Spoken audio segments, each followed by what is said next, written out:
Good evening, good evening, good evening. How are you doing, guys? Apologies for a slightly later start and the slightly delayed starting soon screen. I was just caught off guard with something, but it's all done now. Hope you're all doing well anyway. Thank you very much for joining. We're going to keep going with our random solo run. And obviously continuing to delve into the new wonderful world of Legends as it's changed.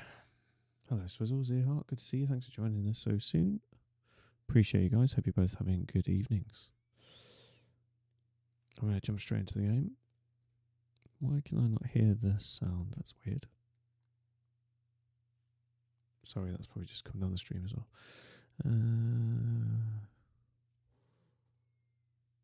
Was it just quiet?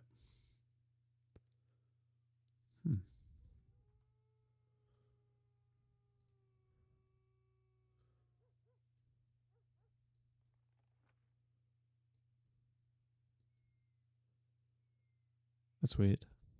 Cancel that as back to settings. I wonder if it's because it was just left AFK too long. That's not normal.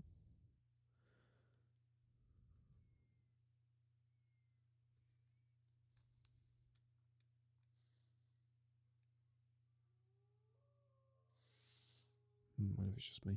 Okay, we'll play the game as it is for now. If we're still not getting no sound after a scene change, then we'll have to reload. It's a bit peculiar. Right, where do we leave it? So we're up to 15 brothers. We've got 14 fighters. Looks like we've got 2 reservists. So I'm just trying to remind myself where we're at. So we've got our servant, who's going to be our super utility book learning guy. Currently, we've got cooking skills brewing with him. I think we picked up the blacksmith skills to accentuate him. We've got what I call the accountancy skills. So, and then we can also pick up some of the caravaneering, organising, fatigue boosting, but mostly additional stash spaces skills. He is never going to fight now. And then the other utility one we had is a sort of utility one, sort of fighter in training. His stats are okay. He should make a nice Battleforged. He should make an okay Battleforged miner.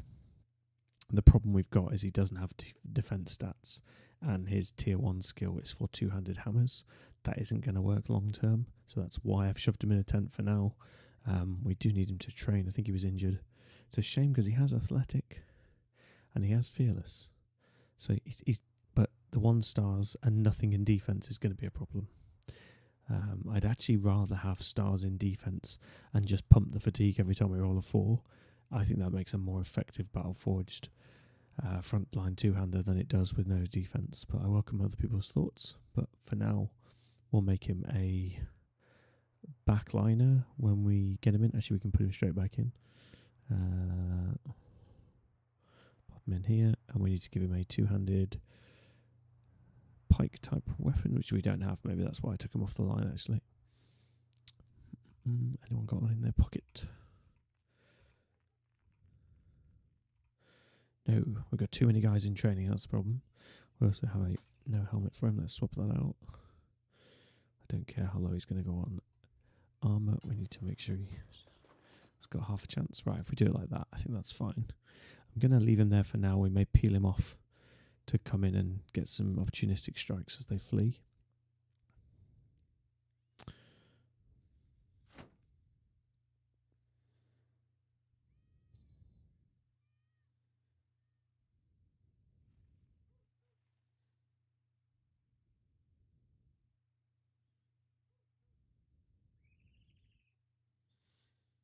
Just debating whether or not we want to give.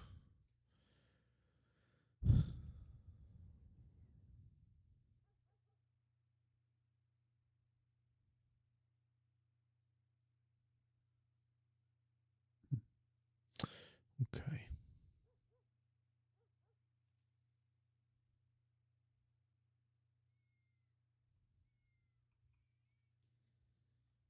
Yeah, this is the dagger we need to replace because he doesn't have a good melee attack.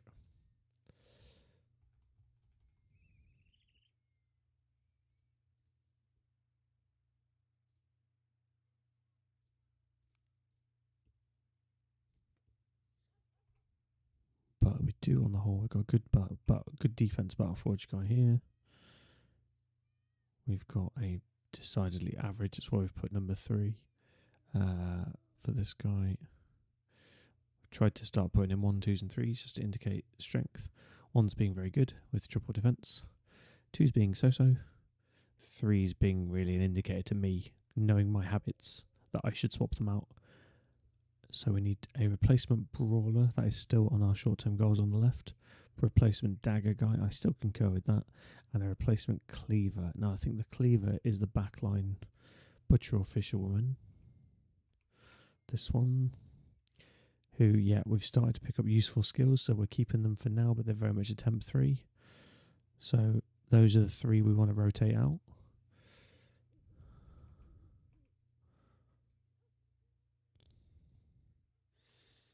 How are we doing fiscally? 11 grand, okay, so we're swimming in cash. And we've got good sell prices here of 30%, so we should offload anything we don't need. We do, however, need tools. So there's a slight trade-off between salvaging and selling. But I think we'll sell and buy tools from somewhere else. If I recall, yeah, the citadels are all clustered, which is annoying. Don't think we have any citadels down south at all. Forgive the zooming. Ah, it's a light. There's one there. Okay, so we need to make sure we're keeping them happy. And we've got to visit every town in the world, which, I thought we'd done that.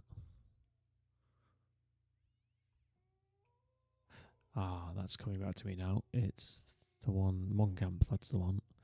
That's our last one to go to. So we want to work our way to Moncamp and then work our way to Hohenschans. We may be able to do that first and grab tools. Let's sell what we can here. Let's see what patching up we need to do first. We're a little bit shy, but we do have stuff to salvage, so that's okay. Let's get rid of all this rubbish.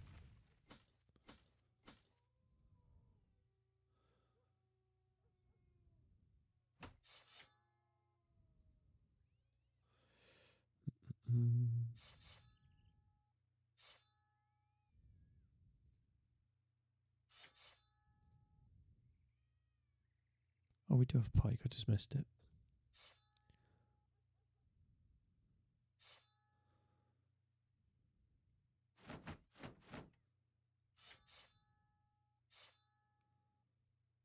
Right, there's 19. We have cleared some other rubbish.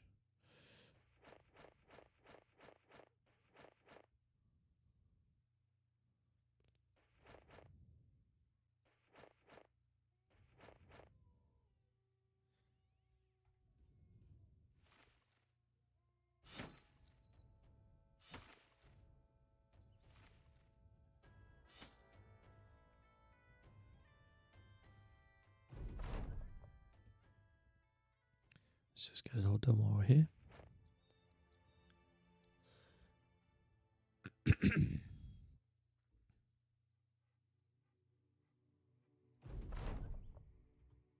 And quickly make that change here with the pike that I missed. There we go, that's better. So you can safely attack from the back line. Wow, safe-ish. So we're also looking for a Houndmaster. And we're going to try, forgive me, I've forgotten which member of the chat suggested it, but I think it was a good shout. We know we've got a Druid scroll here, so we're going to try a Houndmaster Druid.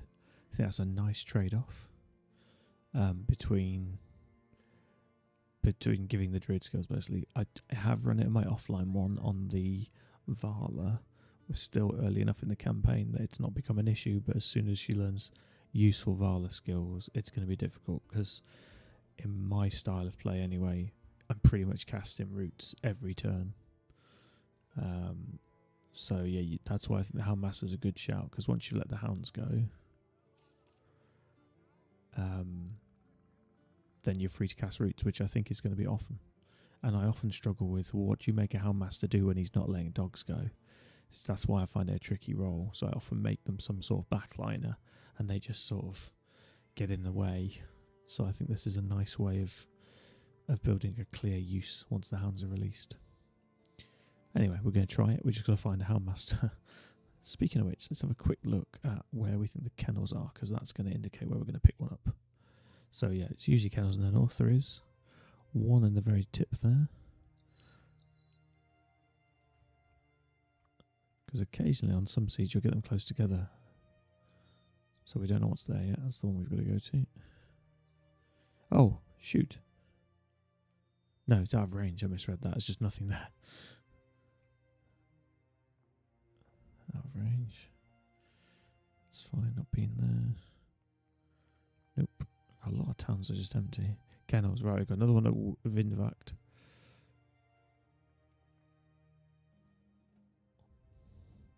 Another one at Hohenschens. German viewers, do forgive my dreadful pronunciation. I do my best. So, we've got one at the tip up there. Did I miss any? Nope. And we've got here and here. So these two are, I mean, they're not a million miles apart. And then you've got your one in the north, which is where you're going to get your northern war dogs. So we will try these two just because they're closer. So our first job is to go over to Moncamp, finish this ambition, hit these two, and see if we can find that Houndmaster, especially as we can afford it. And we'll continue to grind cash and train up the guys as we do that. That said, we've got some good options here. See if any of these are going where we want to go.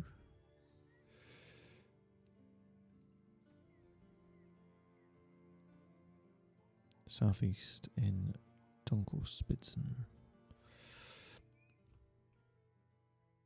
Okay, well, we want to go to Moncamp, so that's sort of perfect. Let's do that. Get paid to walk where we were going anyway. We did find an average hunter. I say average, they're all in sort of useful categories. We've got range, defense buff, and a barter skill buff. So it's not a bad hunter. It's not good, but it's not bad. I'm going to reject it though, because I want at least 2 stars in ranged attack, I think, on a ranged character. I don't think that's being greedy.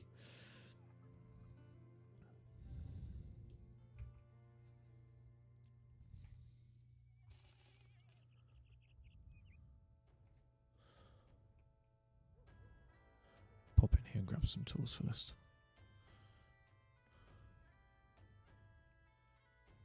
There's a camp we can hit there as well.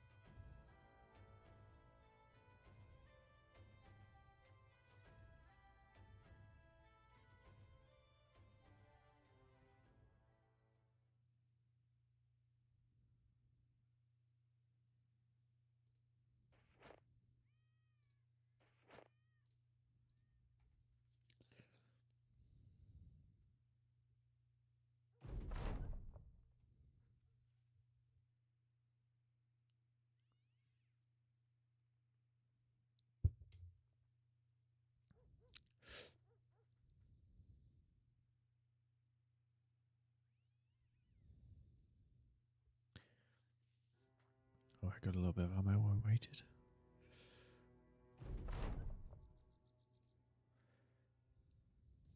Come on, Houndmaster.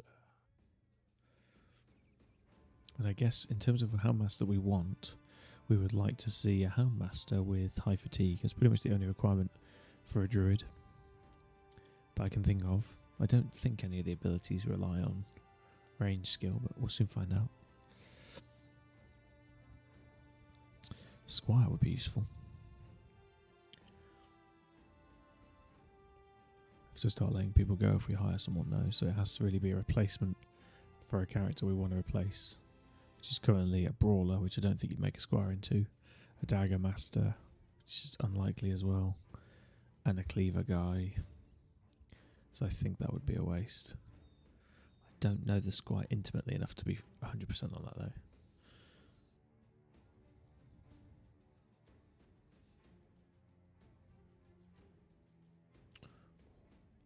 Always tempting when you can afford one, but we're going to try and hold on to this cash. God damn it!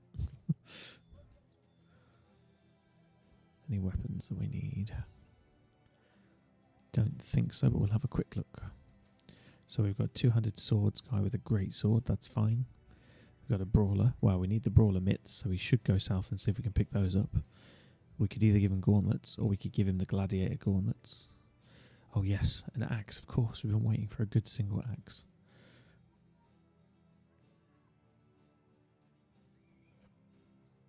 Correct me, chat, if I'm wrong, but there is no bloody axe there. There's two-handers, but we need a single-handed. God damn it.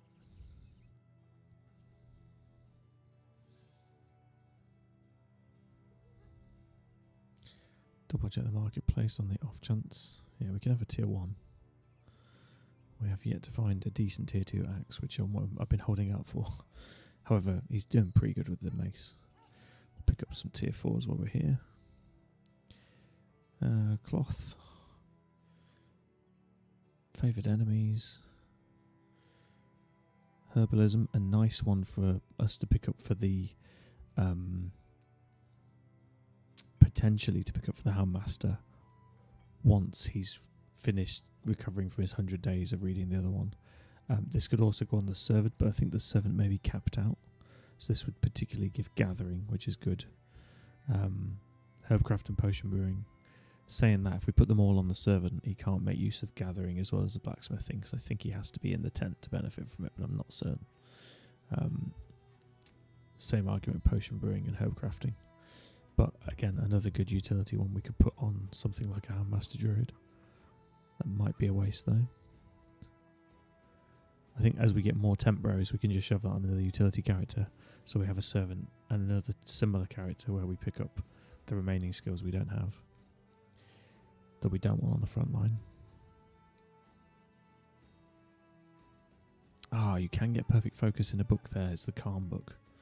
That's interesting. Clarity is also useful. So Clarity, Perfect Focus, is good that it's in one book.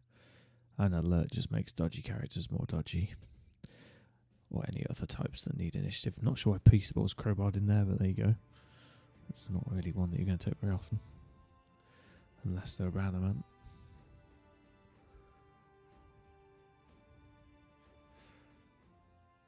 Right, let's plough on. Let's find someone to put this tier 4 on.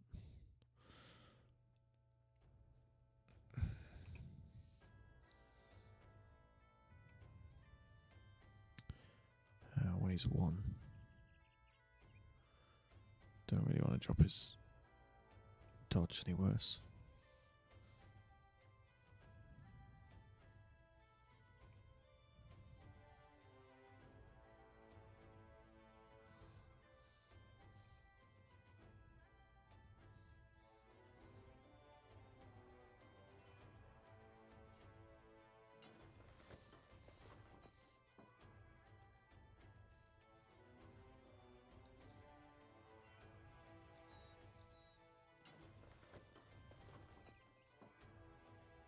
Oh yeah, tools.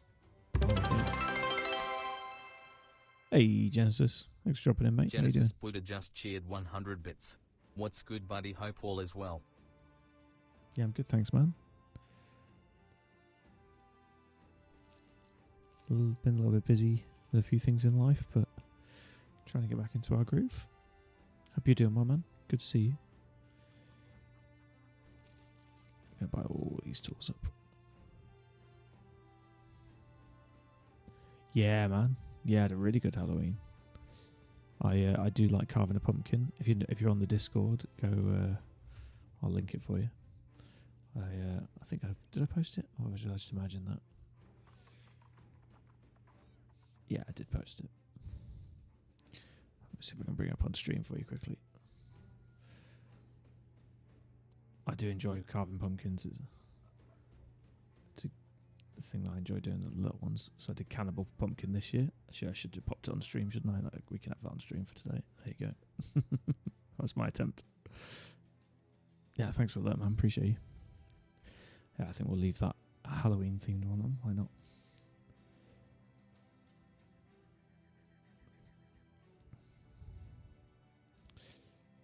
Hope you had a good one as well, regardless. So, Genesis, thanks for dropping in. Thanks for the bits. Appreciate you. Right, food. Oh, that's only 2 days of food. God, we're eating a lot, man. Have we got gluttons?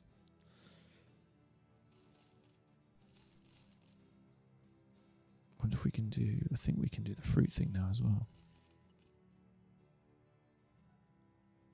Just keep remembering I've got a camp cook.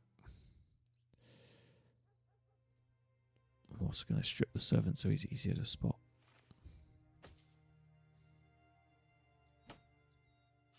Oh, we did have a spare weapon there as well. Right, if we do that, it should be easy to put him where we want him.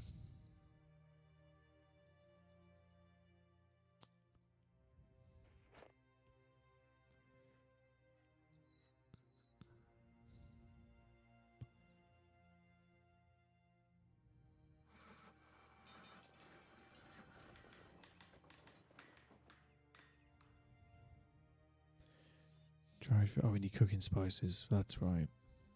If we can get some cooking spices, we can get... Do we not get cam cooking already? Huh. Meal prep.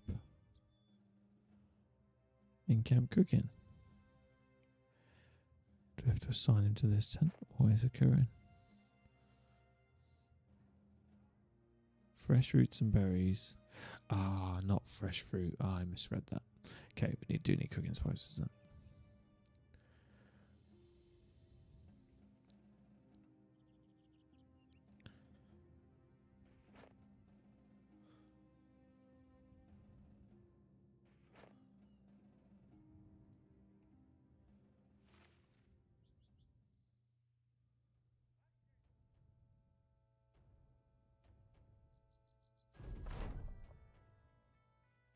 Oh, he dries them immediately. Okay, cool.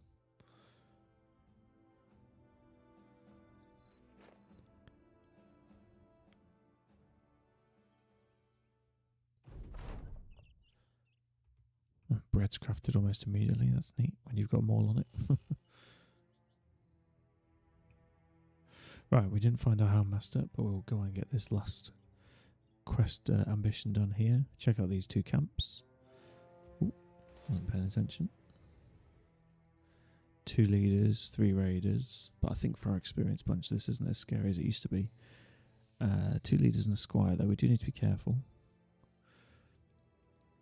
And we have a new net guy, but he is a baby net guy. He's not a proper net guy. Hence we've not been able to repair all our good nets. So I'm going to take the best ones. Give him those because he's always going to have a net ready. And then our frontliners, should they use a net, it's not going to be as effective. I can live with that. Right. So, net the threats, kill the rest, and we'll stab away at the end. Oh, very quickly just do a dagger check because I know we've got spares. There we go, it's good to check. So they're all tier 2 daggers, not the silly knives. I need to invest in some more bandages as well.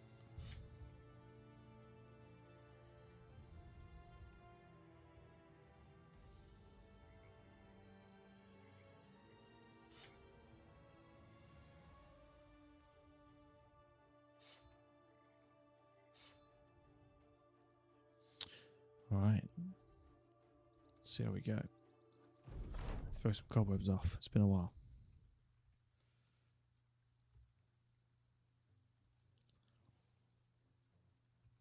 Could rush for this hill, but we're not going to be able to maintain it, and he's got ranged attacks. I think we hold our weak hills, possibly put a solo swordsman here, which can probably take a blow or two. Possibly a brawler, actually, if he's not... I'm just thinking he's going to place a few guys here and he's going to hit us with the 2 range. But if we ignore it, he's going to take the hill, and that's not acceptable. If we fall back a row, we get 3 raised towers, but we can get 3 anyway. We can drop the archers up here.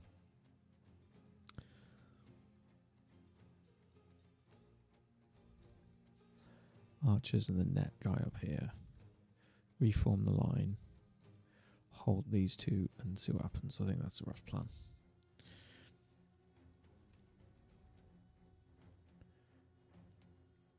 High melee defense here, so actually we'll put him If they do the ranged attacks on us, so be it.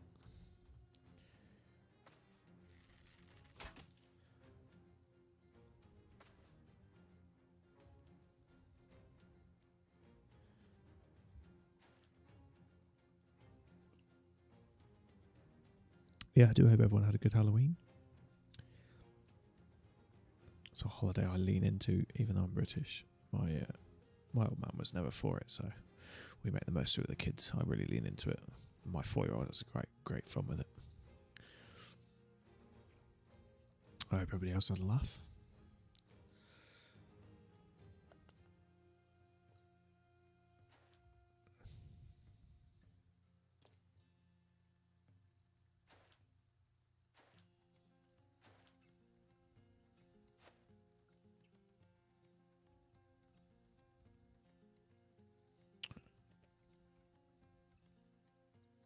So we can either aim for nuisance targets, which I think are these two, because they're going to hit us from range.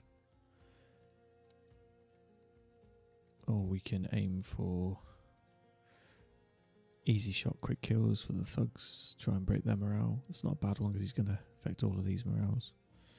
I think we'll probably do that. Ah. Whee.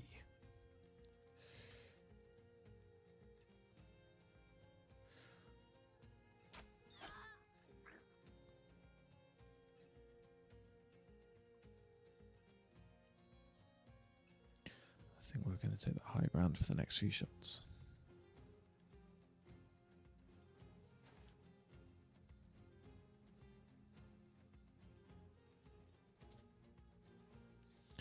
Really easy fight on the southern flank so far. It looks like he's taken the high ground with his good units. He's got his leader there and there. His squire, I think, is bringing up the rear. Which the game seems to do. I've seen that on quite a few of these deployments. I'm just going to wait and see how they position themselves. Could step in here and just take this one out. As we've got a cleaver, guys, is even more true. I don't hate that move. But again, we're going to be patient in case the squire reveals himself and becomes a problem. Right, there's the squire. Quite accurate, quite good on defense. We don't have an axe guy, so we can't really do much about the shield in one go anyway. So we're better off netting and doing what we can to him and see if we can hack him up. But all of his mates are weak, so we should be able to break his morale either way.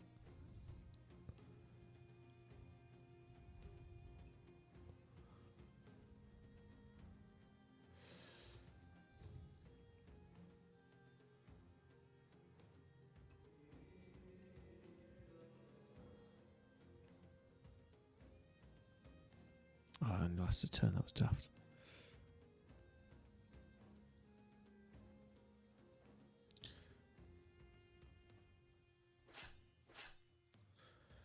Gonna sharpen our sword, or our cleaver in this case. Because that holds till the next attack, so that weapon is now primed, as I understand it. So if we do kill this guy, which we almost certainly will, we're going to get pinned by this, and then he's not netted and he gets a strike. If we hold back, he doesn't get a strike for a turn, which works for me because he'll come in and then we can net him because our current range is that line. So I think we're better off holding fast here. But we'll wait in case I change my mind or have a brainwave. The arguments against would be these two coming in, or these three, excuse me, coming in, chopping these guys down, or chopping the squire if he advances. Maybe actually I do prefer advancing.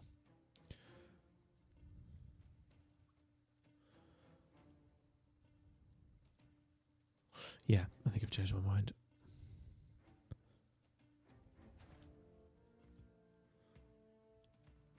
He's going to hold.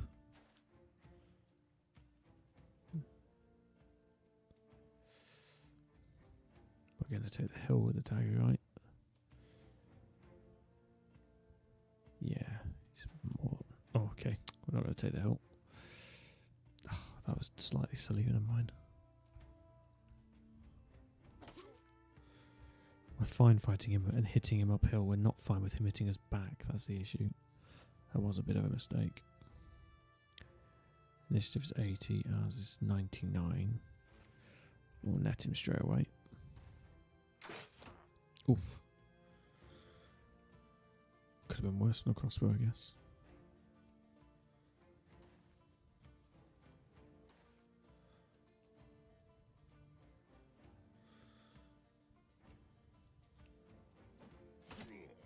Soften him up for them.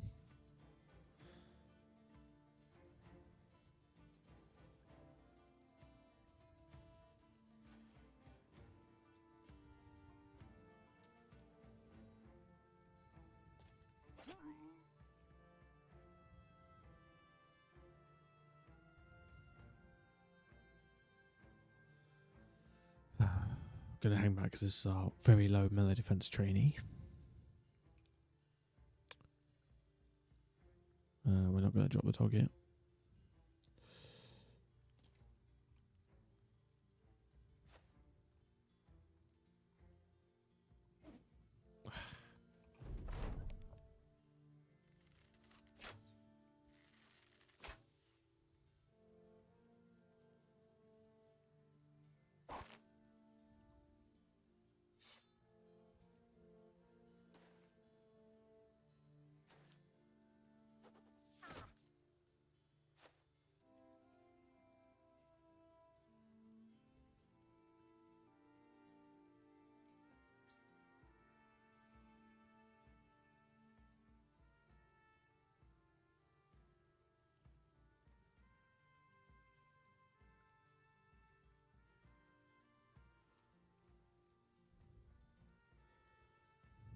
Give me for that interruption.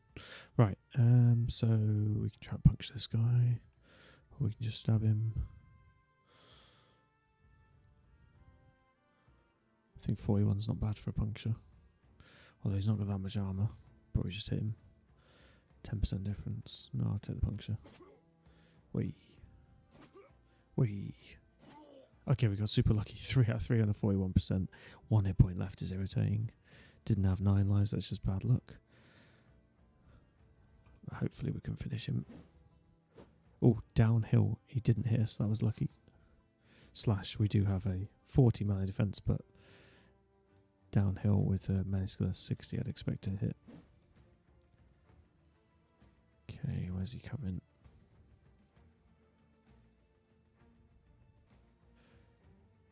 Okay, we need to net Albrecht this turn, and we need to net the swine after, because he's going to move too, so we're safe for a turn from that swing. This is going to get fruity. 1, 2, 3. I think we can throw 4 because we're on a hill. I'm not confident on that though, but we're going to give it a go. Yeah, that's good for us. Two-hander can step in now.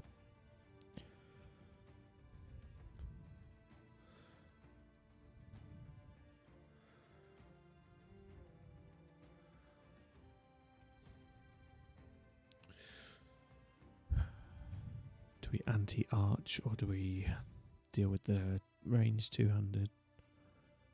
Do we soften him up? I mean, we're not going to do much damage with that armor.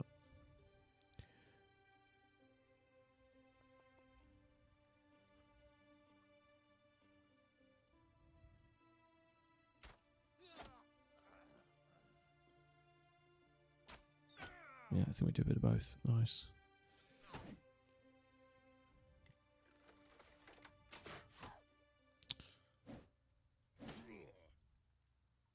Witch Hunter needs putting down. He's hiding nicely at the back.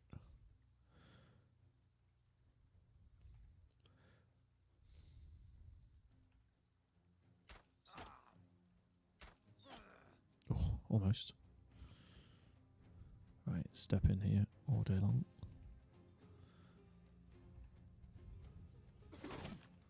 Double strike, nearly killed the backliner. Oh, it's a raider as well.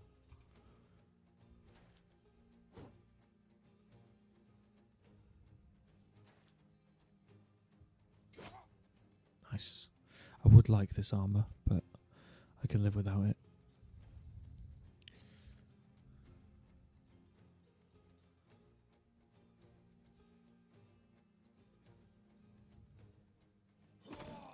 Nice. Need someone to do that hill now. This is why I'm looking forward to getting our net master back trained up so we can throw these nets deeper. We do need to get a net on the swine. He's likely to come here, so we should go up there to match him, which is exactly what I'm going to do. 1, 2, 3, 4. I think we'll take this hill just to keep the height advantage.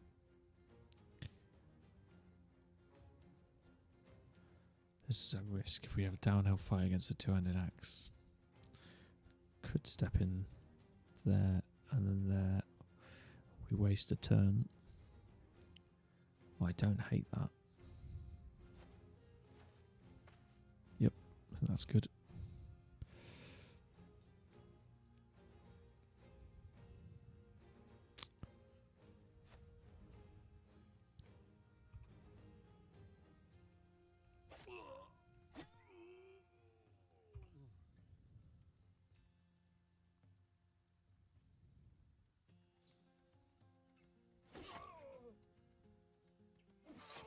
Oh, 2 hits on a 30%. How did that happen? Oh, this is why I don't like the prepare to bleed and glaze skills, because it happens once, and then unfortunately in this example we're not going to get a good hit. And we could wait, but I don't think we're going to get a much better opportunity. Possibly hitting these two, but I need this guy to move out of the way. So I think we just take the hit and hope for the best. No. That was just a graphic update on the helmet. We didn't hit him. But we will once again prepare it.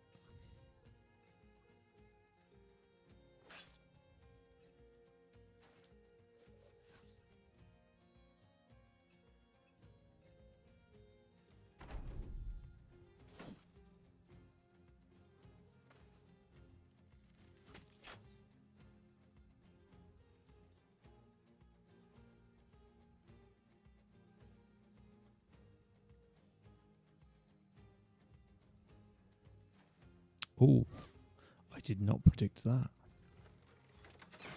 That could be really bad for us.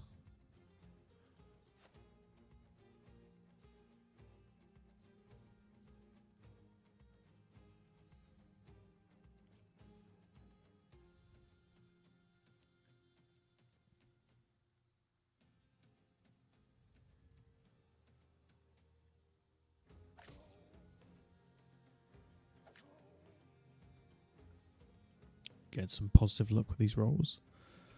Jack, you can remind me about that when I start bitching about bad RNG.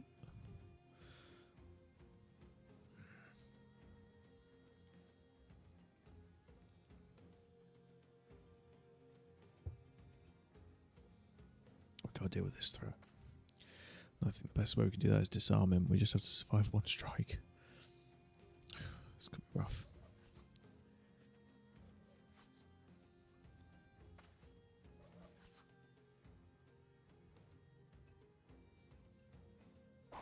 Oh, I hope he focuses on that net. That works too.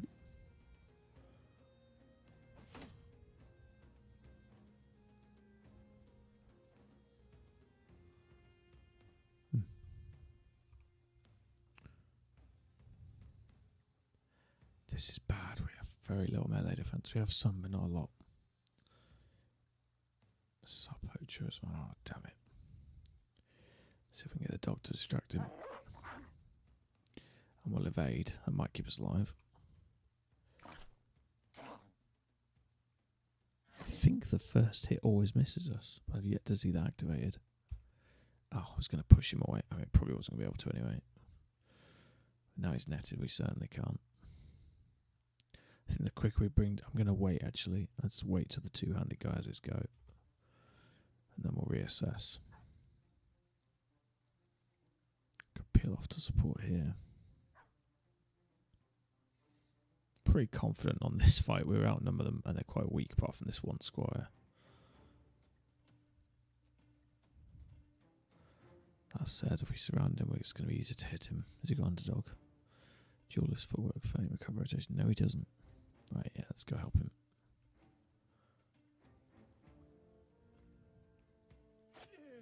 Yeah, I think that was wise actually. Right now, everybody else can peel off instead. We'll do it back to front.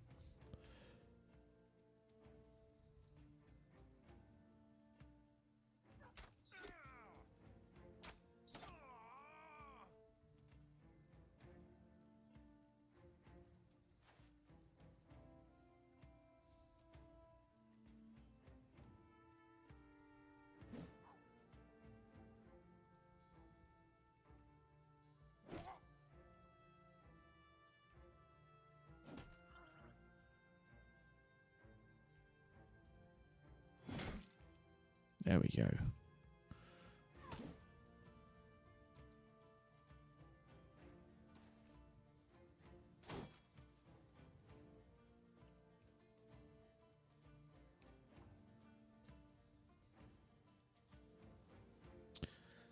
Stressing about that axe.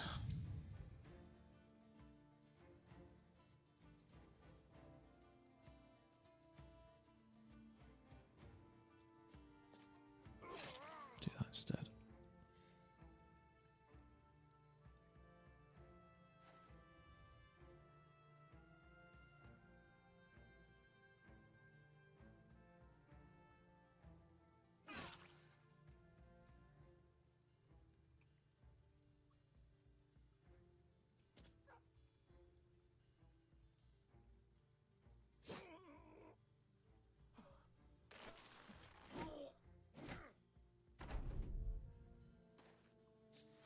So much for the gear. Oh, we'll take his sword. Shield wouldn't be bad as well. Quite like a heater shield now and again.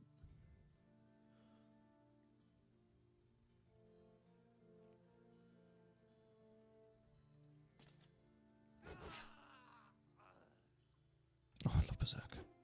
Ah. God, that witch hunter's been accurate. And he's got fearsome. I just saw flash up. Jesus. Luckily we're okay. Let's see if we can choke this guy out. Grapple him first. I would have loved to disarm, but never mind. Try the choke anyway. Nope, no such luck. Oh, but we clocked him with the punch, and now you have a 1 in 25% chance of grappling when you punch, which is really nice. So they've changed that. It's an interesting mechanic. So we obviously caught him as we've clocked him, and that now his defense is in tatters. We need another guy to come and choke him, but we only have one brawler. But we could also puncture, so we'll see what happens. I'm going to go and tie up the witch hunter so he can't shoot us anymore. So he seems to have a habit of not missing.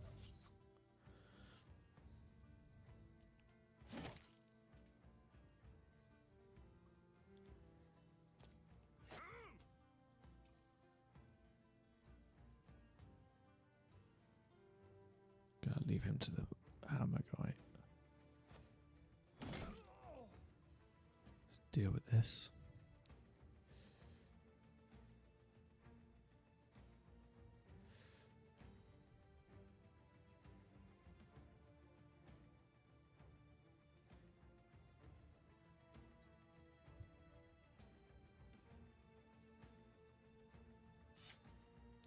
I'll keep that evasion on. That's worth every penny.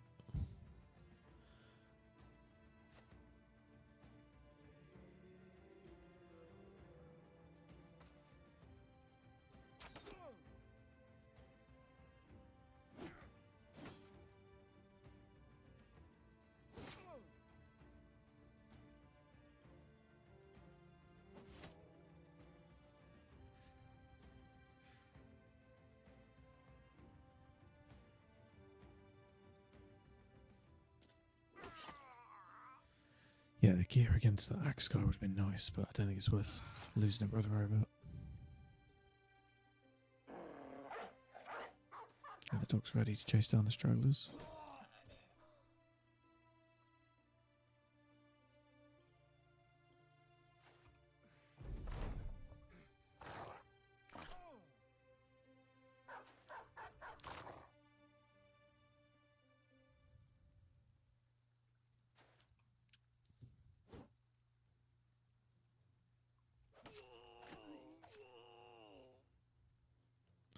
Make short work of that witch hunter.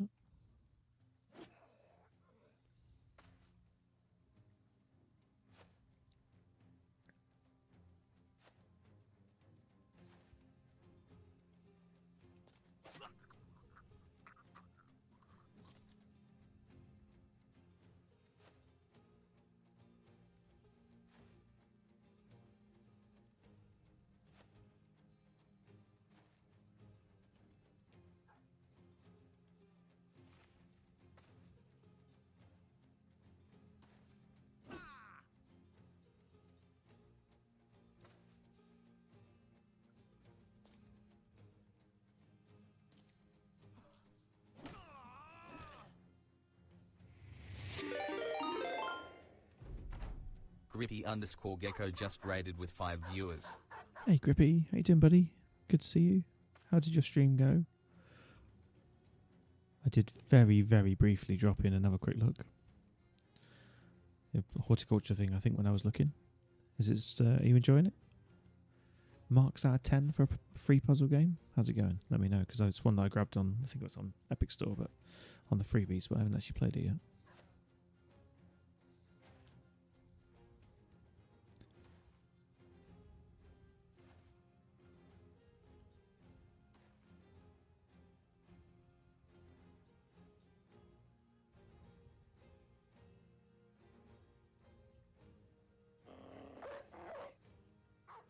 Yeah, some puzzles in my plans. Okay, cool. Glad you're enjoying it, man.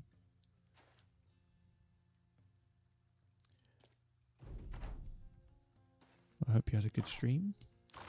And a spooky story about cultists. Alright, nice.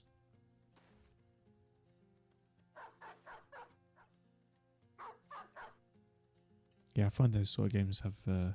they stand up better if they're not just puzzles, if they've got some sort of plot or, you know, something to prop up around it, so that's nice.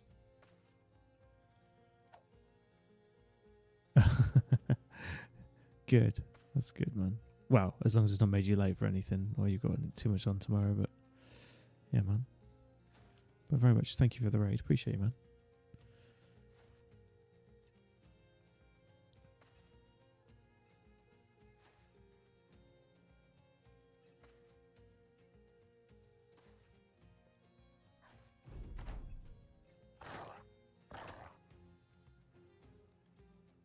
Oh, good. Yeah, it's good to get your head in the right space before, though. Get there nice and early so you're not flustered. Good luck with it. Anything interesting? Or don't feel obliged to share on stream, though, if you don't want to. Best of luck with it anyway, man.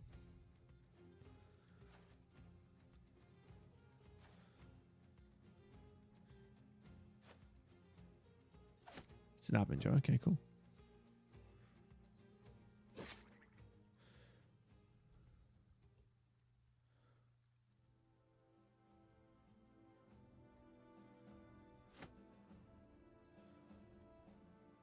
Well, that's more or less where I started in my career. It's not quite admin, but it's admin adjacent. I worked my way up, so it's always good. Well, it can be good, depends on the company. I was fortunate to work for a company that really pushed organic growth, which was really good. But yeah, if you get in with the right company, it's some companies develop people.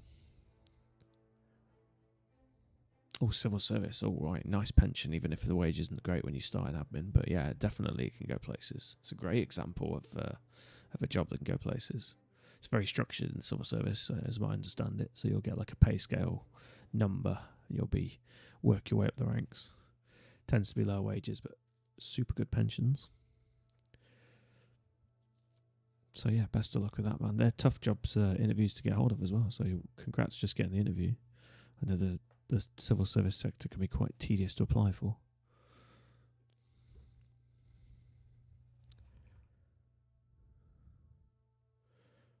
Right, Battleforge 6 for 60. This is 5 for 85. That's more efficient. Yoink. Give me a little head upgrade.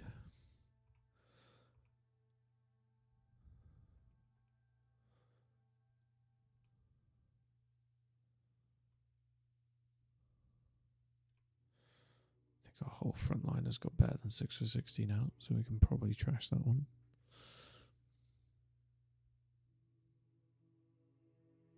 Yeah, that's the thing, is it could take like 6 weeks to get an interview and sometimes longer, and yeah, it can be very slow.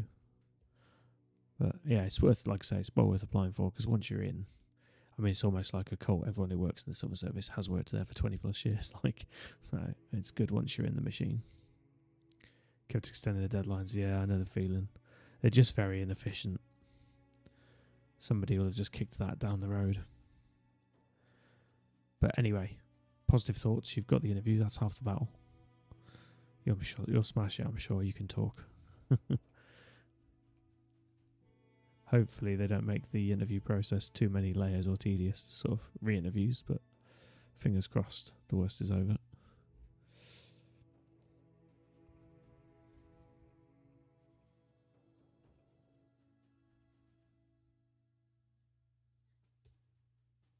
Mm-hmm. Yeah, that's very true. My new neighbour is exactly that, and he told me that he's not actually civil service. He technically works for a university, but he says it's very similar in that people that have worked at unis tend to have worked either for the civil service or unis forever. And he's got several of his family members in there. He actually works in, I won't say the university, but he works for admissions. And I was asking him about, this will make you laugh, Grippy, because I know you're an ex-collegiate, an ex-university graduate like myself. And I was saying, the whole, this is very British, so apologies for my foreign audience, but we have to do something called a UCAS statement, which is like an application statement to university, and you say, like a personal statement. And I said to him, do they actually use those? Like, how much weight do they actually have? And he's bearing in mind he's been doing this job for 15 years, and he said 0. He says he can only speak for his university, and he's in charge of admissions on his. That's what he does. And he said they don't look at it at all anymore. It used to have some weighting, but he says now it is almost redundant. Obviously, that is not for all. But he says, yeah, it's soul destroying because you know how much time and effort people put into them, and they don't even look at them anymore. I was like, wow, that's really sad and frustrating. Yeah, exactly. It's like a mini thesis, isn't it? And you put your blood, especially when you're 17 and you're shitting yourself trying to get into university. Yeah. But it did make me laugh. He said, yeah, it's pretty much a numbers game now. I'm sure they do look at them when they're looking at maybe clearing in the last few spots. But yeah, he was like, for the bulk applicants, if you got the grades, you got the grades. Which was, it did make me chuckle. Yeah. It's a bit like when you see ongoing traffic that's moving, and then you know that there's a massive traffic jam just coming up. It's like, oh, that's delicious information, but it's also sad at the same time. Bit of Schadenfreude. I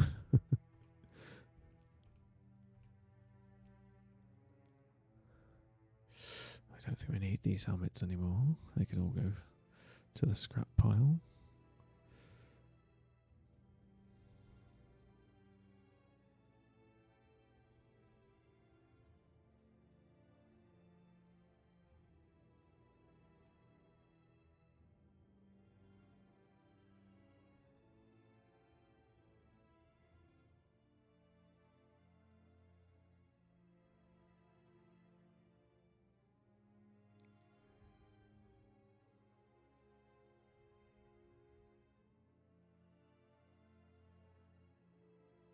Yeah.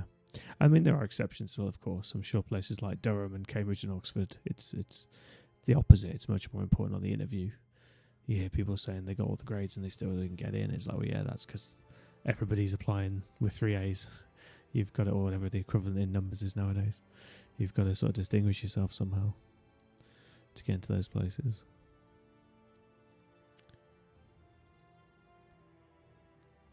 But yeah, it's one of those things that's a wonderful foreign world. It must be fascinating to work in them. Although you say that about a lot of jobs, I'm sure once you work in them, it's quite mundane. But from the outside looking in, it's quite fascinating. We're at 60 resolve. We're not quite at 70, so Mind Over Body will happen, but not yet. And I think we can take Fearsome and Mind Over Body, and I'd like to do that on this build.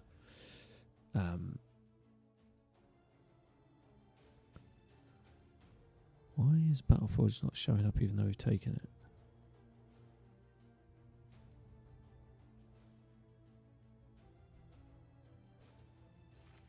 Oh, it's glitched. It's back now. Good. So we're taking 15% damage reduction currently. We're at 81. That's why the fatigue was showing so high. That makes sense. So if we take this, we get 10 points of gear weight from all slots. We gain a resolve and 1% less damage. And we also gain a steel brow at 50, but we've already got steel brow. And if we've got steel brow at 80, we're immune to knockback and grab, which means we can't be thrown around by unholds and orcs, which is really useful. So even though this guy's classed as a tier 3, and we may get rid of him, this will make him really useful for the time being. So that's 41 plus 8 is 49. 14 here, so that's what did I say? 49, 50, 63. And the spear makes him 71. and we get half for this, so 72. So we are 8 weight short of getting immune to knock back and grab, but we're still going to take it because for that same 70 odd, we're getting 70 lots of 10, so we get 7 resolve and 1% less damage. So 7 resolve showed up. Then we're going to level up resolve and accuracy. Oh, we would have liked a melee defense. I may just suck down a 1, to be honest. Oh, I think we take fatigue actually and pile more armor on him.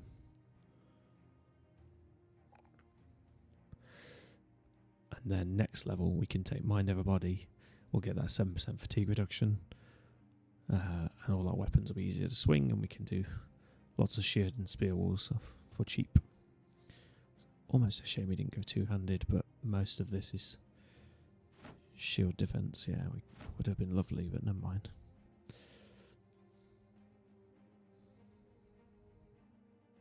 Oh, I didn't know that about Oxbridge Grippy. That's interesting. I know my brother got an interview, so I think they did used to use UCAS in the old days, but he would have applied. Oh gosh, 20-something years ago now, 22, 3 years ago, but he didn't pass the interview stage.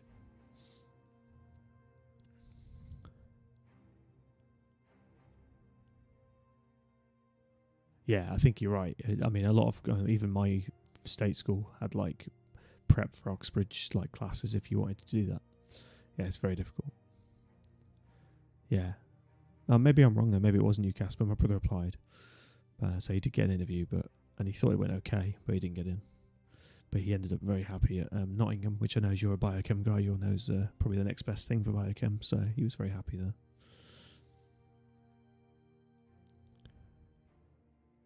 Yeah, no worries, Grippy. Nice having a little chat with you, anyway, man. So have a good one. I'll try and drop in on your stream next time. Enjoy your dinner.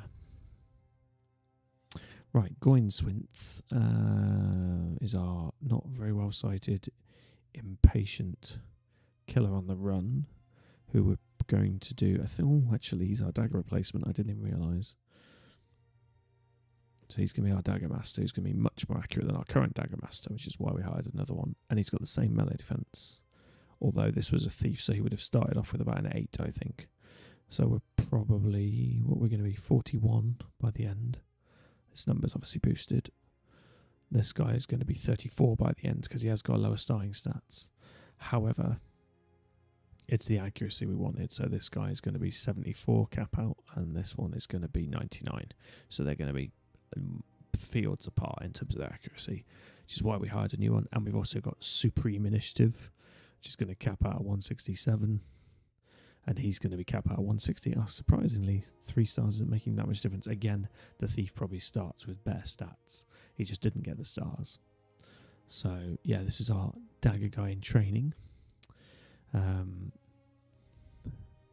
We could also intentionally keep his health at 50 and get double dodge bonus.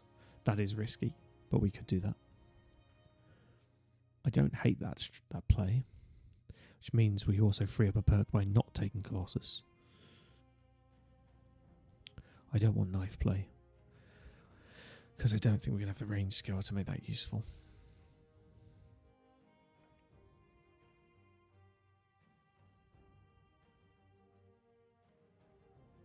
Dagger guys are going to normally not be on their own. They're going to be flanked by allies, so I'd quite like strength in numbers. Blend in works on a dagger guy. He's going to be nimble with double dodge. I think blend in is going to work really well, actually. I don't often pick it. Yeah, let's try it. Let's try it. We'll make a proper RPG assassin build. Unfortunately, we didn't get the tier 1 dagger skills like these. But we can get the knives book and get him learning that book, so we can fill in some of the blanks. I think we take dodge next. We'll get these poison and extra damage for things that are poison skills, and then the dagger skills, I think those are our focus. We'll circle back for relentless when we can.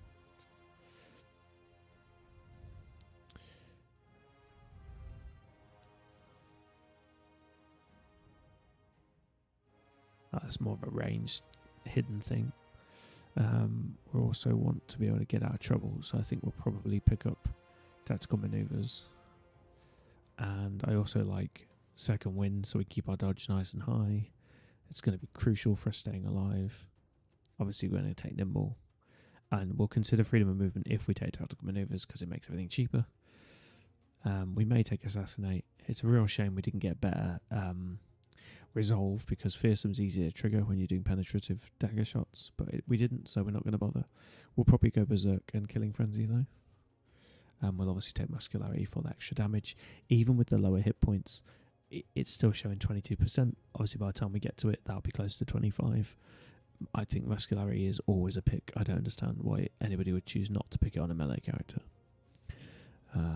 It's more about when rather than if, I think, with that skill.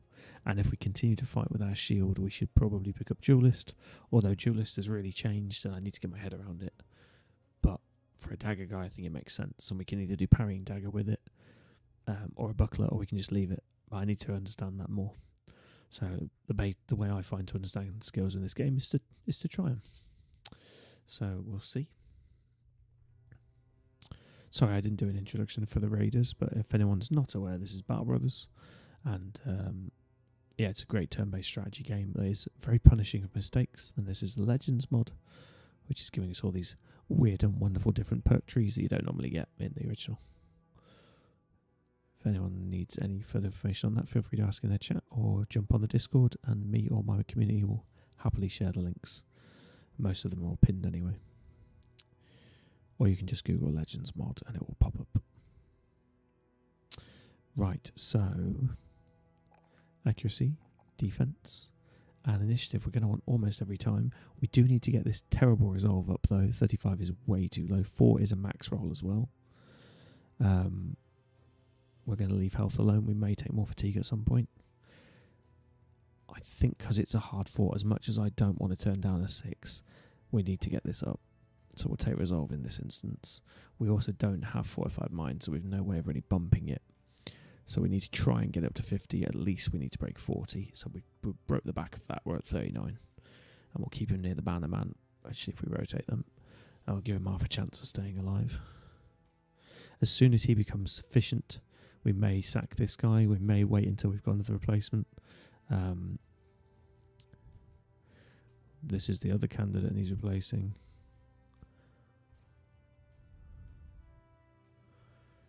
Yeah, so we've got a little bit of wiggle room and some things to do, but this is our minor. Yep, okay, cool. So once we get some more frontliners, we can start rotating out. Right, where were we? We're trying to finish this quest and then go to Moncamp. Gets our ambition done. Oh, another fight straight away. Another leader, just the one this time. With no squire in this squad, so arguably easier, but there's more of them, I think. It's in the smoke, so I'm struggling to see. Looks like 19. 1, 4, 9, 10, 13, 14, 15, 16, 17, 18, 19. Yes, it's 19. Do we want to fight with damaged armour? That's the problem. Probably not. It's an easy fight though, and we've got space for it. I think we're going to quickly patch up and fight him.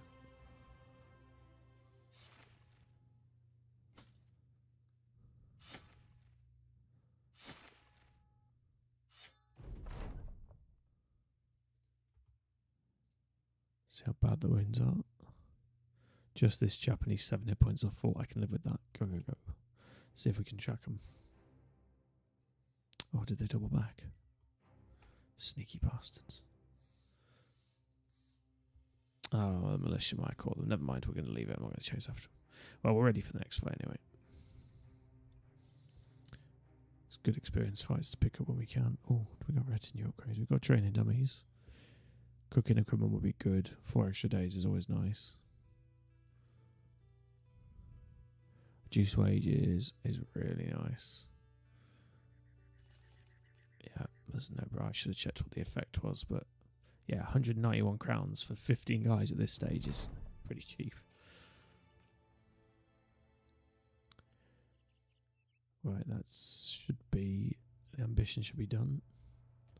Oh, I didn't realise you could just hover there. Oh, there's a tip, guys, I didn't know about. This shows how stupid I am. So if you hover over the ambition, it tells you which one is left to do. Rather than you having to hover over all of the towns in the world. Stupid me. Well, we just accidentally found a teachable tip there. Oh, Lumberjack's been on our list. But I don't know what we would drop. There's a couple of utility brothers we could possibly rotate out. But no, I think we're going to stick to our list. We want a better brawler guy. I'm going to take Dagger out because I realised we already hired that on the last run. I just didn't realise.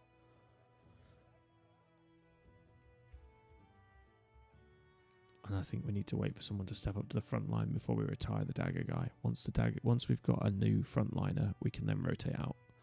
I don't really want a weaker front line than the 6 we've got, because running 5 with 8 on the back is risky. Sorry, 9 on the back. So I'm comfortable with that until we get new replacements trained up on the back line.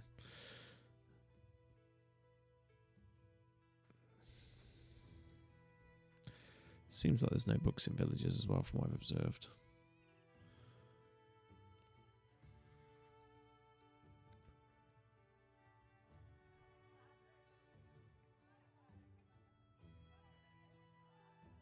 But when we want to go back west,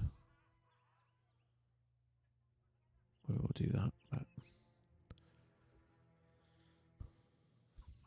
a stronghold one's also worth doing.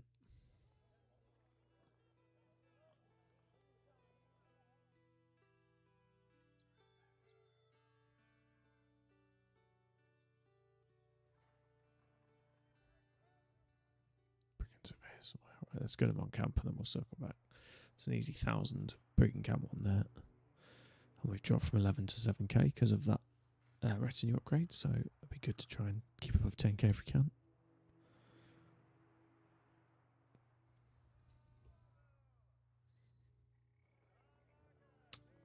I haven't had an anatomist in a long while. It can be reasonably useful. And I've heard that witch hunters have changed, but I don't know what the changes are yet. I don't mind a crossbow guy, so definitely one we would consider, but I'm not going to even look now because we don't have space. We're quite a way off 1400 as well.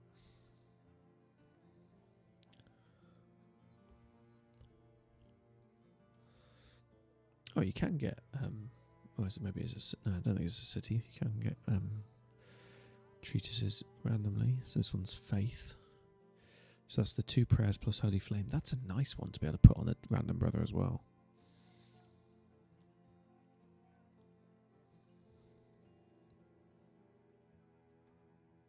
I'm not sure what wheel maintenance or hippology is.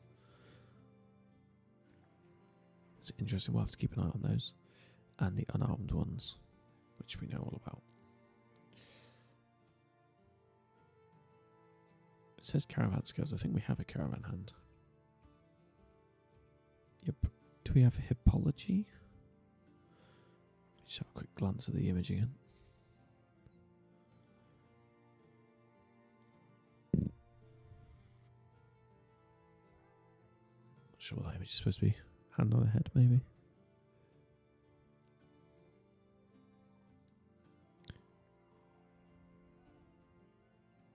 It's onslaught.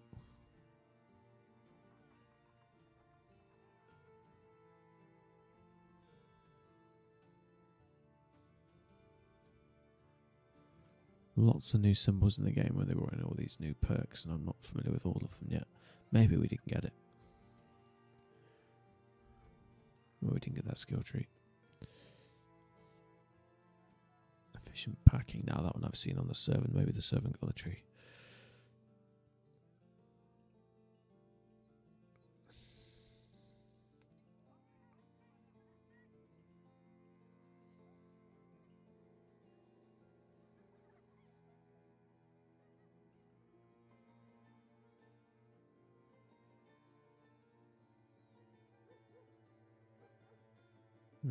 No, I'm not sure. If anyone in the chat knows, do let me know. Well, it's one we'll keep an eye out for anyway. Okay. Oh, it's a fancy shield. It's a cheap fancy shield. Wow, cheapish because it's a 50% damage, but we can patch it up. I think we might be worth splurging on.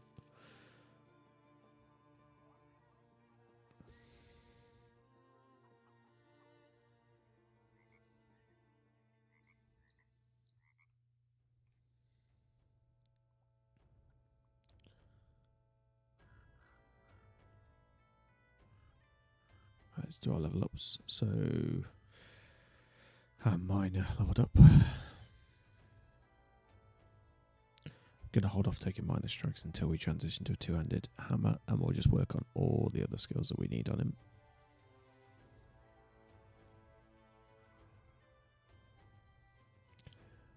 And I think as we're low on melee defense, that's not a bad shout.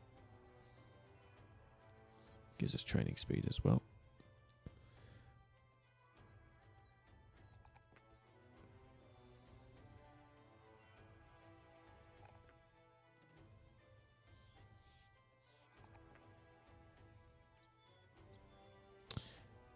And our messenger, who we only kept around because he had 3 stars and 2 in fatigue.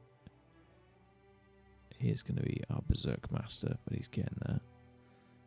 Got a pole arm skills we could do with. I was going to say we could do with cleaving skills, but I don't think that is worth it. I think we're better off waiting if we get some of the nice range weapons on him.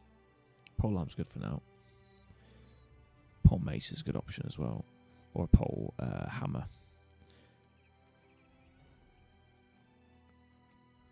So Nimble's the obvious choice. I quite like Overwhelm as well if we're going to keep the sweeping attacks on him, but that may change. Yeah, Nimble. I think it's hard to beat that.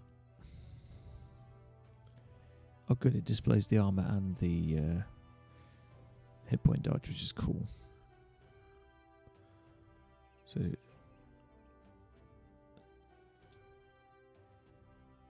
yeah, so we're too heavy. We need to strip down now.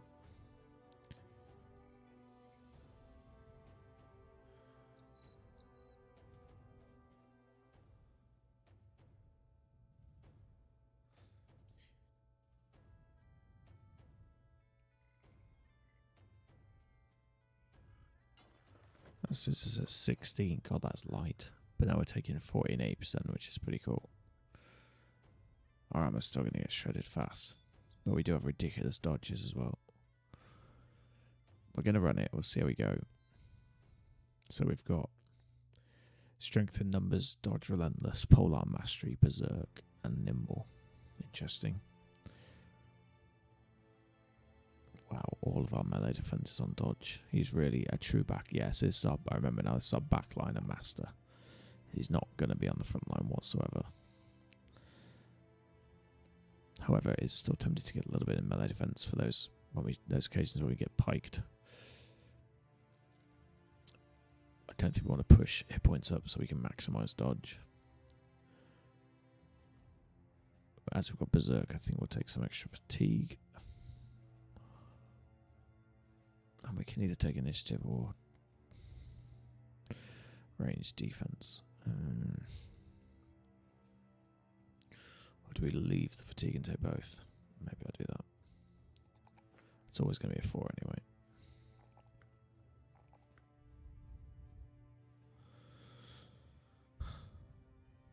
So a disturbing amount of dodge.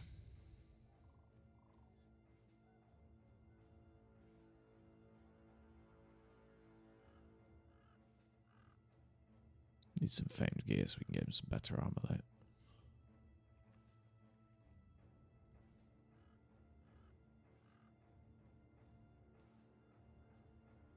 $155, 100.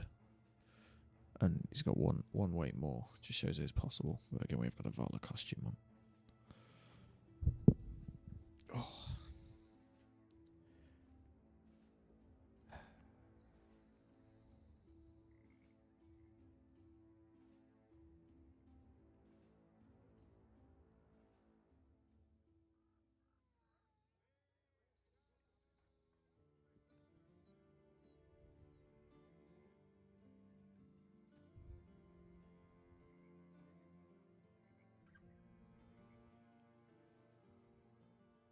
Let's pay him on the other one. Oh, we could just go and do it ourselves.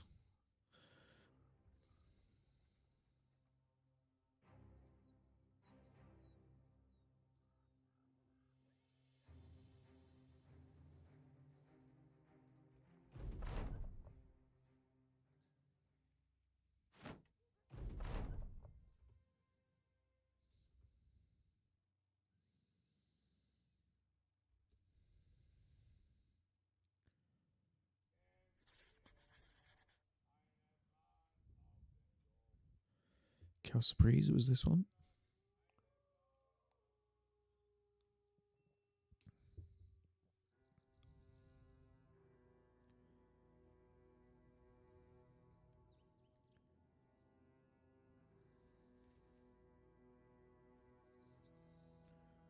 Okay. 25. Some poachers. Some raiders, some thugs. Some more raiders. Some doggies. Take the hill. Let them come. Oh, they're holding ground. Interesting.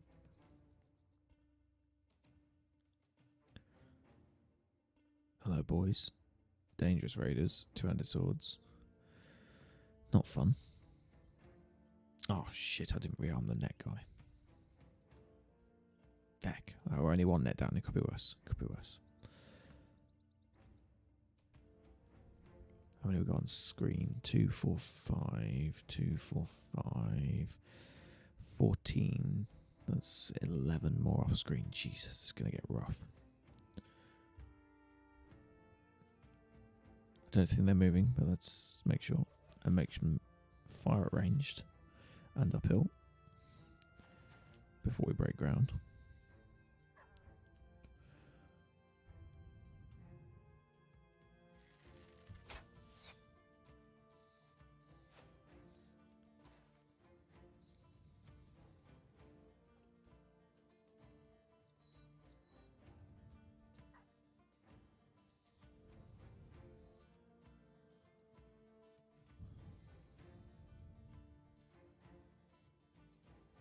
See if we get a headshot.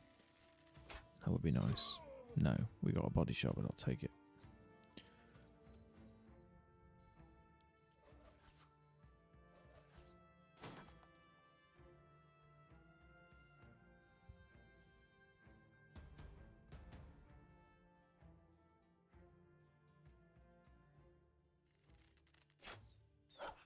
Oh, hit the dog by accident.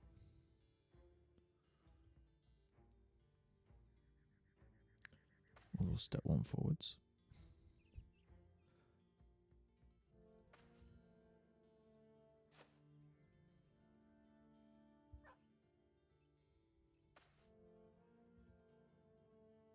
Save our fatigue. Resist the temptation to drop spells.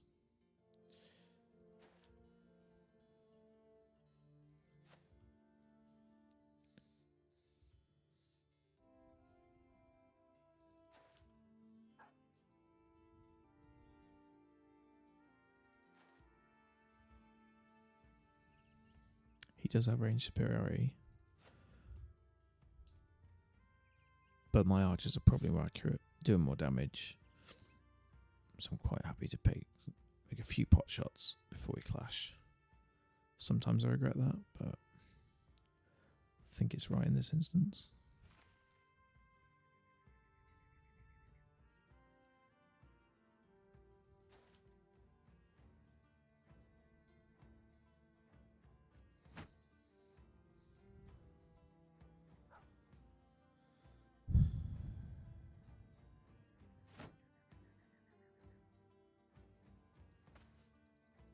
There's a lot of them, but they've also got a lot of helmetless guys.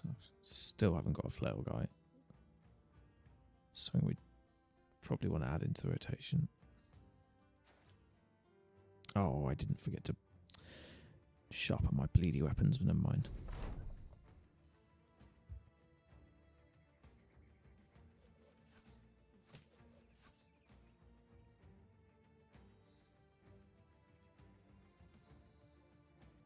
Could take the hill. This worries me. as good a melee defense as we're going to get on anyone, though.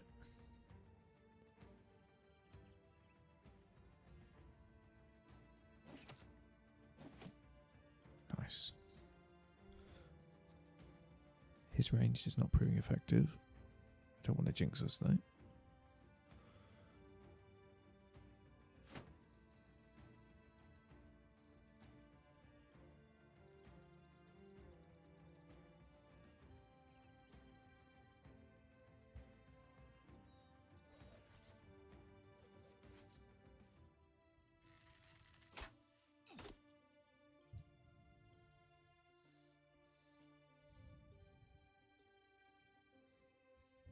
Be right back, guys. One sec.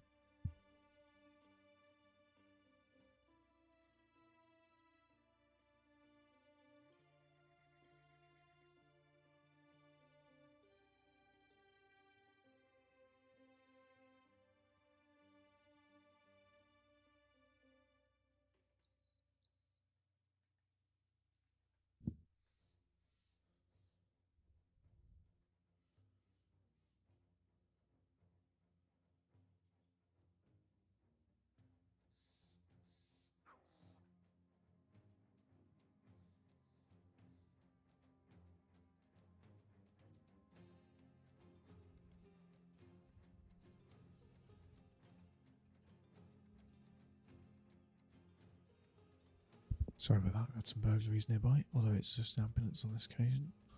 So I'm a bit jumpier and I hear a noise now. Trying to do our bit, keep an eye on the community. I think I'm just going to keep trying to nail this guy. Nice.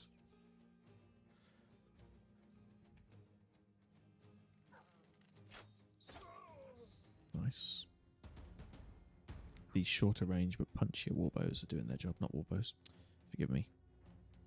Composite bows.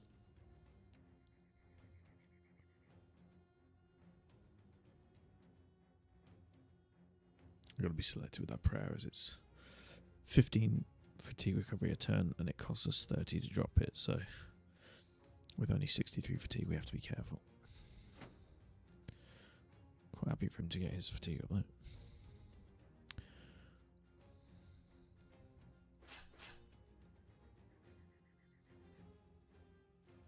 Very tempted to take this. Our melee defense is not strong though, and these swords scare me. And they're armoured up as well. I really want to fight them last. I'm very tempted to go north.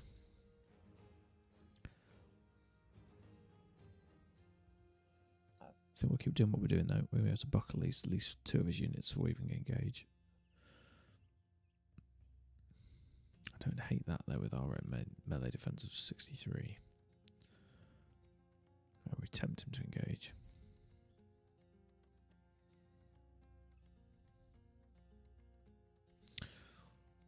Next turn. We're going to do that next turn. We're going to rush that hill.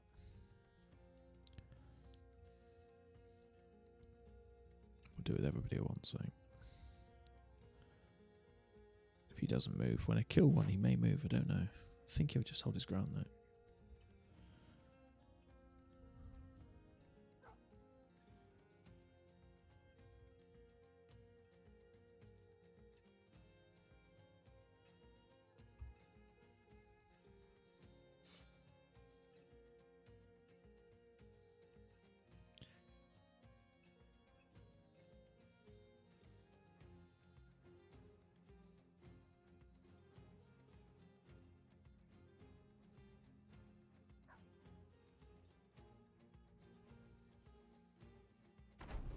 Alright, here we go. Let's do this. Tiger guy's going to lead the charge. Should maybe have, yeah, I couldn't creep one more. If we creep one more, he takes the high ground. Would have been nice to be closer so we could get one stab in if we get based, but it is what it is. Now, while we are going to go this way, we're going to maybe hold here. So wait. See what he does in response. Nothing. Yeah.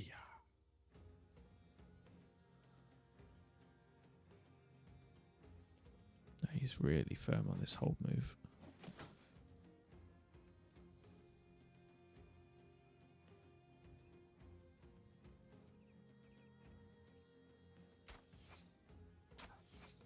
Ah.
Cautiously place him here.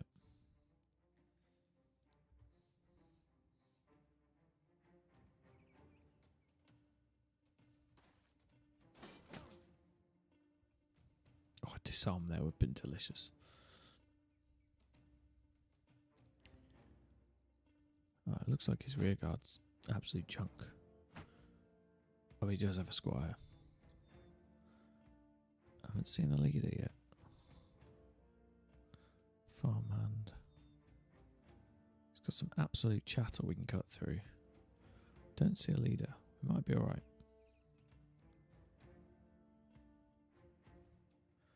Jumping on the dog. We might take a blow there. I can live with it. Yep, let's just annoy him and pen him up in this formation as long as we can.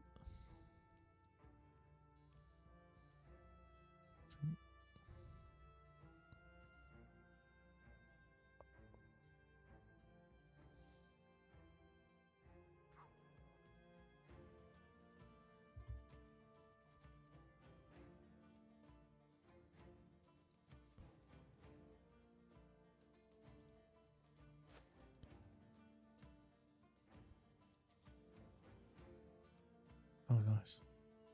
Keep forgetting we have athletic. I wish athletic would display here. I might request that with the devs.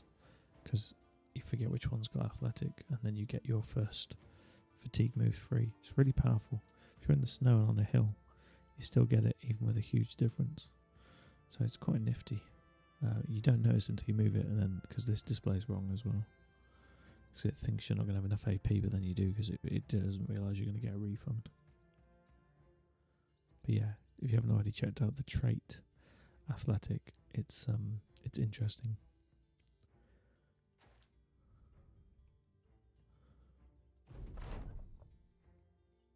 Left ourselves open this end. We'll see how this plays out. Oh, let's pull the dog back. Interesting. Here he comes. Okay, well, we're fighting him downhill. That's good for us. Gonna wait, see if anyone else approaches. Ugh, lucky bastard with a sling. Could move up our sides to swipe behind the lines.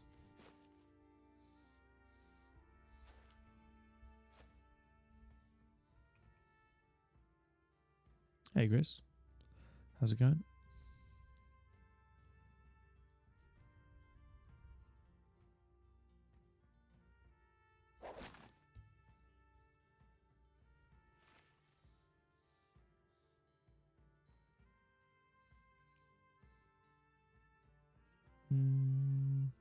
No, this one's not. Yeah, he's a replacement. We had a good net guy, but he died. He's net in training. Yeah, we've got a couple of okay ones. This one's not bad, but a little bit low on defense. Similar with this guy, but he's getting there and he's got potential with 2 stars. We've got a triple. I like this guy. He's one of our backliners. Very accurate. It was a messenger of all characters.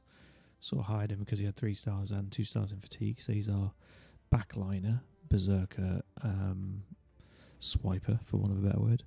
Dagger guy is terrible. We have a dagger guy in training. That's not him. I'm getting confused. This is dagger guy in training. He should be good once he gets there. All the stars in the right place and 2s and 3s. It's a shame he started off as killer on the run though, because he's still going to be, even with the star difference, he's basically going to have the same initiative as this guy when he caps out, even though it's a 2 and 1 star difference because he starts off lower stat wise. But yeah, he should be much more accurate by about 30 with the 3 stars. So this guy will cap out about 75. He'll cap out almost 100. What else have we got? Pretty nice ranged character who can actually fight close range when he has to. So we're sort of doing some weird development there. Very, very temporary. I've started to use the 3-2-1 categories as well. Let me just see if we've got any other ones. They're 3s. 2.5 is basically a 3. This is our 2. Is a 2. Yeah, we've got a lot of 2s, unfortunately. This is our 1. So he's going to be our mega defensive axe shield guy because he's got the Marauder's Edge. Although we've yet to find a decent axe for him. So he's been using a hammer. So yeah, it's a bit of a mixed bag. But we're doing alright. We were sat on 11k at the start of the stream, so we're getting there. And it was day 70, I think. But yeah, we've got a list of replacements that we need to hire. We need primarily a cleaver and a brawler guy, but then a lot of the 2s, 2.5s need to get swapped out as well. But we're getting there. We've got some interesting backliners though. So we've got a servant in a tent who's read a couple of books, so he's going to get like all the blacksmith skills, all the cooking skills, and all the servant skills, which are the accountancy skills. So he's going to be like a full utility character. So we've got all of it in one bro to try and make it as efficient as possible. So yeah, we've got some interesting ones. I think generally we're a little bit underpowered, but we've had some good fights recently, which helps. This guy's almost dead. What's the best way to use a brawler here? Possibly wait and let the others kill this guy.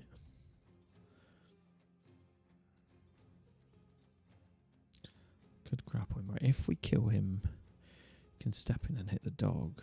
He can then step in and it doesn't make a huge difference. He can currently hit 2 anyway. Turn done. Yep, so he can swipe these 2. Unless these are going to advance. No, we are going to wait because he's going to advance. Let's see what happens. I don't want to waste the brawler's attack yet, so we could move in here.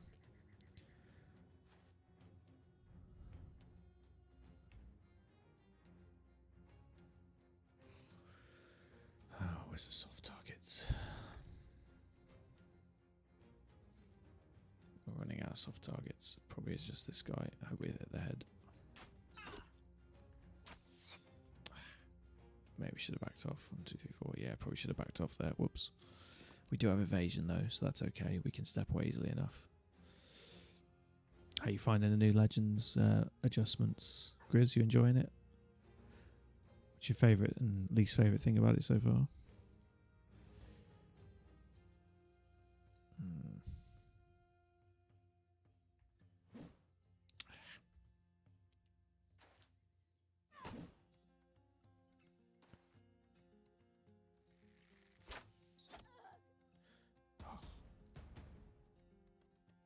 Oh, fair enough.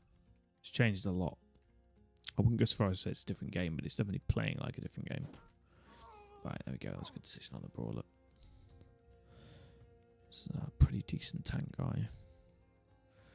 Probably hold here. Can assist here and shred this guy's armor. It's just no bad shout because the really big armored guys are further south. I want that hammer to come into play. Yeah, I think we'll move south.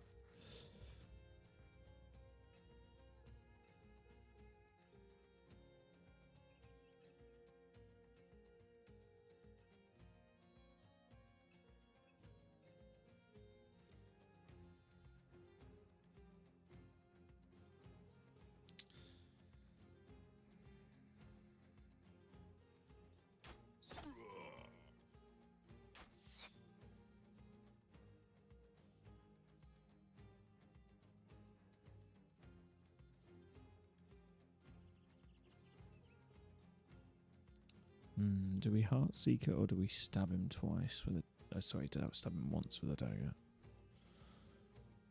Do you want to bypass that armor if we can?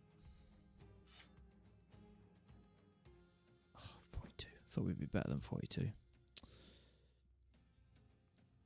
Right, well, these two or these two. 7-5 or these two, forgive me. That might be better just to ignore the dog, actually. The dog's in its way. Yeah, let's do that. Yeah, nice. Use the dog as a bit of a human meat shield to get in their way.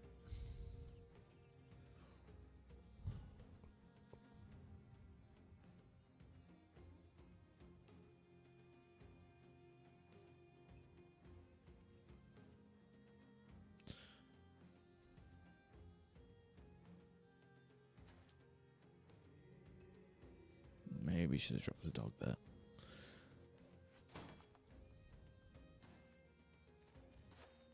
No. Interesting decision by the AI.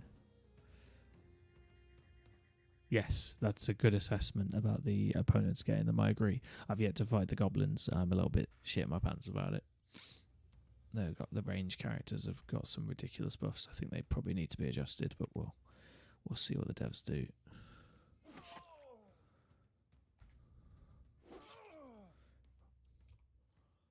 Oh, so much for his armor, but need to eliminate this threat, I think.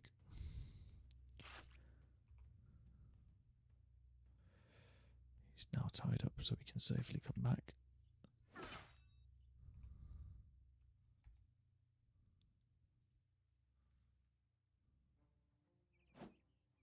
Wouldn't usually grapple with a non-grappler, but I feel like that was a good shout. If we could grapple him, we're going to be able to get that penetrate on much better. We need some support here. His defense is through the roof, though, so we should be okay. 56, yeah. Got a good chance of being safe there. I really want to net this guy just in case, though. This is going to be a problem.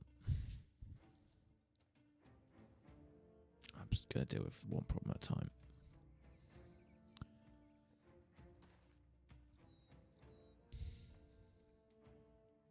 Oh, okay, now I can see why that dog's annoying.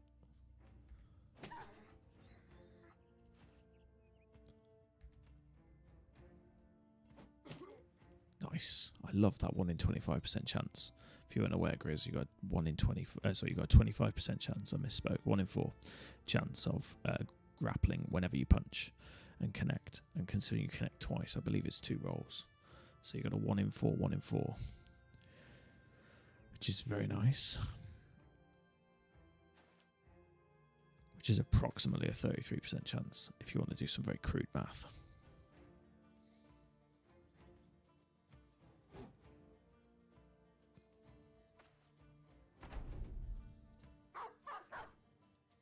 But yes, it's a bit of a split decision now whether you punch or you wait to grapple. Obviously, grapple's got a much greater chance of working than the free grapple.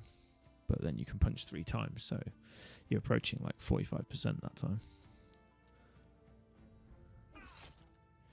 Oh, caught him on the head, that's nice. I'm going to back him out just in case. I'm worried about this guy flanking round. Yeah, this is the other worry. But we've got evasion there, so that's okay. That's exactly what he's done. Need this guy netted. I'm going to wait. Net guy's there waiting to throw.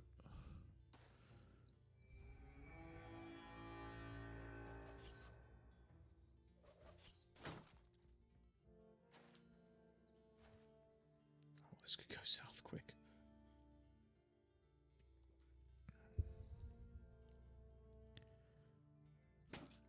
Oh, really needed to step past him then. I think I'm going to risk it again. Yes.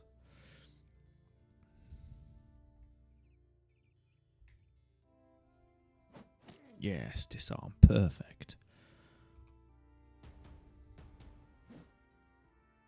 Let's pause some time.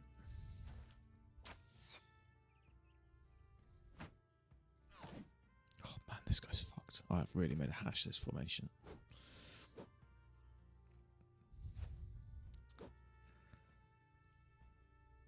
This is not good.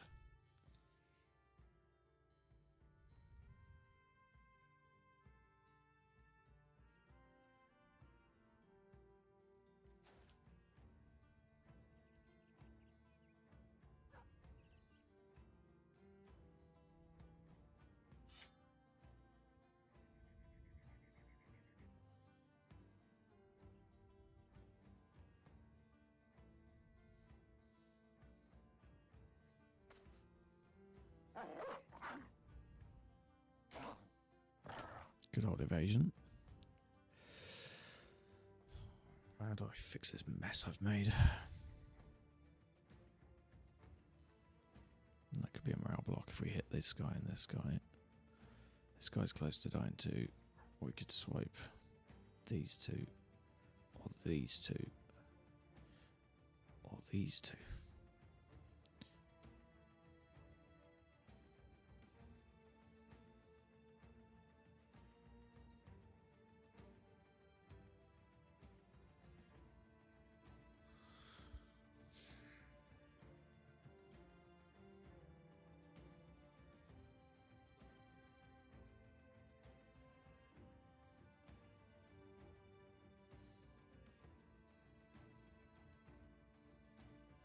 I think the morale might be the most advantage, actually. Yes, okay, good. We broke a few of them. These two have dropped. This guy dropped. He's still in deep shit over there, though.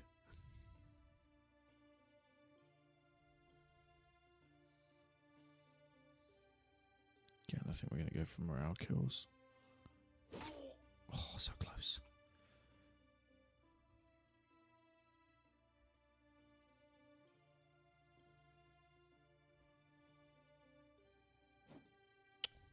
Just miss 80%, that's great. Twice, fuck me.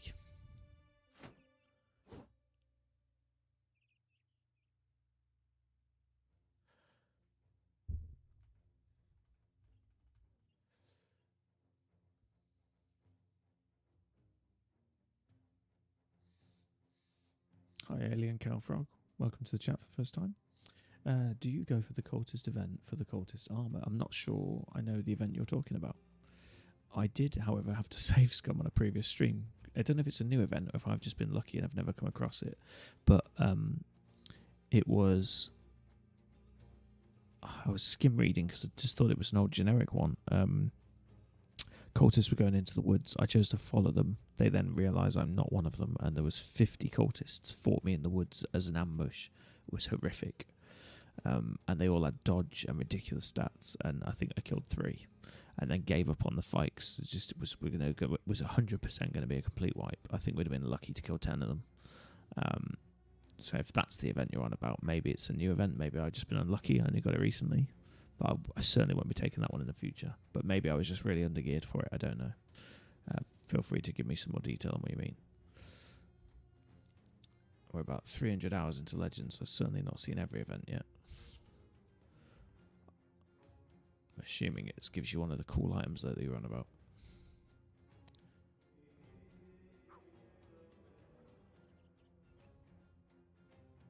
Oh, I need to... God damn it. 2, 3... 2... Oh, we need to be there. That should help.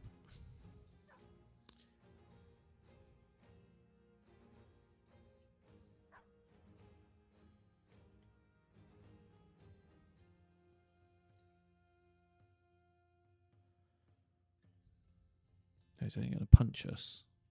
So I think we're going to risk stepping away. Oh, we got away with it. And now he's tied up, although he's going to absolutely kill this guy.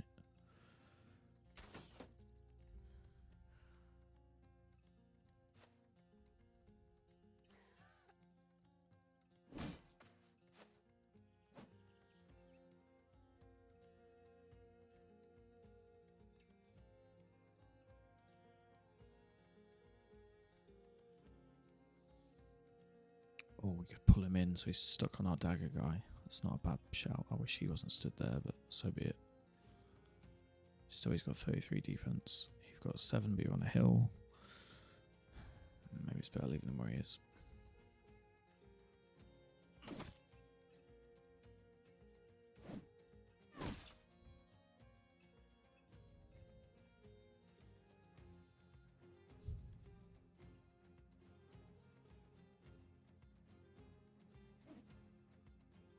Times we're going to miss this guy on like 90% chances. Jesus Christ. I really want to step in after that. Never mind. I was hitting 30s and 40s 3 times in a row. I cannot complain. I mean, I will, because I'm British and it's like a national pastime to complain, but you know, still.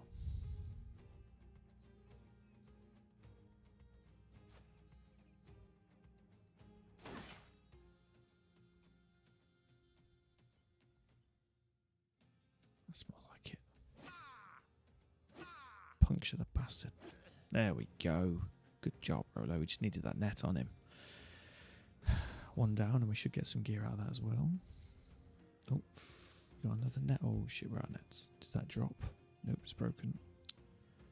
So is that one? Oh, we haven't got the super net skills yet. That's why they keep breaking. God damn it. I love the net skills once you've got them. Yeah, nets survive half the time and then you can re-pick them up. Do need to get bags and belts on this net thrower though if we're going to keep him.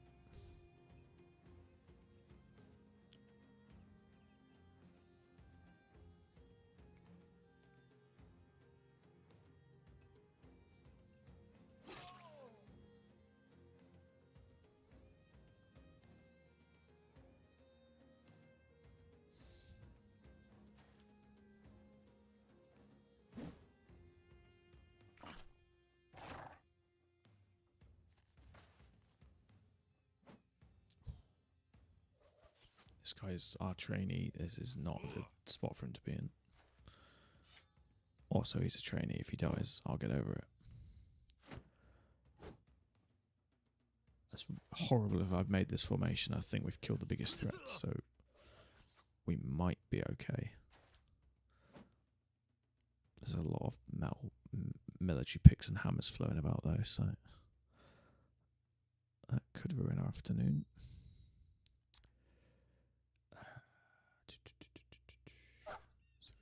Bust them out. No, we can't.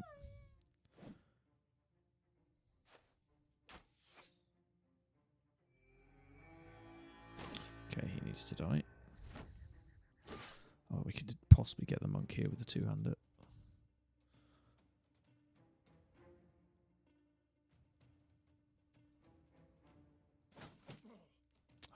Come on, choke him out.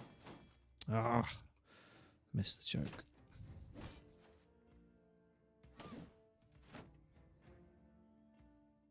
Oh, he's got an axe I want as well.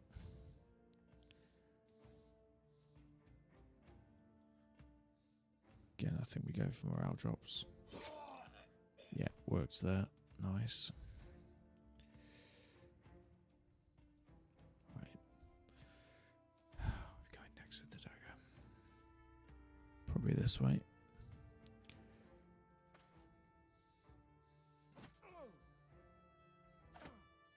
So close.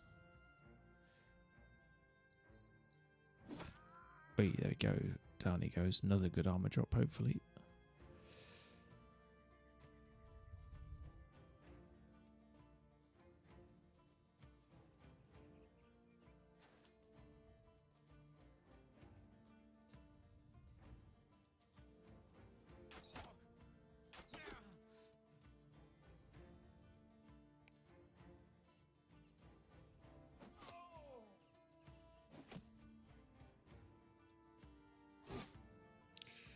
I don't know how this guy's survived as many blows as he has. He should be a lot more beat up than that. Oh, why is his defenses going up? I'm sure it wasn't that high before.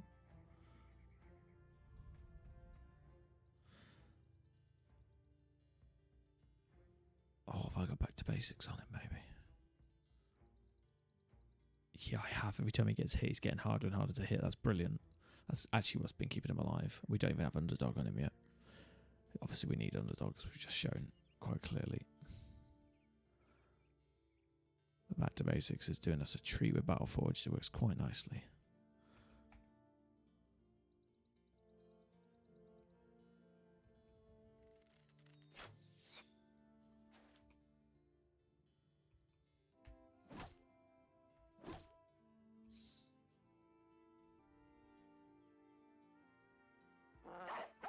Get some surround bonuses going. Ah, we went out puff. So we can't get the monk, which is a real shame.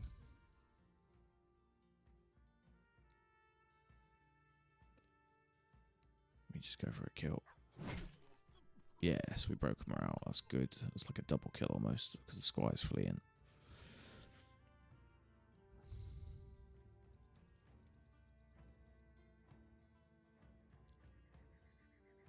Neutralize this. We can start smashing this guy. think we'll press the back line and recover.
Few new names in chat. Welcome in, everybody. Hope you're all doing well.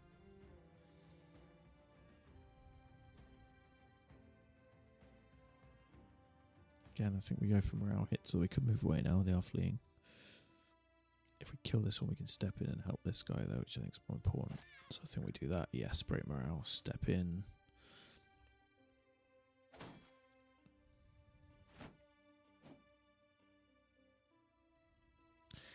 We'll fight like a bunch of gladiators rather than a cohesive squad, but it's working just about. Right, we could rush the back line. Can dive into there and support here, which isn't needed. We can run up here, but this guy's fleeing. This guy needs help. This is dangerous. Yeah, I think that's dangerous. Let's deal with that.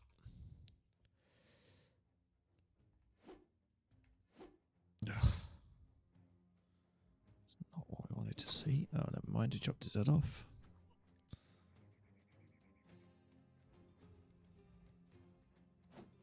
Oh, perfect disarm on a 54. We got very lucky, and we can try and choke him, which we missed again, but we'll take the grapple and disarm all day long. He's running out of armor. That's getting really dangerous over there. I think we do Heart Seeker. Oh, what a hit.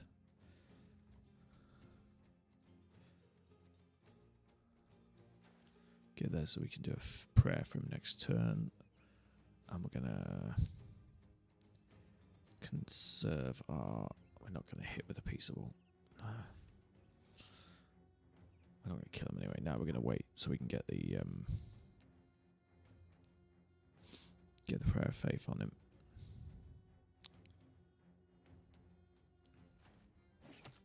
Oh yeah.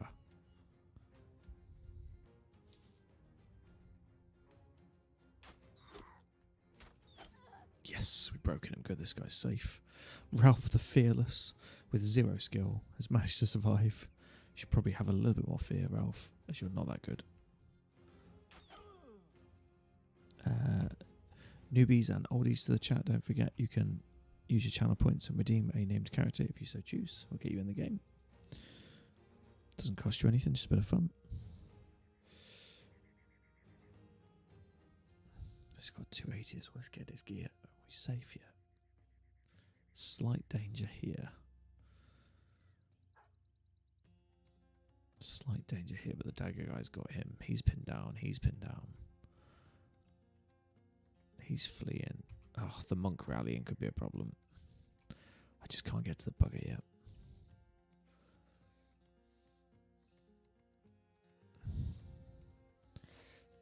Yeah, I think we'll go for this.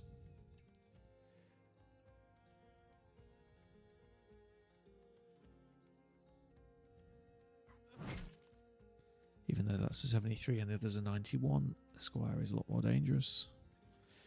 We're getting close to killing him.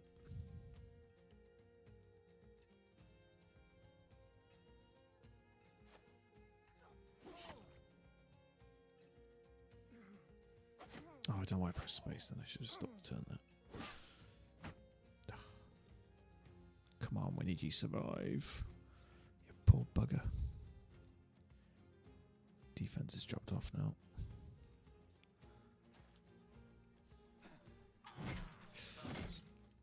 Oh, he's not fleeing. Okay, that's good.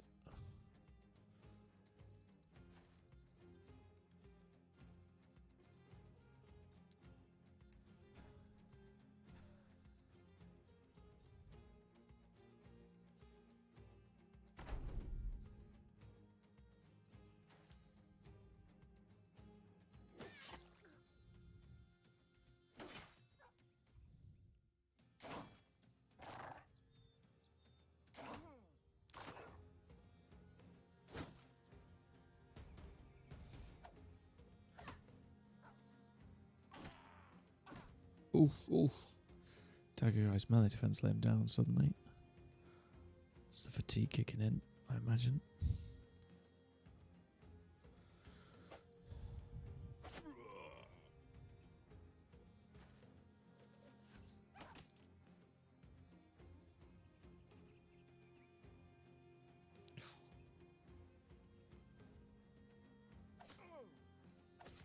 Okay, we can put him down in time. That's all right.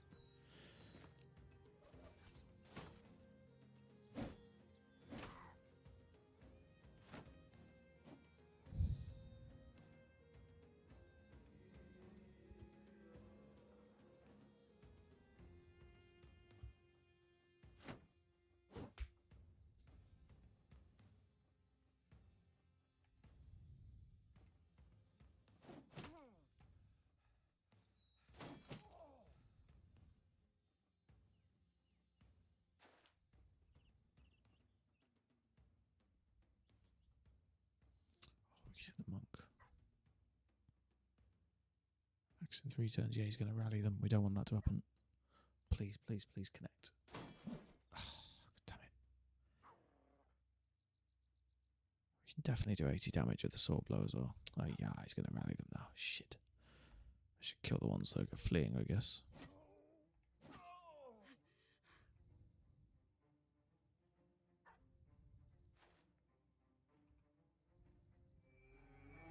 There we go. Yeah, okay, that's really not good for us.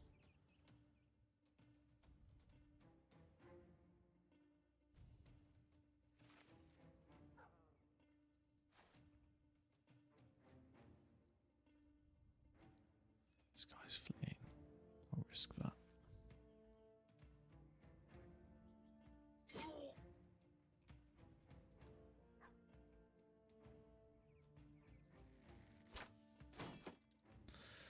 Low chance to hit, but we could kill him if we do.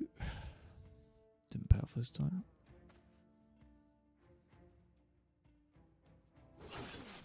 Oh, double kill and a broken around the middle. That's pretty much as good as we could hope for. Survive, survive, survive.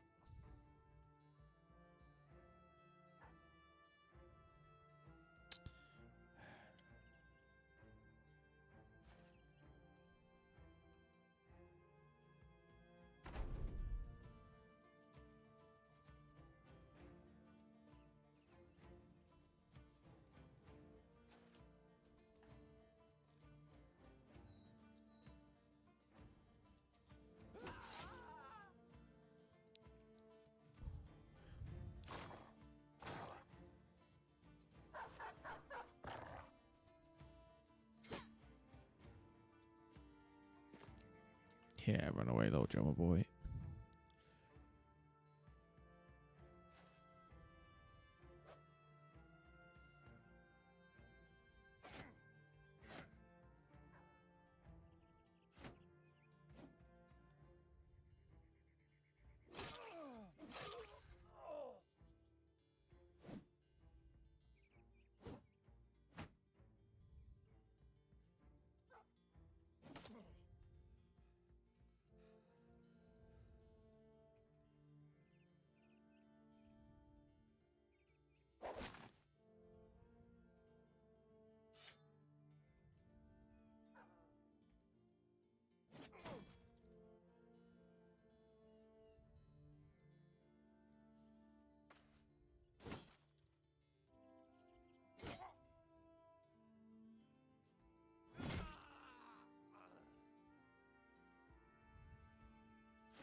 Far too close in a few spots, but we got away with it.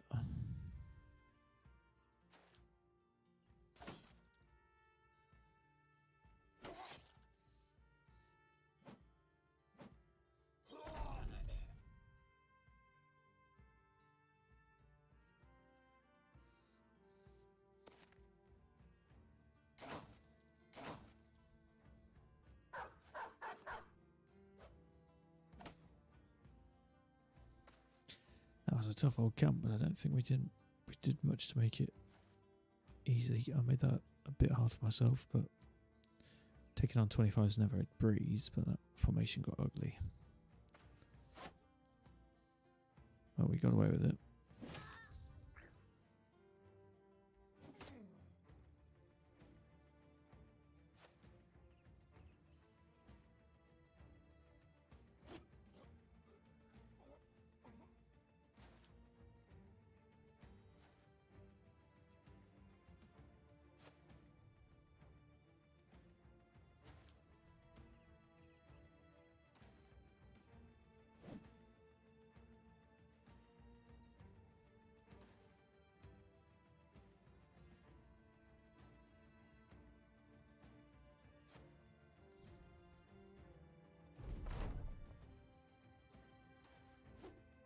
Come on, doggies, do your job.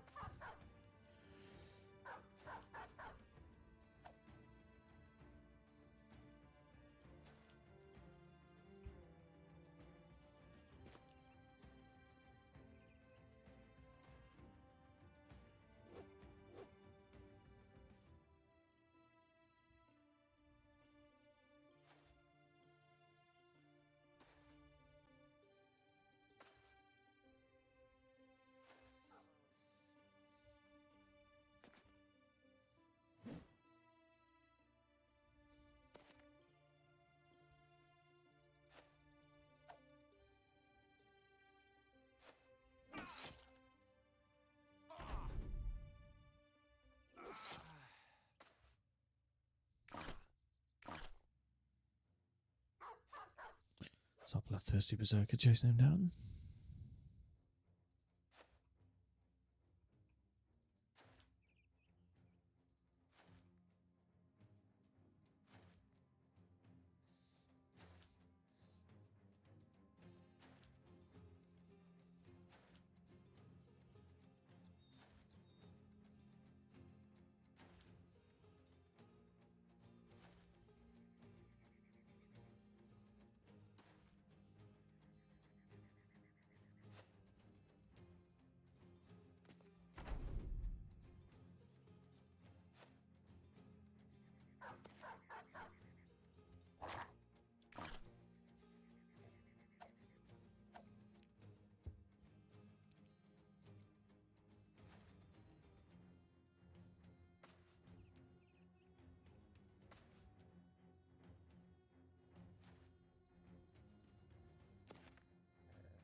Oh, some half decent armors.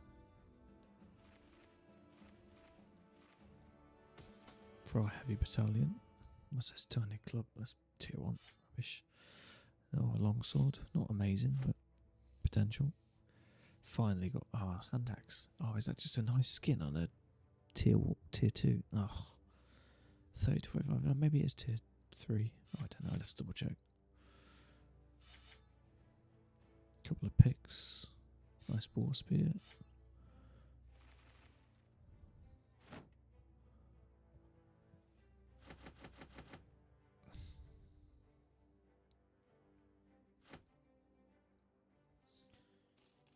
Oh.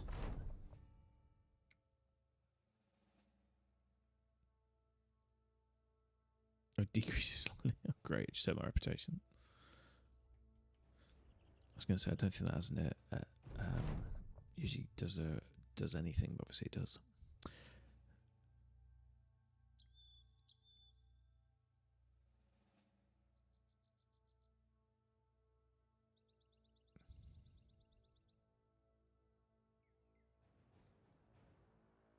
See how long you can keep it going, toughen them up, or show them how to brawl. So brawl is accuracy. So this is the newbie. The newbie. Oh, which one was this? I can't remember if this was the dagger guy. I think it is the dagger guy. I think this is dagger in training. So I think learning how to brawl is more beneficial because that'll be attack. Toughen them up, I'm guessing, will be hit points. And how long you can keep it going is fatigue. Yeah, I'm going to try brawl. Yeah, melee skill and defense. I think he's already got defense, but melee is more lacking.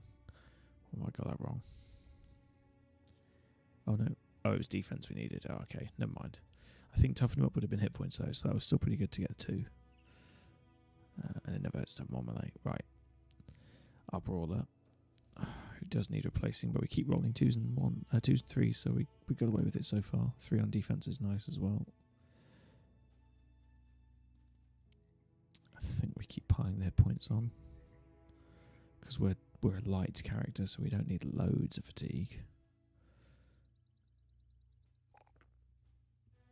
Yep, we've already got Colossus, so we've got Ambidextrous, Colossus, Grappler, Dodge, Unarmed Mastery.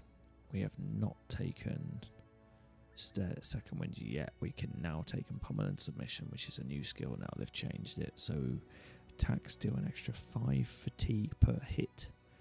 Fatigue is obviously going to stop them fighting back, and it's also going to allow us to choke better. Each point of fatigue damage over the maximum fatigue will also translate into additional damage. So this is very much Jackie stand shy on multiple punches to the guts. Or we can just take Pugilist, which is 25% damage, and Kick can be used without a free hand. And we'll do 10 to 15 damage. Kick currently does 0 damage. It just does fatigue, and it doesn't push them back anymore, which I think is a real shame. I think Permanent Submission is probably the best choice. Relentless would also keep us alive, because it would keep that dodge up when we're fatigued out.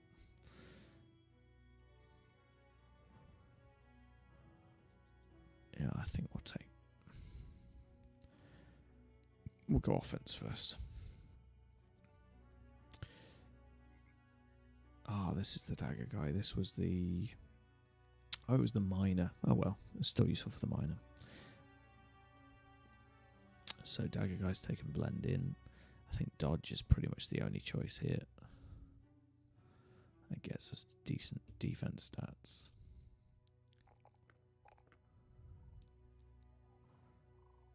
And we're going to leave hit points at 50, so we get double dodge. And we'll keep driving up that initiative. Easy level up. He's just about ready for the front line, but I would say it's not without risk. So we should probably wait.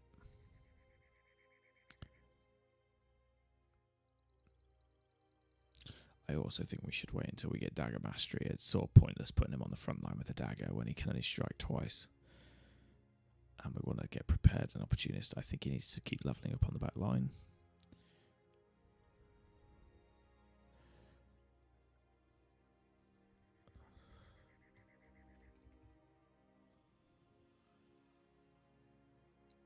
This is basically utilitarian. We can now repair nets, I think. 15 ammo. And we get the 10 melee defense as well. Just coming off the screen has repaired the nets. That's why all our ammo's gone. Let's equip those now.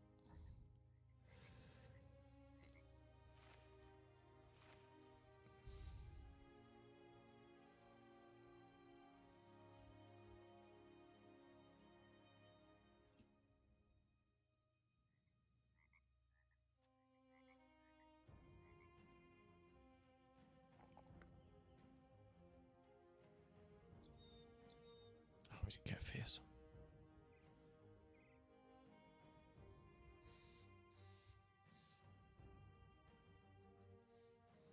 Cleaver or aggressive perk groups. I wonder if we should try and get a book on cleaver skills and give him fearsome, because with the accuracy of the javelins and some javelin skills and all the net skills, fearsome might not be a bad shout. If he's at 48, we can drive that above 70. And then he can possibly scare as he's hitting people with javelins. Maybe a waste of skill. I think bags and belts is probably more useful.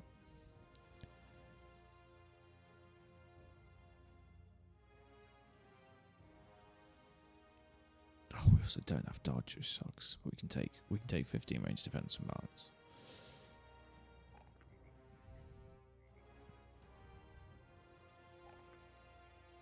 If we don't have dodge, we may as well drive the hit points up.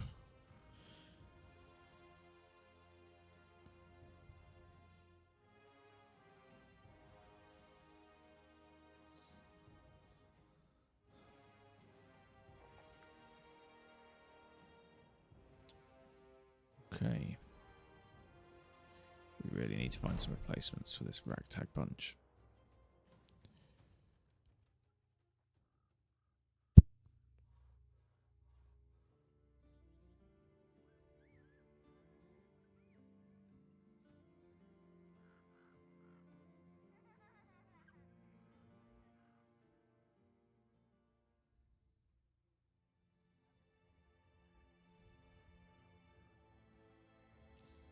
We want to go to Window Act, whatever it's called, because they've got kennels as well. We're looking for that. Houndmaster.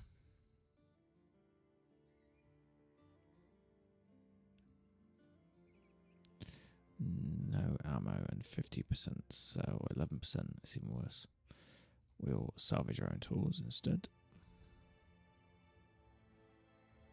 Does throwing scale with range defense? Which skill would have done that?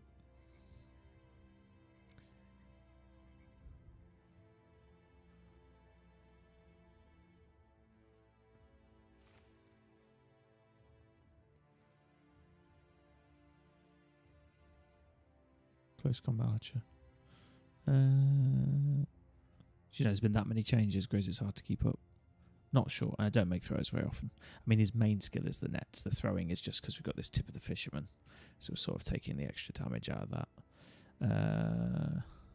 Yeah, no, it works the same as it used to. I just don't build throwers very often. Yeah, when we get to it. But we're not at point blank yet. When using a ranged weapon against a target 4 or less tiles, inflicts additional damage, scaling base of 20% of range defense. Yeah. I didn't realise that the range defense made a difference. I thought it was just by being close. Inflicts additional scaling based on 30% of melee skill or 50% of range defense, whichever is the highest. Interesting. Yeah, we can start driving that up as well then. Good to know. Thanks for the heads up. Yeah, primarily he's to be a utilitarian 5-net guy though. But it doesn't hurt for him to be able to do something with the other slot. I just need to get bags and belts on him. We need to get a treatise on that.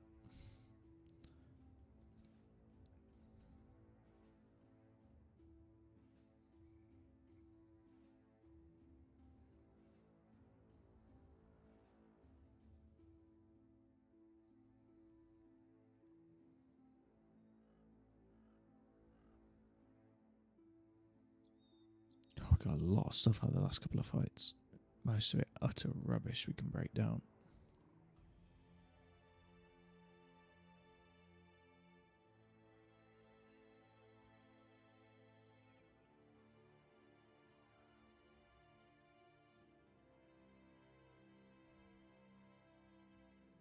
Oh, one of these some of those helmets we can make into the fancy helmet. We just need to find the right ancient helms to make it. Right, I think that's pretty much there for salvage.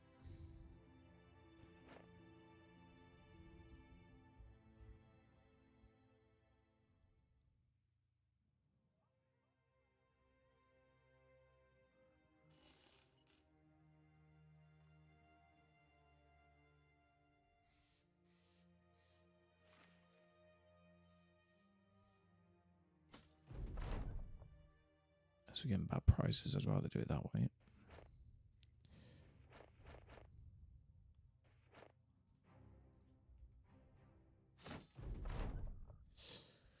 Alright, next ambition, I finally run around all the bloody cities.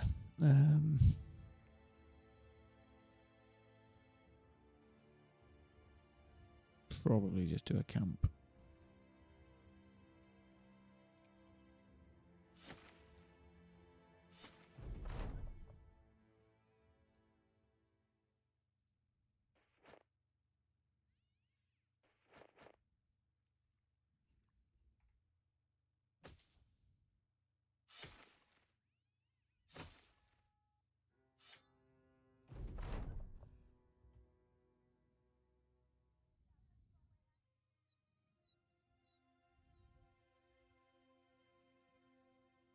Right, let's have a look at these new goodies we found.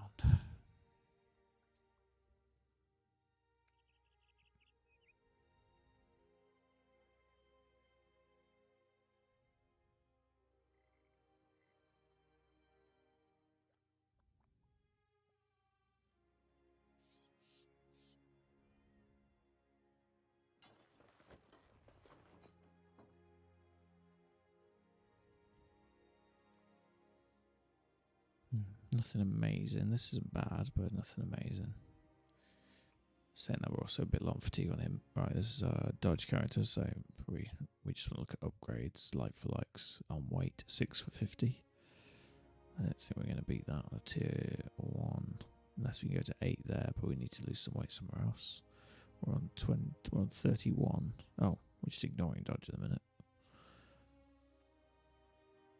Because we've got reasonably good defense anyway, I can see why I've made him a bit meatier. As soon as we get to nimble, which is now. Oh shoot, I didn't realise we picked pommel over nimble, that was silly. Okay, we'll pick nimble next time and then relentless. Which means we're going to have to drop him down, but we'll wait for now.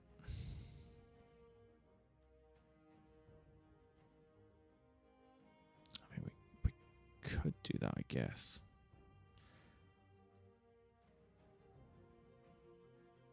It's 25. No, I think I'll keep the armor on him. Right, Battle Forged. 13, we're not going to be able to beat. We can definitely upgrade that now. How much fatigue we've got? 75 and 5. Could maybe go to 10 on a tier 2. Certainly can't afford 23. What's that going to look like? 57. That's too low. As much as I want him to have 300 body armor, 57 is pretty shite. Let's have a quick look at the axe upgrade we were talking about. Yeah. Finally we get to use that, which means we're going to use this, which is going to give us, we're on level 8, so that's 7 levels at 5% is 35, plus the starting 25 is 60%, so we're going to get plus 8 on chance to hit. And we're also going to get 10% extra damage, which is why we're getting 31 to 47.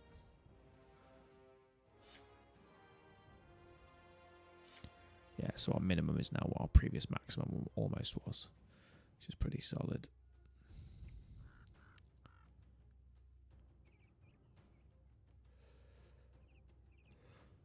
This guy's Battle Forged. I quite like this on Battle Forged, but he can't have the weight. We'll find someone who can.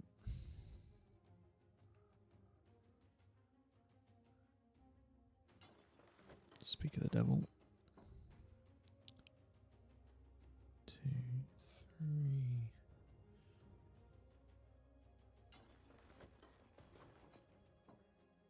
Nice. Do you know what? We've marked him as a 3, and we probably want to swap this guy out, but he's doing a job for us. His defense is a bit low, considering that's pretty much all shield. But he's not bad. Have we got the shield skills on him? Yes, we have. I knew he'd fought a fancy shield for some reason. There we are. Let him tank it up. Even with an axe, that shield's going to last a few blows. This is very much making the best of an average brother, but I think he'll be alright now for a bit. It's sort of a tank, sort of a fighter for us.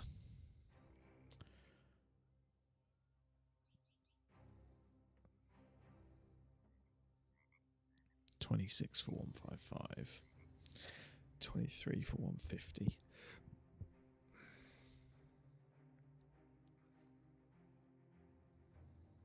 10 for 80.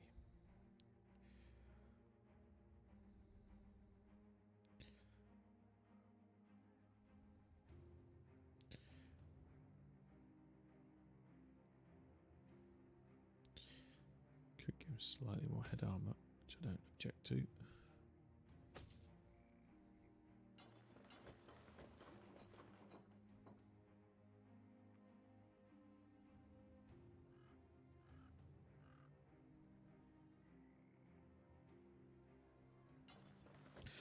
Give him some fatigue back there, maybe.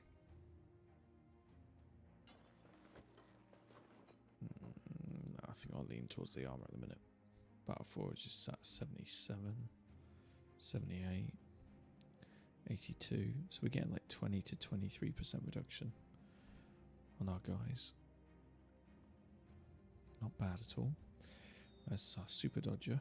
Don't really want to mess with his armor too much.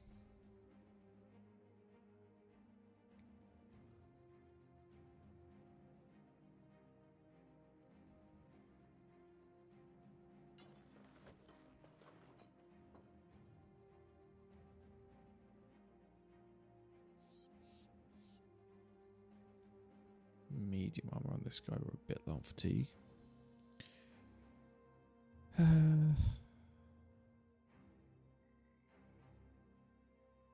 We'll be medium when we get to it.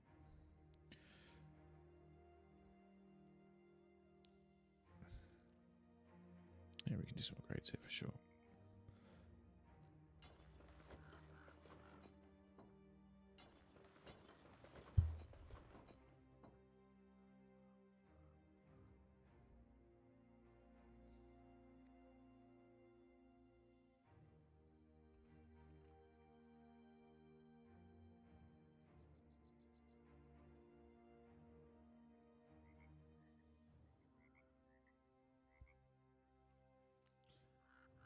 Ay, ay, ay.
Do some of that dodge, but I think that's going to keep him alive, so we'll do that.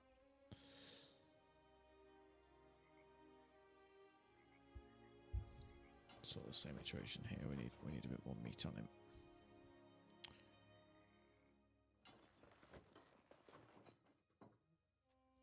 Okay. Some decent upgrades. We definitely need to replace some brothers. We need some ammo. We're going to hang out here for a minute. Did some armor changes, so let's patch all that up again.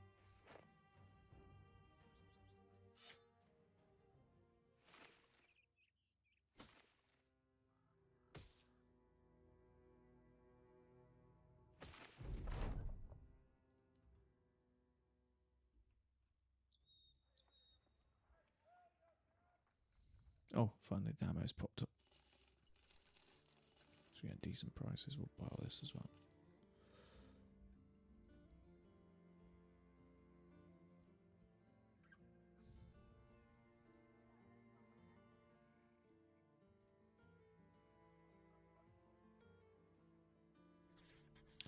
I haven't done many of these quests, and we get to build some more of the cool items.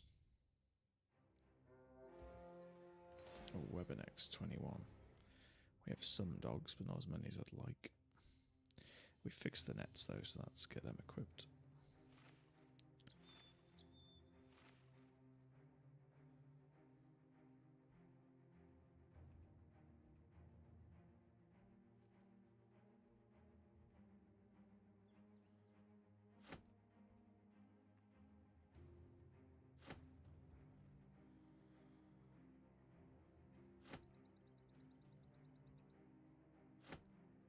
Drop nets to our brothers if we need them. Sorry, arrows.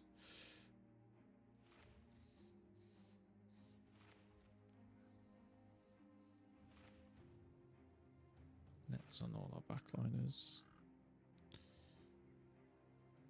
So we can either pass them to our net wizard or drop them, although he can't currently throw them further than anyone else, so probably just going to be using them ourselves. Oh, I just noticed a tier 3 that I missed.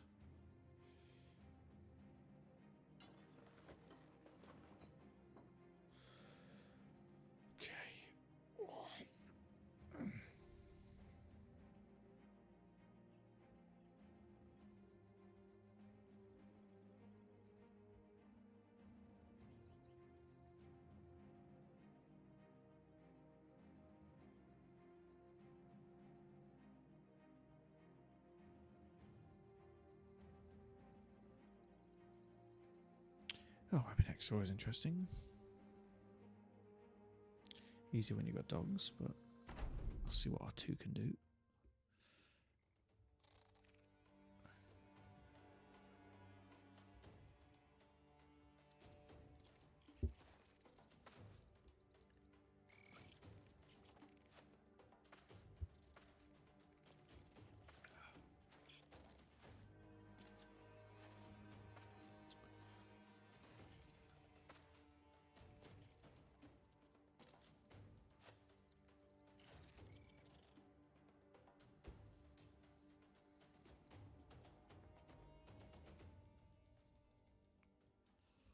It's a lot of spiders. What I wouldn't kill for a fire pot right now.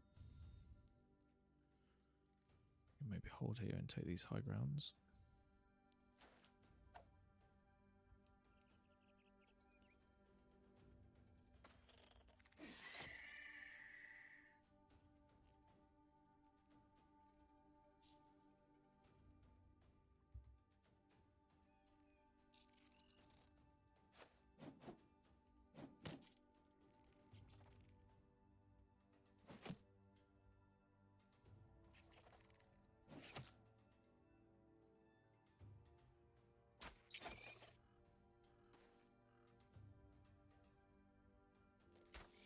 Did that backwards, never mind.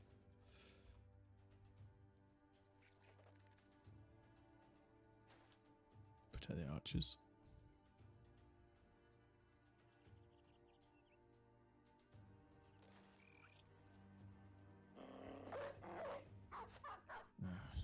Maybe a mistake. So I suicided there, but it might work, we'll see.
This could be bad.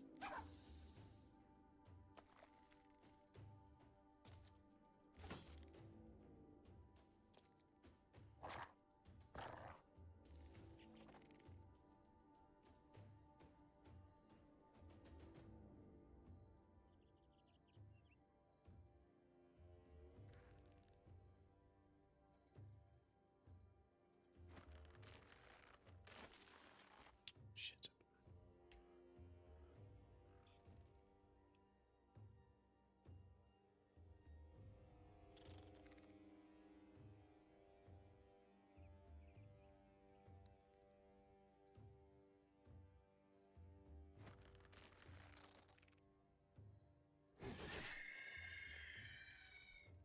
Berserk. Oh, Berserk got the nets off. Nice. Unfortunately, our net guy does not have his de-webbing skill yet.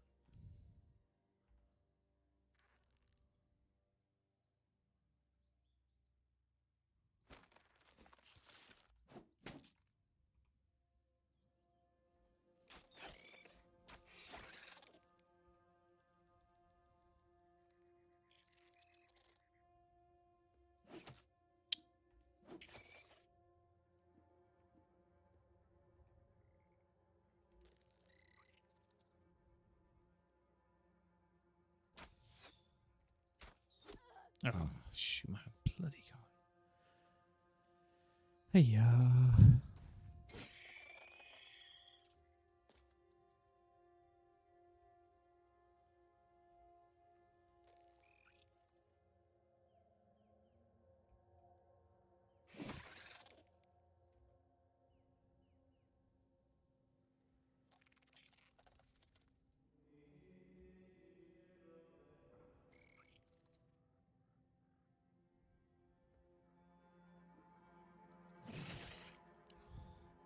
risky leaving the net on, but I thought that was worth it. A little unlucky on the damage, but we still made one of them flee, so I think I can still live with that.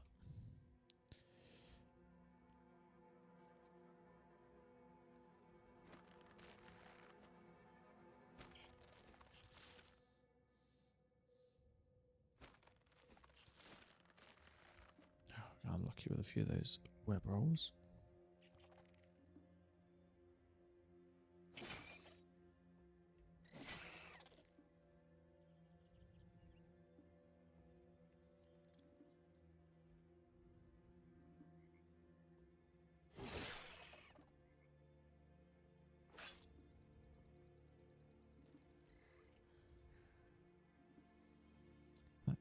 Could have gone worse, but let's see what happens next. Still need to deal with the eggs. I probably shouldn't have released the dogs so soon because they're not going to get to the eggs now, that was a mistake. The dogs usually will seek out the eggs, and that can really help. I think this is going to be an attrition fight. We're just going to have to manage the waves.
Just make sure my eyes aren't deceiving me. We don't seem to be missing any. So I think we'll rush the eggs now.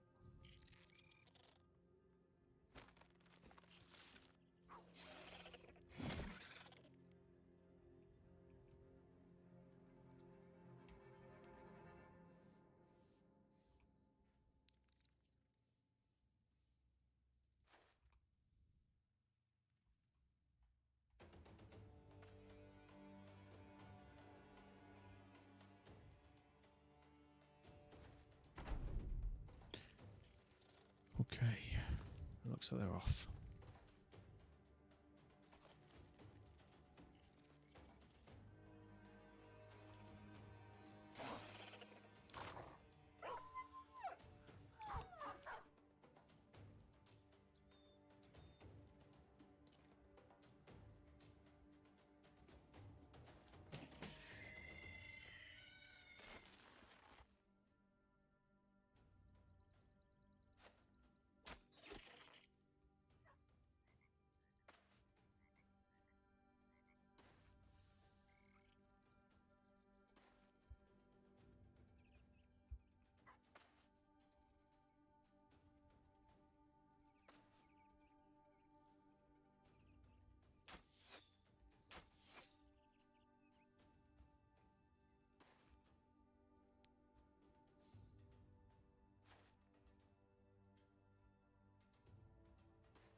Right, guys. Little one's crying.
Sorry about that, guys. Thanks for hanging out.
Oh, there's another dog.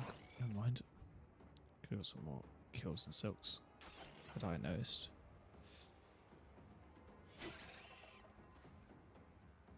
One left. Where's the one? So this one.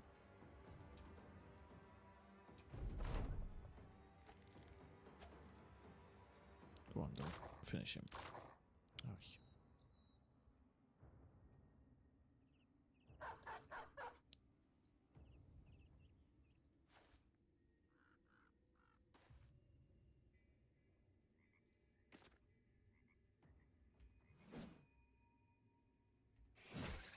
There we go. How do we get? Oh, a decent amount. That's good. Make a few more super nets.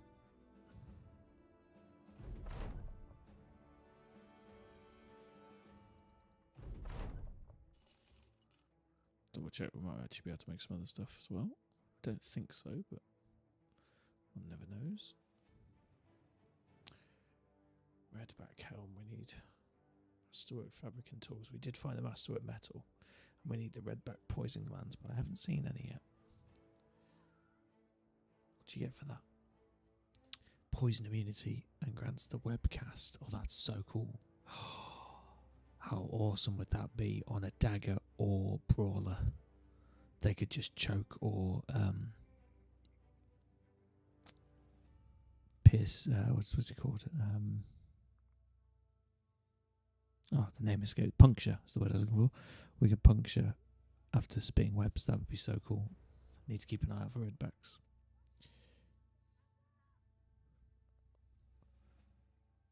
Do some more ancient fights as well. If we can get that helmet, that'd be nice. If we can get some scrats, we can get some light padding, but we don't have axe guys. That's probably not wise. Well, one guy's not going to cut it, I don't think.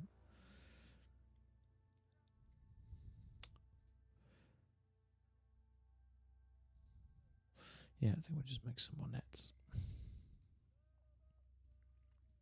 Speaking of which, we have some non-buff nets, so we'll fix that.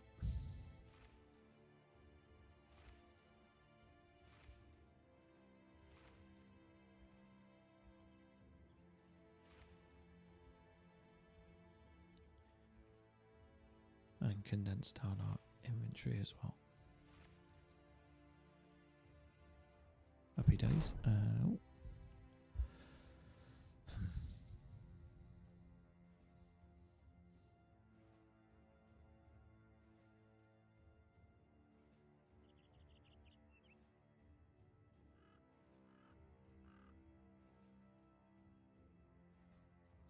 We'll see if the net thing works. I'm not sure if that's going to help. Oh, we did. We gained swimmer and we lost the throwing net. Well, I could live with that. Nice.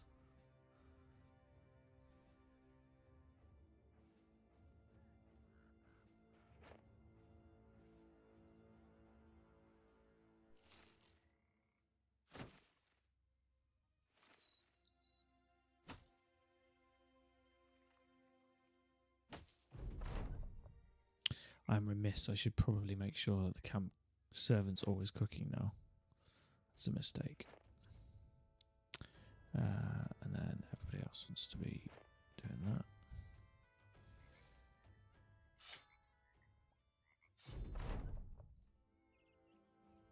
Beyond that.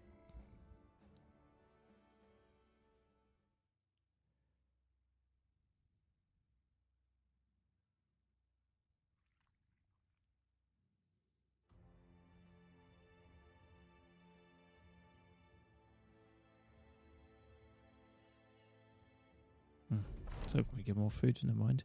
We did manage to turn some bugs into some bug sausages. Oh, I don't want Lloyd to do that too much. Why is that?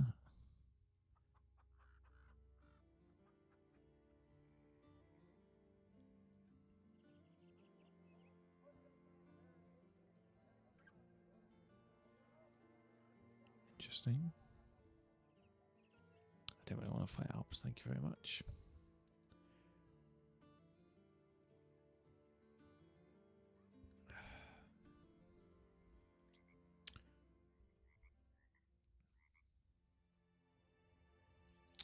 Right, I think we'll go to Windvact and search for our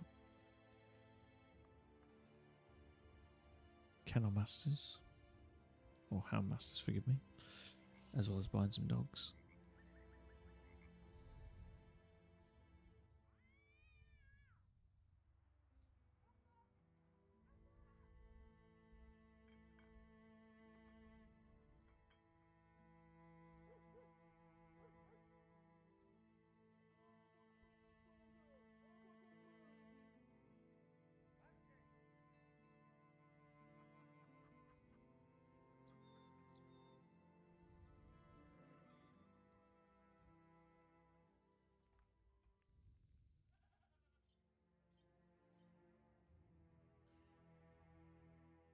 I would do some more wolf and weather net quests, but I want to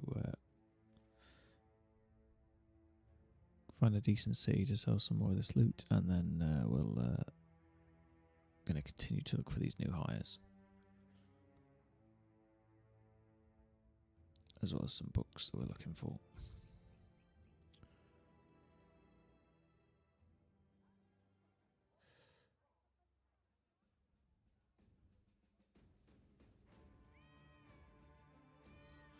Or as a dodge book, that might be worth just buying and keeping, to be honest.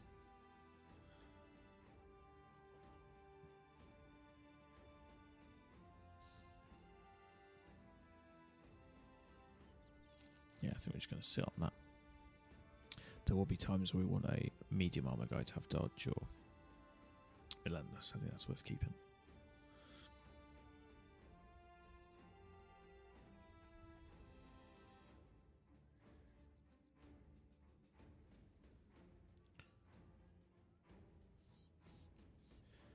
Come on, Helmmaster. Fuck's sake. It's like the third city I've been to with no Helmmasters. Or if I have found one, it's been absolute trash. Could hire a sellsword, I guess. What we're looking for. Replacement cleaver guy.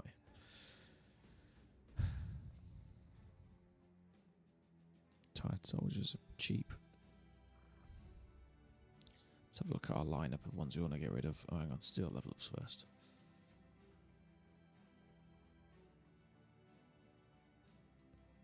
$59.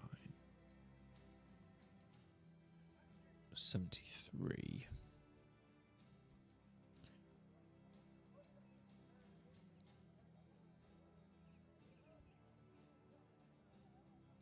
Very close to getting the immovable.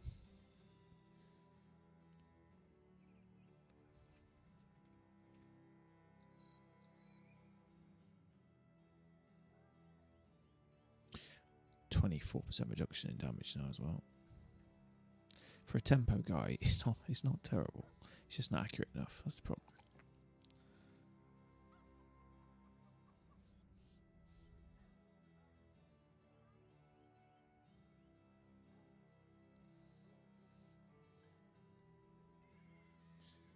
Yeah, not the best.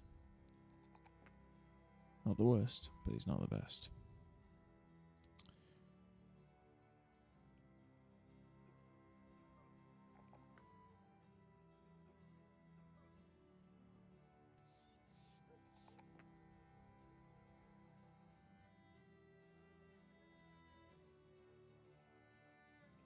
I think we need to get this guy, if we're going to keep using him.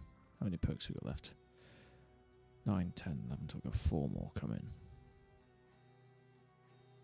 I think actually, with Berserk, Killing Frenzy, Muscularity as the 3, and we read a book and give him... no, we'd need an extra. We'd need to get him to level 14. I was going to say read a book, give him a tier 1 specialty and then a specialty, so like sword or axe skills. So if we can get a lumberjack book or a swordmaster book, that might be worth it. But I think we might be flogging a dead horse. We'll see. We'll keep him going for now. And then this is our minor in training.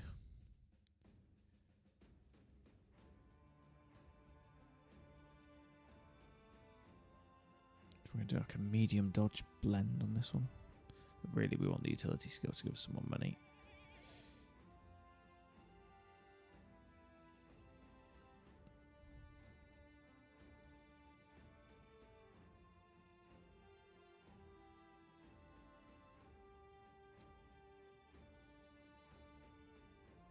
Oh, again, I did an update just before this stream, so I'm on... Give me 2 seconds, I'll tell you. I think I've still got the window open. No, I don't. I closed it, but it's in my favourites. Give me 2 secs. We are currently running 19.2.18. But have they just dropped 1.9?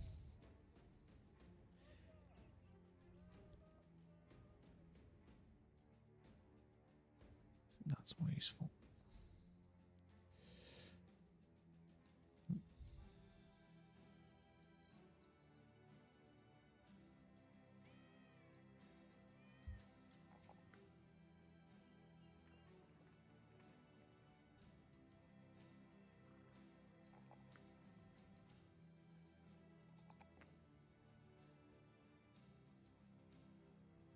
Yeah, 19.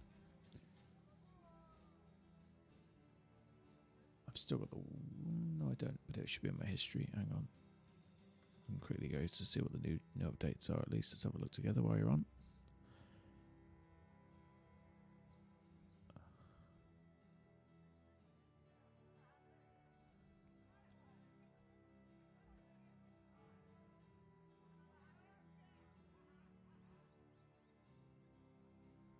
Orc Smithy is working again. Orc Smithy? What's an Orc Smithy? It's working again. Orc Berserkers got their weapons back. Fix the... Oh, I see. Maybe that's a joke. Fix the underdog perk crash with the warden. Fix missing icons on shields. Fix tools related to perks not giving tools capacity. Fix the whip them in shape tooltip. Fix green strat potion crash. Fix the typo in a crafting tent. Fix the smite skill. Fix kick skill fatigue damage in the tooltip. Fix the battering ram perk icon. Fix the versatile perk not working as described. Oh, good, because the description on versatile is weird anyway. Fixed fashionable messing up the fatigue calculation. Sorry. Clarified spear wall at AP cost in the tooltip. Added status icon and tooltip to onslaught perk. Added the fencing teacher perk tree to man at arms. Added the repair tent to tools efficiency tooltip. Changed double strike to directly decrease fatigue cost. Changed shields code to be more compatible with external banner mods. Yeah, nothing huge on there, but thank you for the heads up. I tend to install the latest one as just before we launch the game. So if they do update it midstream, then yeah, bite me. I'm doing a poachers run. Oh, nice. The poachers run can be challenging. I didn't enjoy it because I've been trying to enjoy all the Legends starts, but it's Legends with the original theme. I don't think there are any changes in the poachers run. I could be wrong. I didn't spot any. Oh, we need to get some more money. Our day rate is very reasonable at the minute.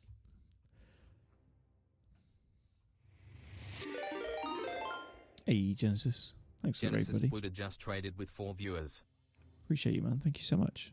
How did your stream go, and what are you playing at the moment? You still on the Project Zomboid? Slaying zombies? Yeah, it looks like you are.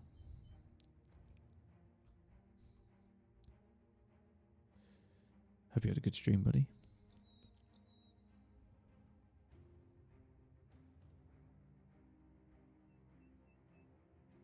That is wild, Earhart, because when I played it, it was 2 skulls and I said it should have been 3. I think it's one of the most challenging starts. No worries, mate. Don't work too hard. And yeah, mind how your back goes. Hope your back's feeling a bit better. I haven't spoke to you since we last spoke, but I hope it's treating you alright. Thanks for the raid, man. Appreciate you. And welcome in, Raiders. Playing some Battle Brothers, which I know that Genesis does play now and again. Hope you enjoyed your Zomboid stream. Sit back and chill. By all means, say hello if you want to. Don't forget to hit follow. Right, what was I doing? Oh yeah, we need to find a camp, don't we? I'm giving up on this Houndmaster. I think it's done. No one's died. I think you should be alive unless I sacked you here, huh?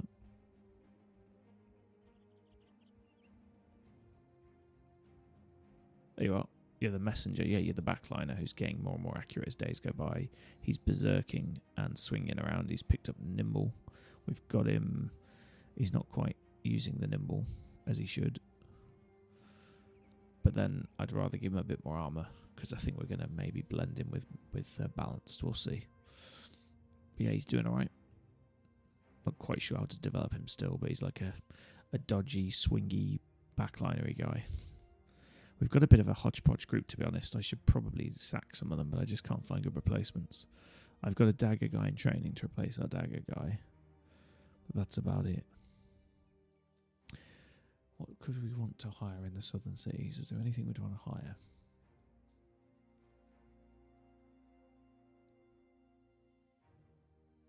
Oh, we could do with some pugilist glove thingies.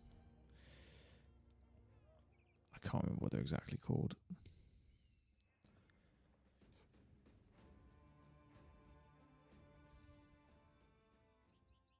I think they're more likely to be where the arena is. Let's go and have a look. Keep an eye out though, because the south can always be dangerous. Although this is where we've got most of our early gear. With small groups like this, with 3 leaders that we can just beat up with 14 of our guys. I think we may want to take this fight. Continue our beating up into the south. I don't know why they're spawning in such small groups, but I'm not one to look a gift horse in the mouth.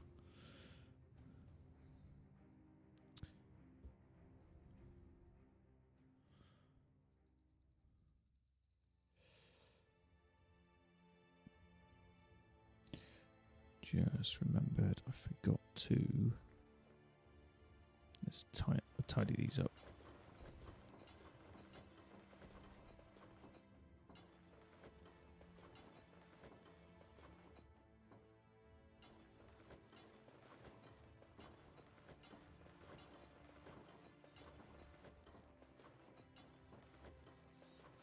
Let's condense down inventory slightly. And we will... Oh yeah, net guy. We made a bunch of super nets. We need to re-equip them.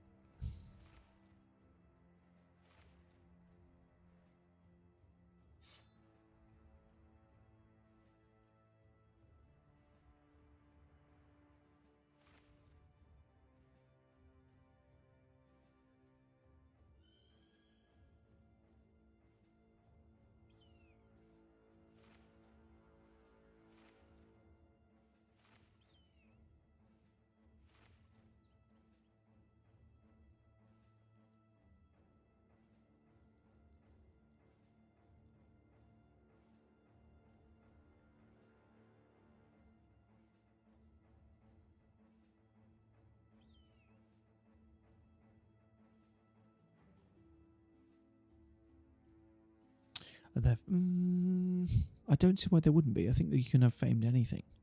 I know there's 2 different types. You can have gauntlets in the north, which I think do more damage, and you can get the gladiator. I think it's called pugilist gloves, but that might be the original ones, gladiator wraps or whatever it's called. And those ones are better for choking, I believe, and give you a little bit more damage, but not as much as the gauntlets.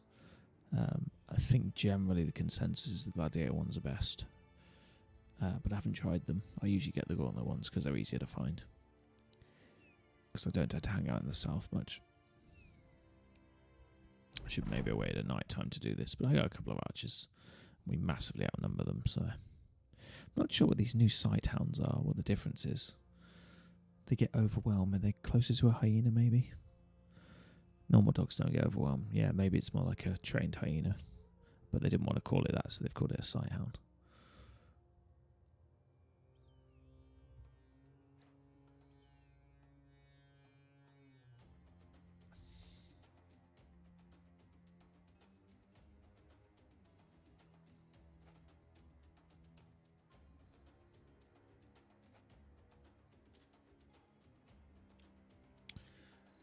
Great, they're both wielding maces. Fun. Not.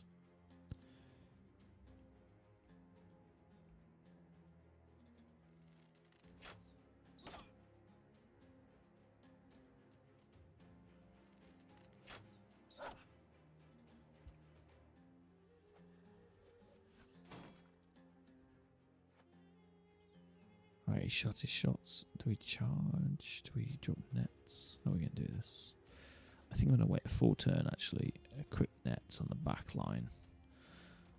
And I think we'll move, throw, and charge, possibly.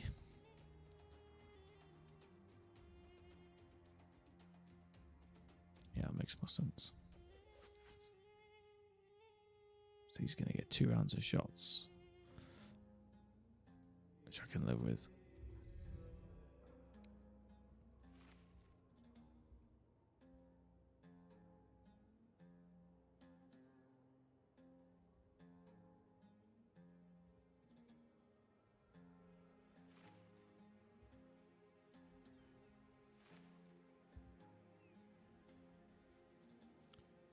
We've got 4 nets, only 2 leaders, so I think that's enough.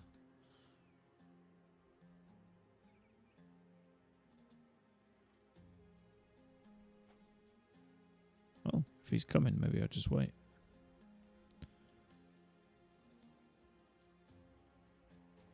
advantageous for me to stay still because I've got anchor on at least one. I think I've just got it on one at the minute. We'll be giving anchor to more as time goes by.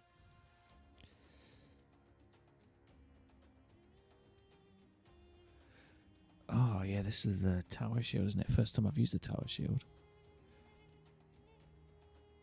Oh, so you can, it's a super tank shield, so you can use it to completely protect another person. Or it's just, yeah, Fortify is the same as Shield Wall, isn't it? It just doesn't give you the Shield Wall perks when you're next to other ones, but it gives you more defense, which is pretty cool. Wow, his melee defense is going to be over 100 when we Fortify. That's crazy. And his range defense will be in the 90s. I'm sorry, just shy of 90. Jeez, nice. It's a good desperation trigger to pull, I guess.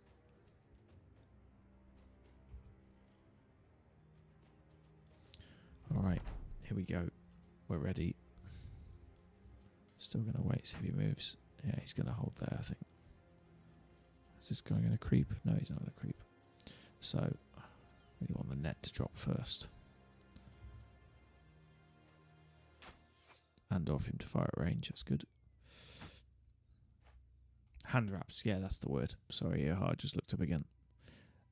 I'm pretty sure there are famed ones, you know. I just think it's just a chance. You know how there is like the plus 15 to defend when wearing a cultist hood? I wish there was a perk like that for the farmer's hat. Yeah, I've still got a farmer's hats on because I just haven't found any tier 3s and I don't tend to buy them for the back line.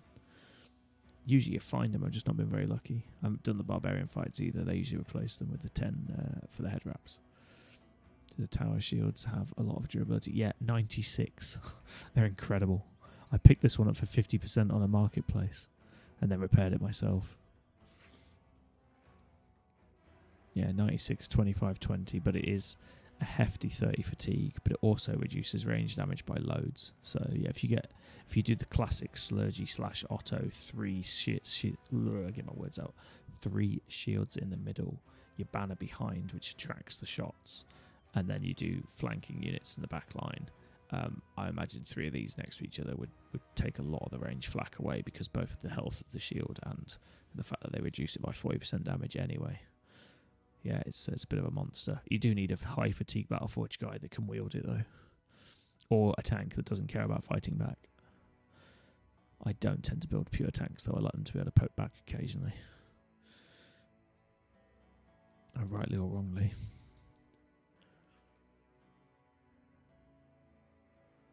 Yeah, I really need to wait until these nets drop.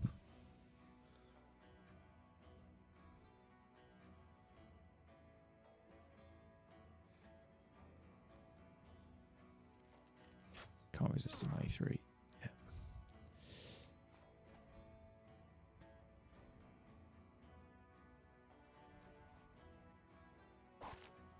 Right. Let's do this, boys. Charge. Can't drop it. Damn it. Do that instead.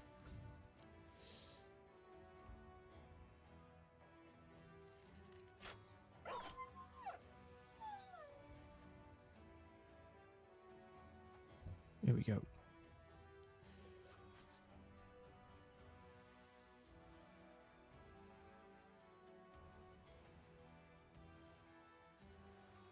Same issue, damn it.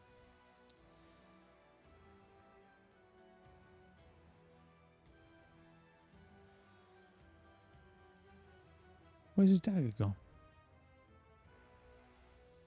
Oh no, yeah, sorry, he's dagger in training, isn't he? He's backlining.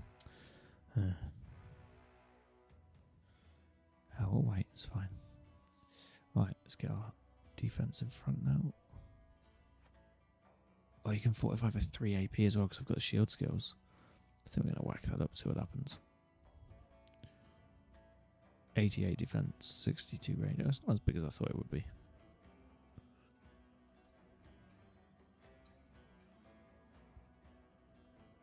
Still pretty big, don't get me wrong.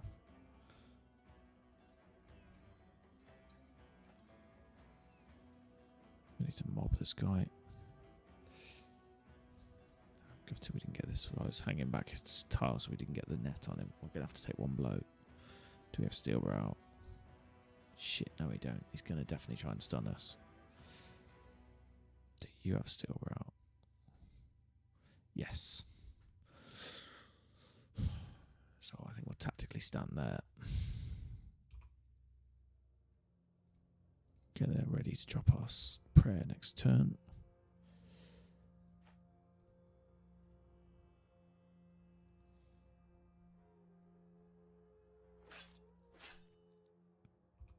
That's interesting. You can prepare that even though he's not got a weapon out that can use it. I'm not sure that's going to work as I expect, but if it's on next attack, maybe it will.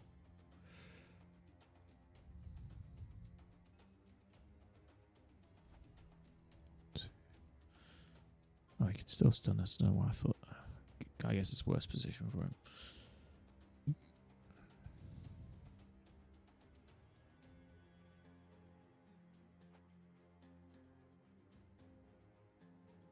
Yeah, he can stun us as well. So be it. Could just dive in. No, I'm going to make him come forwards.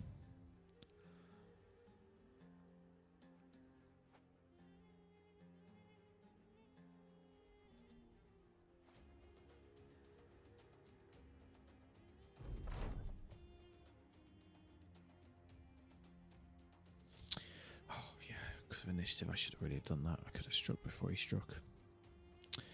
Oh well, that's done now. I need to pay attention to the initiative order there. I don't know, to be honest, the guy with the tower shield we should have sacked. I've classed him as a 3, which is a throwaway character, but he just got good. He got as good as he could be, but he obviously isn't as good as he could be with the shields. He's just an average militia guy.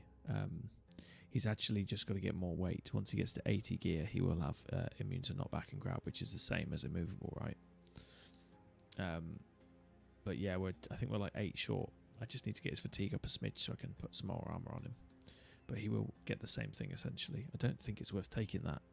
Indomitable, I think is what you meant, right? Or did you mean... Oh, that is actually called immovable. Yeah, he's already got immovable. Sorry, forgive me. Yeah, he's getting like a 77-76% when it's full. All of my guys are getting 20 to 25% damage reduction now on the Battleforge front.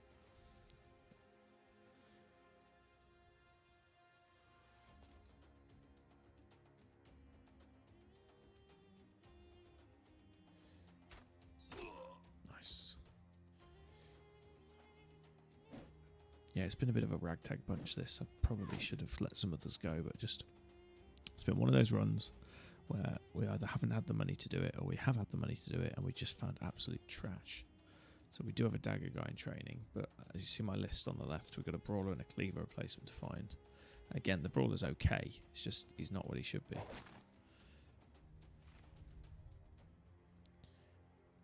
And then every brawler I've found has just not been sufficiently decent enough to replace them.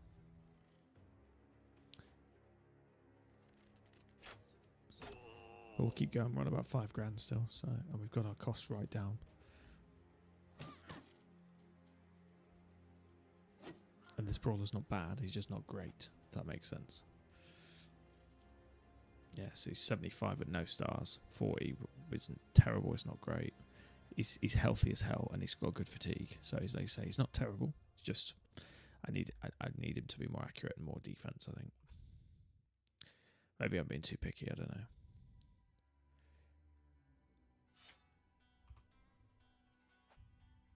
Oh shit, I need to net this guy as well. I should have moved him around.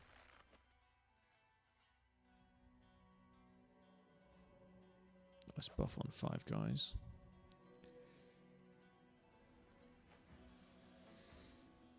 Do we go straight for the daggers? I think we do.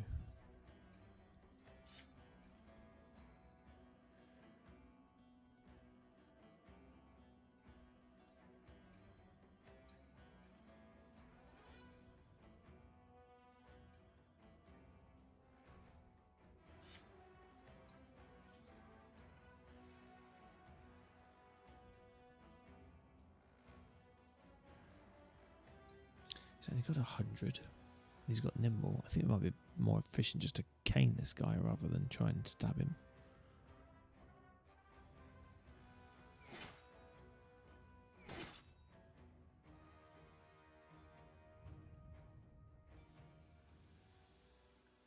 I can't work out if Heartseeker's good or not.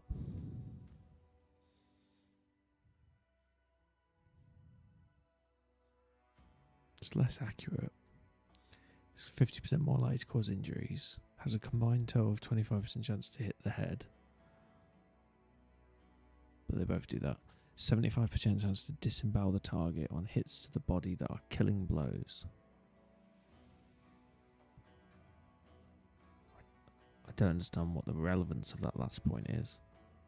Why do I care if I disembowel him? If it's a killing blow, it's a killing blow. He's dead. Is that just for undead reses? I don't understand that one.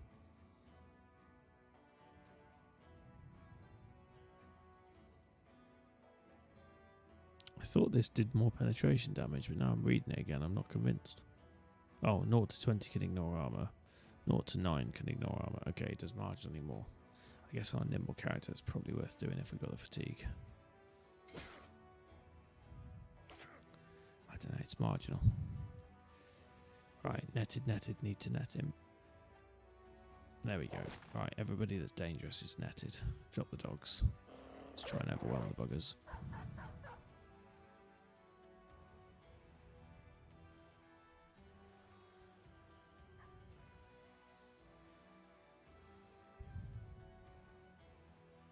Through the mass dagger.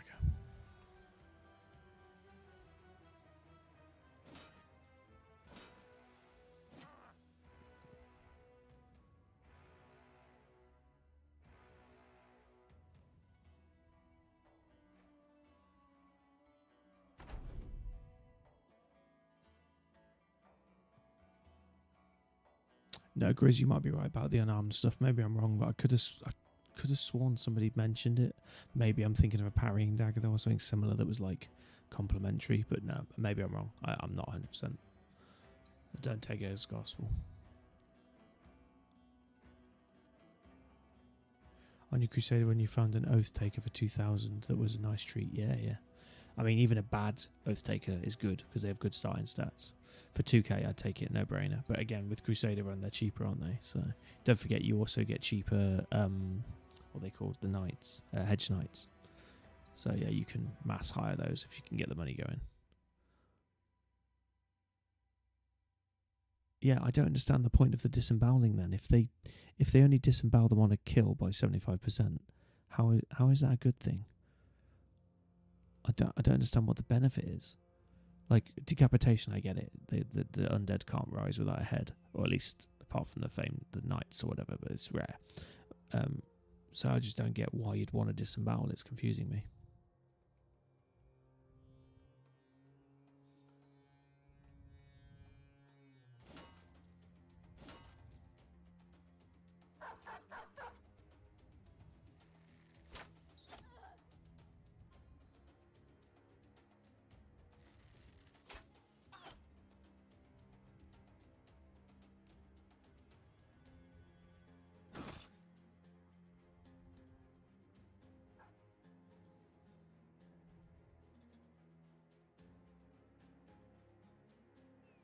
No, forget the undead. I'm just saying, why would you want to disembowel anybody? Yeah, maybe it does cause a morale check, but then I thought a death caused a morale check anyway. Maybe it does a bigger morale check? I don't know. I don't understand why you'd want to disembowel. It's thrown me.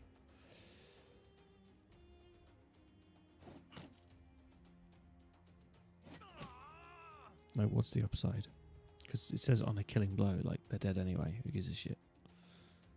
It's not like I'm playing against a computer character that can come back to life, and therefore you want to do more damage to them or whatever.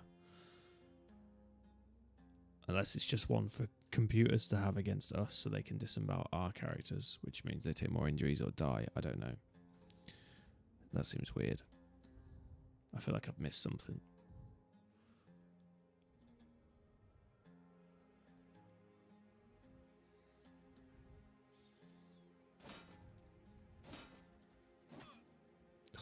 We're not hitting enough of these.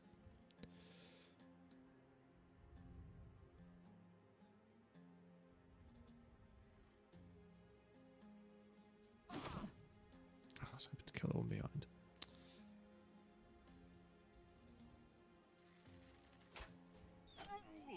Ah, so close.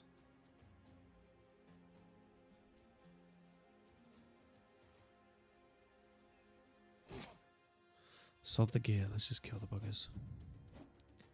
Take the maces, that'll do. Still a quicker way of killing with this one though. One more will do it.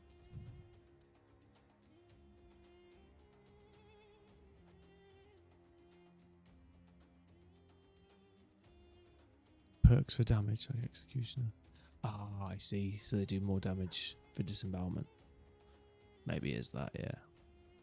Seems subtle either way. I'll obviously keep an eye out for it in the descriptions. There's so many new perks, it's hard to keep track. It's good though, it's breathed some more life into the game. I'm enjoying it.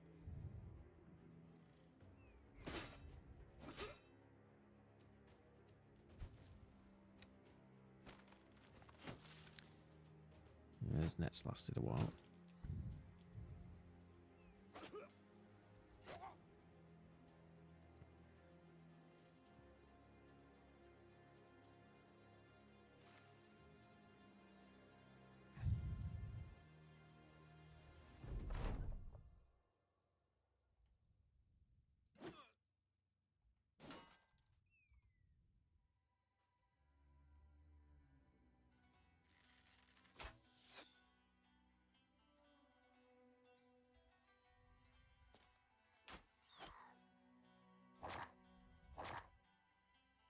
Yeah, unless it's like a reduced resolve morale check that already happens when you cause a death. But maybe it's like a -10 resolve or +10. You know what I mean? Like maybe it's harder because you've like scared them. I don't know. It's something I need to ask in the Legends Discord for sure.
So we want to put that militia guy. He's not the strongest in the world, but my god, he's accurate with the militia skill plus his, 70 odd melee attack. He's not great. He's very much utilitarian, but like he does a job. Certainly would have preferred him to have better stats, but he's a chunky distraction if nothing else.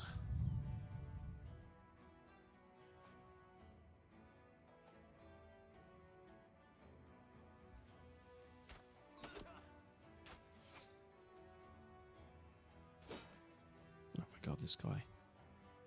Just die already.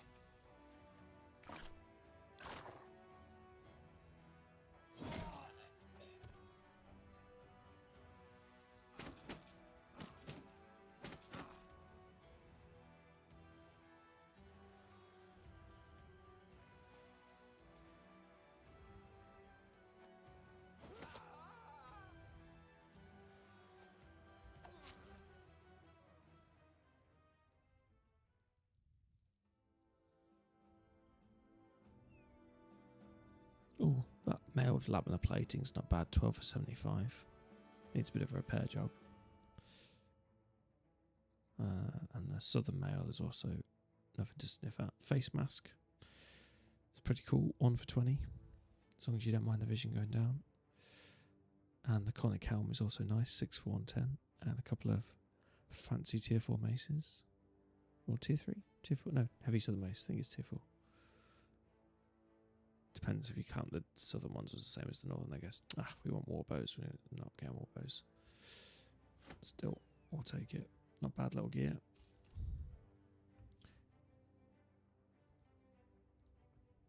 Let's quickly patch up though, because I do not want to get caught battered in the desert.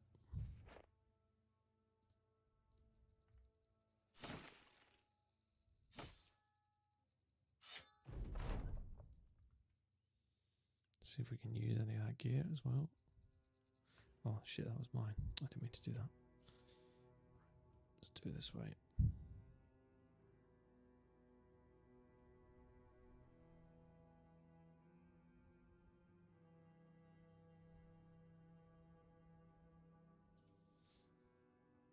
Okay.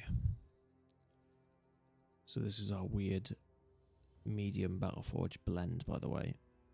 So I'm experimenting with it because the only way to get balance to give you the full 15 melee defense is to give them 75 weight of armor, which in anybody's book is not medium. It is very much heavy. So I'm sort of doing a balanced Battleforge blends to see how Battleforged a fully medium armored guy is, which would be 75 weight, which would be pretty fucking Battleforged in my book. He's only at 47. And we're only getting 9 melee defense. So we're still 6 to go, but 9's pretty chunky. But we're still managing to get... Oh, that's not right. We're still managing to get 21% damage reduction. If we took Lithe, at this point, we would actually, I think, get a double benefit. Oh no, we'd have to trim down the helmet slightly. I'd be curious to see what the benefit... I'm not going to do it. But because I think it'll be worse. But I think it'd be interesting to see what a Lithe, Battleforged, perfected at 35 weight, balanced and brawny character would look like. I think it's a lot of perks. I don't think it would be that great. But I think once we go up to 75, we're still getting the full use of balance. If we go past 75, I don't think we lose this. It just caps at 15, but we don't. It doesn't say you have to be balanced. It doesn't say you have to be in a certain range like you used to in the old days. So balanced Battleforge should work in my book, and give essentially the reason we take balance is to get the 15 melee defense because he has no bloody stars. So it's basically a plus 15 melee defense perk once you hit 75, and then once you take it past 75, Battleforge just becomes more effective. That's why I don't think I'd take Lithe, because that obviously is holding you back from balance. It's really unintuitive because Lithe doesn't complement balance, even though they're both medium. It's very strange, but I'm experimenting to try and puzzle it out in my head. I welcome opposing opinions on it. I like having my butchers and lumberjacks with bloodthirsty just for the guarantee of fatality. Yeah, it's good for clearing undead as well. Yeah, I don't dislike it yet. I'm still trying to understand it, is my stance on it. But I think I'm getting there. I think this build is my test of it, and I think I'm right, but I won't know if he doesn't survive, but we'll see. Hopefully he does. Problem is his defense is still way lower than it should be. But he's accurate, so we kept this guy going. The gluttony is annoying though. He's nearly lost morale on me a few times. Our servant leveled up. This is our super utility character. So we've currently got cooking skills and the more powerful tool skill. For some reason they landed on the same skill tree. I think that's because tier. I think that's because we had too many perks on him, so it squashed it down. We could get alcohol brewing. We could get trusty demeanor. I'm curious to see what the barter skill would go to, because we're already getting 6.5% barter, which is huge from a multitude of sources. But we could try it anyway. We could pick up the extra space, but I don't think we need it. We're okay for space. We just got a lot of stuff at the minute. We're going to sell it. We could also try...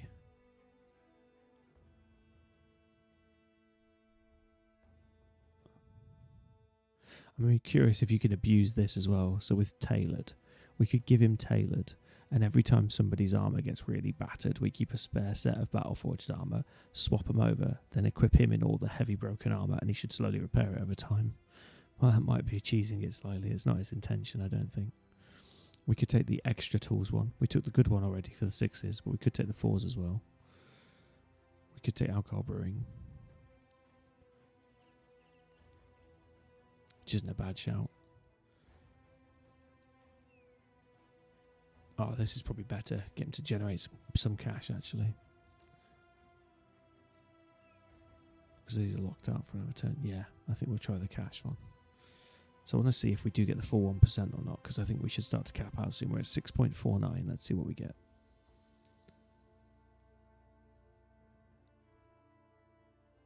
So 6.49. 7.49. No, it's still giving us more. Wow. Hey, Ethan, good to see you again, man. Thanks for joining, especially joining on YouTube. I haven't really played much, I think, since I last spoke to you. It's we've been doing some other streams.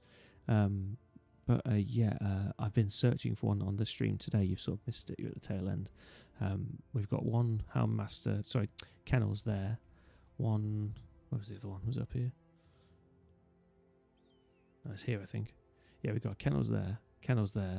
So we've gone to both today, and neither of us had a Houndmaster, and the other kennels is right up here. So we've just been really unlucky so far. I've still got the bloody Druid scrolls and not put it on anybody, but I like your idea of the Houndmaster having it, but I just can't find one. We've been very unlucky.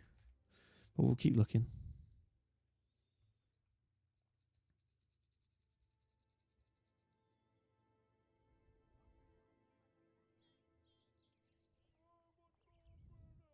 Oh, Gladiator. It's expensive. But we need some real skill. Like, give us some skill for sure.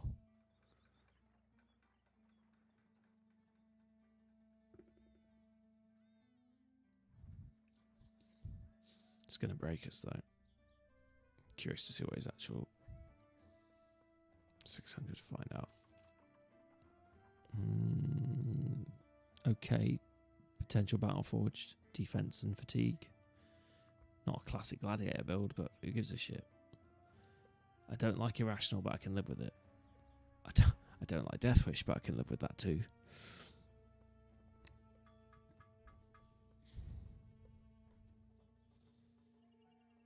It's got recover. That's also a nice one if we're going to go battle forged melee defense. Executioner, feint, brawny.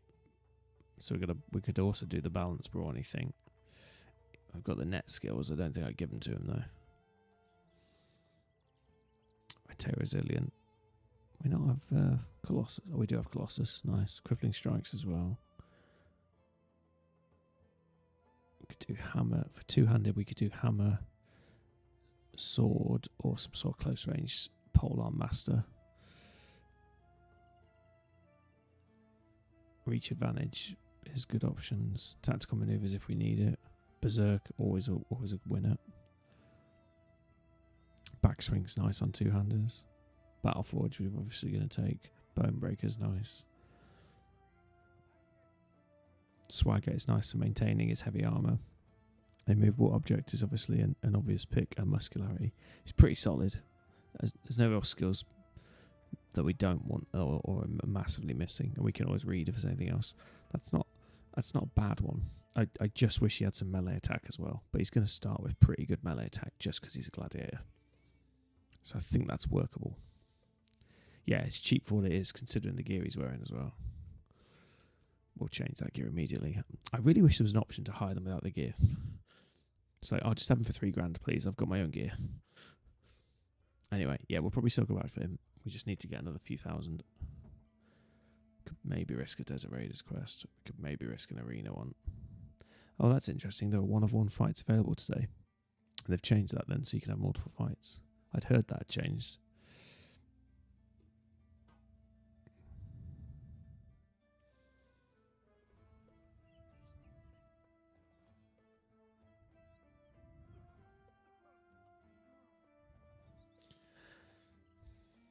I think I can handle 9 Webernecks. Right, who would we fight 9 Webernecks with?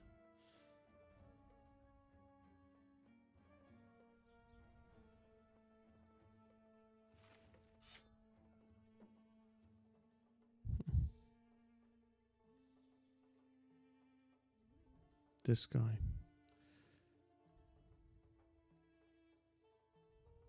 Possibly arranged. Probably this guy.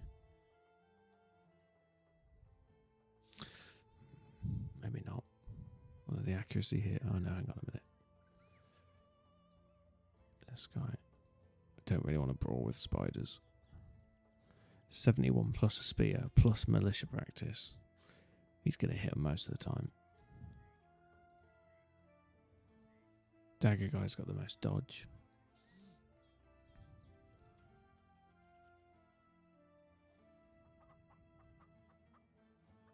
Probably those three.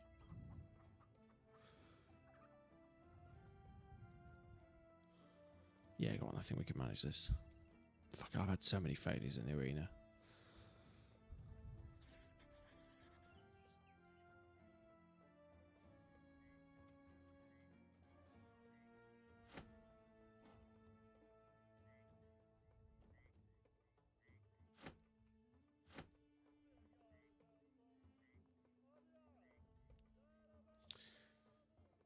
Yeah, Spearwolf was one of them, but this guy's more accurate with his axe because he's got Marauder's Edge. It just doesn't show in the stats, so really he's like 85 on the stats. He's not 86, he's like 90 plus, maybe a breaking 100 because again it doesn't show the Shroudcomb for stats. And same with this guy, so that they're all using their own specialty. So I'm going to stick with the setup.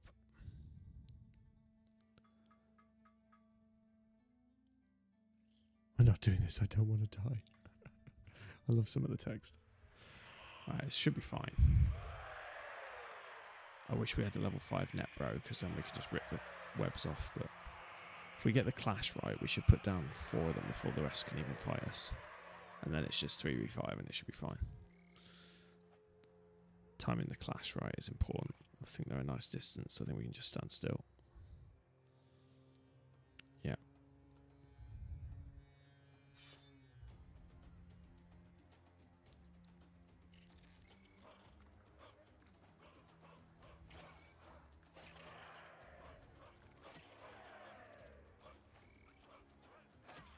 And Militia Man is a dab hand with his spear. He's not the strongest of bros, but he knows what he's doing with his pokey stick.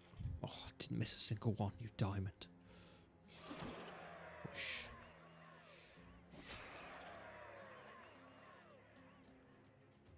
I think they're going to overwhelm him, so we could drop to here.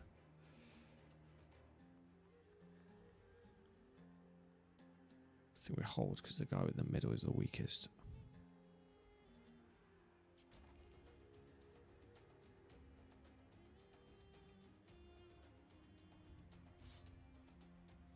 Four or 5 when it breaks. No. No, we're good. 44 is solid.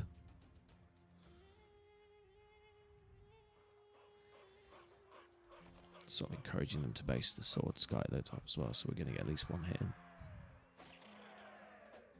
Oh, it's failed. There we go. Oh, because he's a master, we keep it going. Oh, love spear mastery. It has its uses. He still goes webbed, fighting 2 of them. Still manages to poke a 3rd guy that tries to join the fight. Love it.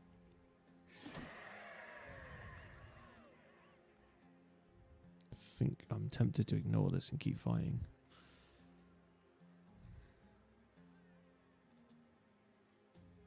Oh, 78, I'll take it off.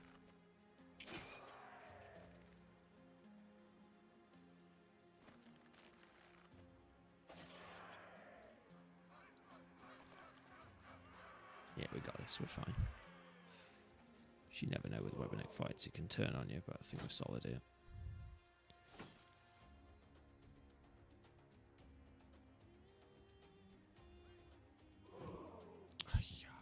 Guy who never misses missed.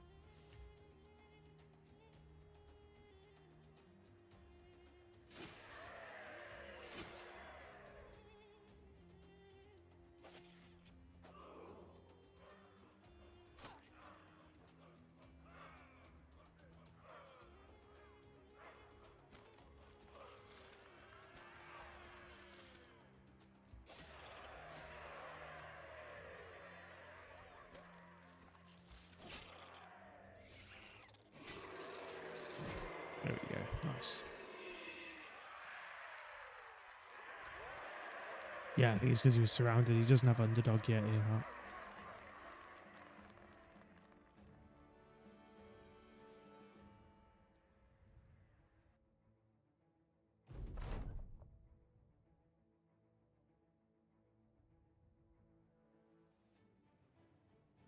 Yeah, appreciate the tip, Ethan, with the spear wars. It's a good shout, but yeah, sort of with those characters, each of them are more accurate with their sort of weapons of choice.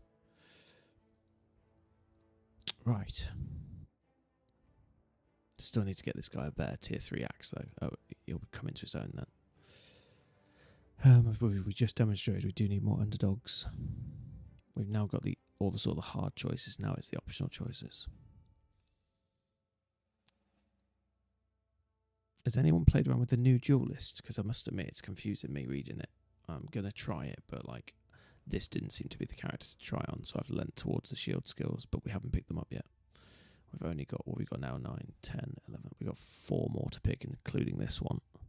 We've yet to take Brawny, and that's why we're running at 55 fatigue. Because we're armoured to hell. So Brawny is probably the most obvious pick to take. I've still yet to take Smashing Shields, and I do like the idea of this because it does damage and you get your AP back. However, I feel like it's probably better on a two-handed axe than a one. We have to use ones because of this. Excuse me.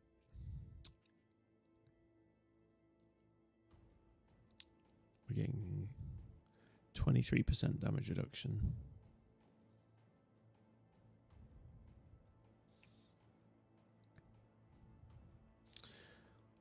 There's too many skills I want. So Berserk's nice. This saving AP one is tempting, but I'm not. I'm just still trying to work out who that's best to put on. Probably not this guy. I like the extra damage reduction. Muscularity is just, frankly, I take it on almost every melee character.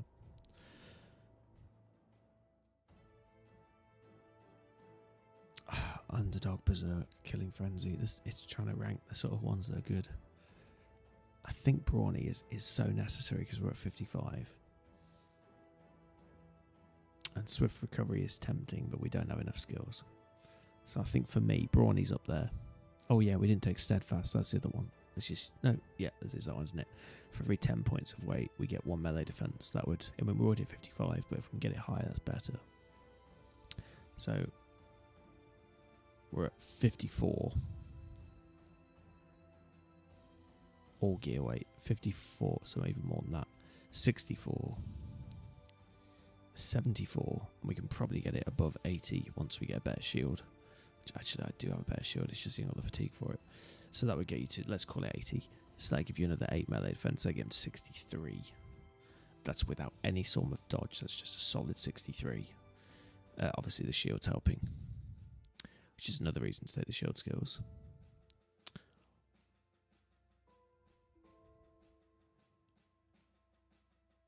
I think Brawny's there.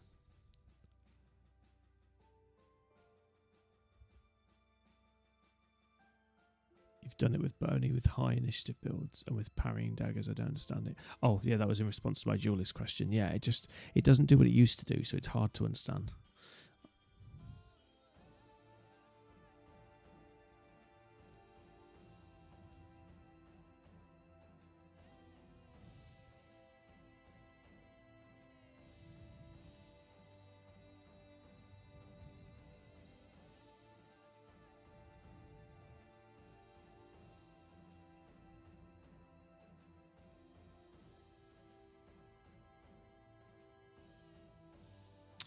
Fatigue, Grizz, it's just because he's not a tank, so more armor because his head is particularly light at the moment. So we could do with probably another 10 gear weight, and he's already at 55 fatigue. And we want to get a better shield on him as well, which weigh even more. So to allow more armor and also allow him to still fight. Also, if we take Berserk Killing Frenzy, we need more fatigue to be able to swing more often. And he is quite accurate considering he's got the Marauder's Axe skill, which doesn't show on his stats, but it means that he's probably sat around the 90 mark on his attack. It's just trying to balance all of them, and also to get the most out of steadfast and battle forged and immovable object, which gives brawny, which gives all of those more things. I can get the helmet up to like 200-300 if we get more weight. So it's just trying to work out which is the most beneficial now.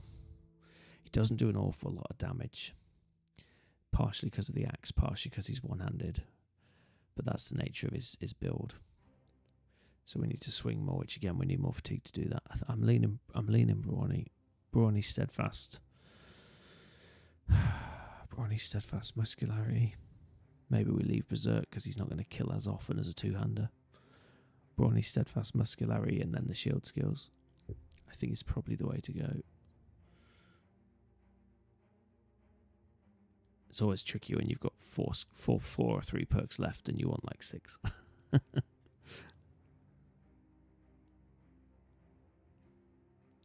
He hasn't got the melee defense yet. I don't think so. The shield's only 10 on the fatigue side. 40, I mean, it's not bad at 40, I guess. See, I was thinking the opposite, given the shield skills.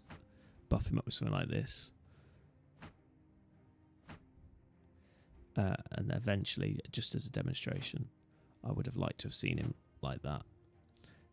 Plus, so it'd be like 70, 80, so it'd be like a tank, but with brawny, he's still going to be able to fight. I'm definitely going brawny for the armor anyway, so let's test the theory. Yeah, so he's 67 with a mega shield now.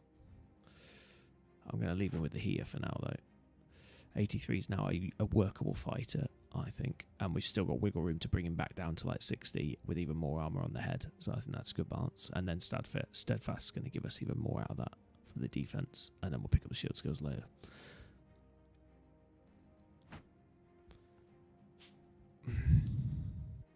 Let's see what we rolled anyway. And we've been rolling a lot of 2s, even though we've not got stars, so that's good.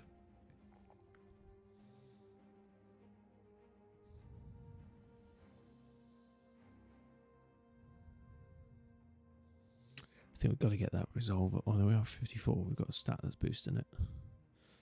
58.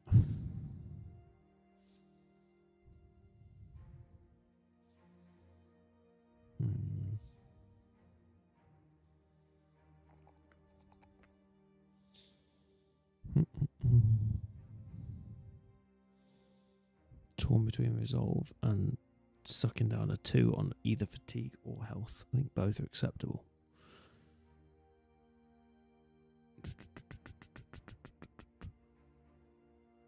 Resolve's not terrible. We've got a good banner as well.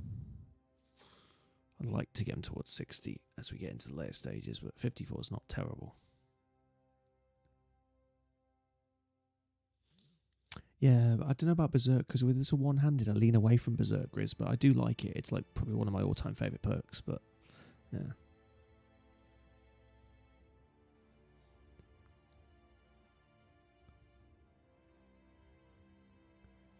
Careful with the tone of your comments, Grizz. I'm not going to say it again.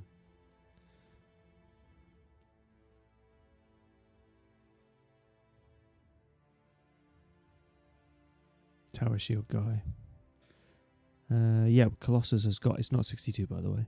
Oh, sorry, Tower Shield. We'll come back to him. 1 second. I think we'll take...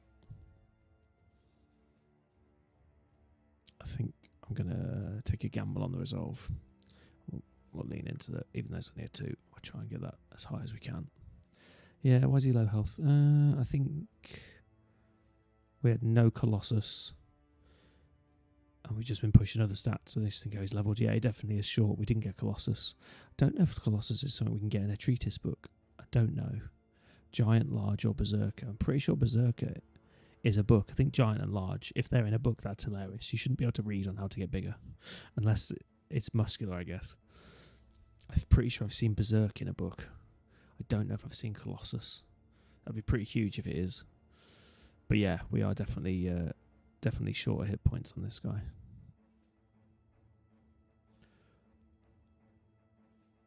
But if we're rolling 2s on it, there's not much I can do. I will take the odd 2, but I try not to.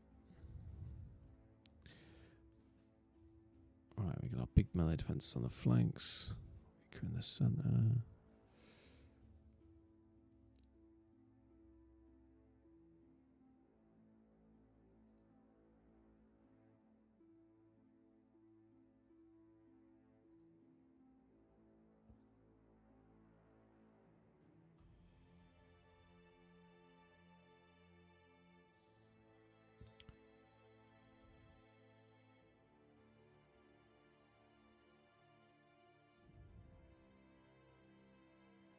Um,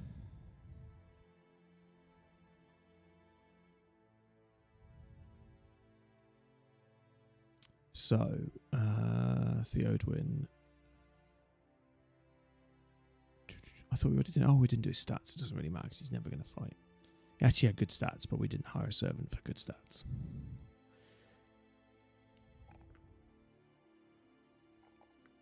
If he ever is forced to fight, I mean, it doesn't really matter. We're never fighting him. It really doesn't matter. Okay. So, speaking of the extra armor.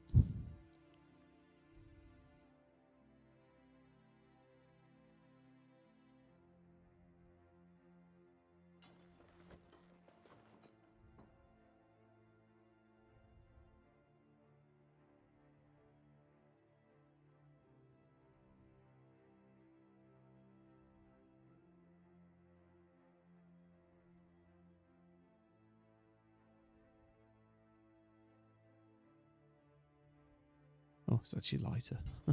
Still, we'll take the armor over the weight. Okay. Should have got his battle forged up, but it won't show until we actually repair. Oh, Earhart Brawlers are one of my all-time favourite builds. I've taken 2 in offlines. I've never done 2 on a stream, but yeah, take them. They're brilliant.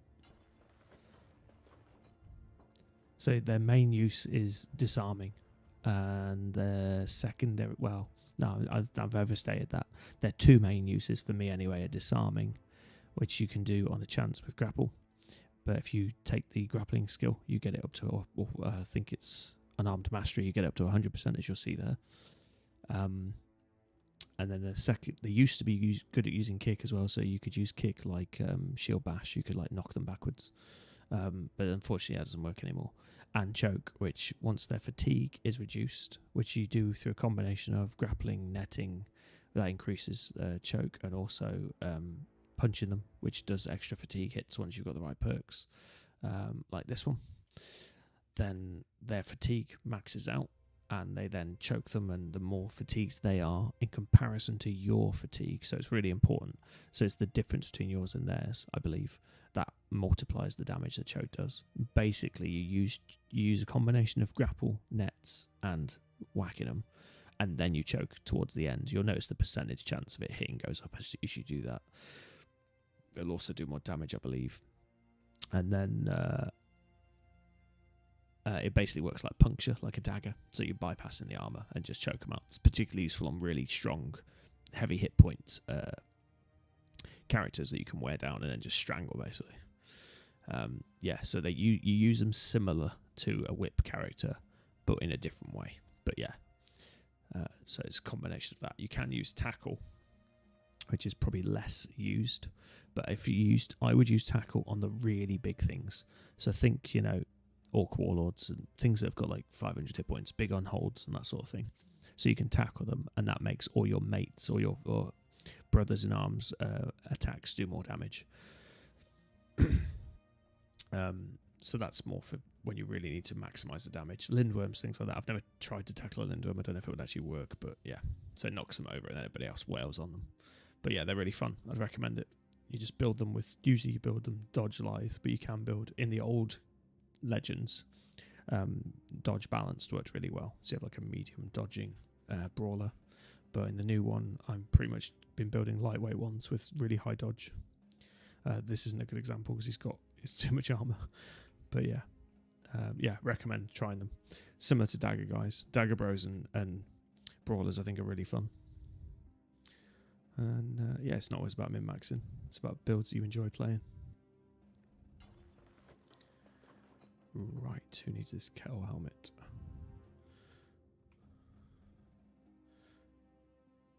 $95, no, not really. 75,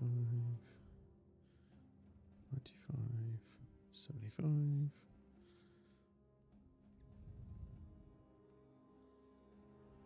Backliners that aren't using dodge. There we go. 60.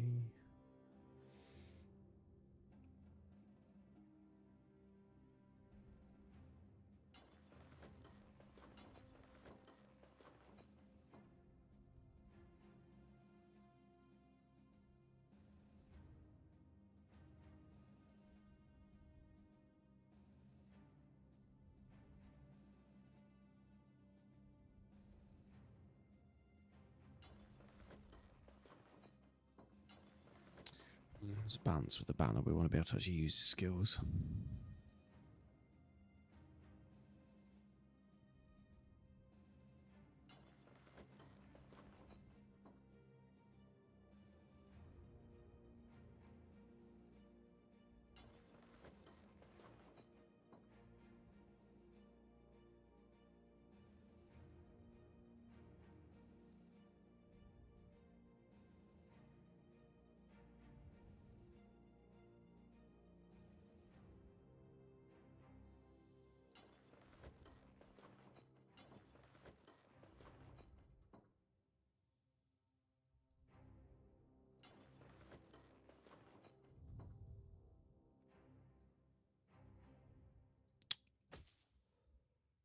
Okay.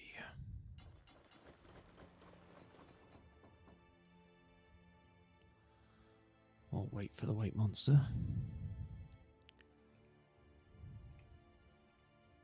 Okay, I think most of my base helmets are chain now, apart from 2. Oh, excuse me a minute. My little one's crying.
Hey man, yeah, one of your backliners has never won later on. No, it's probably an accident. Unless it's a dodge character with Lamella on tier 2. No, I think it's a new hire. I just didn't have any, or I wasn't paying attention. One of the two. He does have dodge, but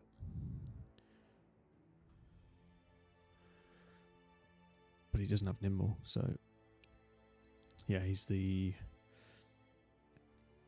pretty much utilitarian minor. He's not that useful.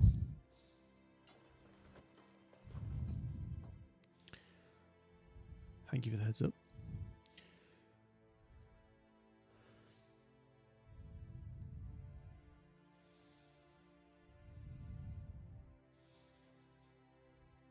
Right, we're going to repair the items of value. Oops. I'm going to scrap the rest.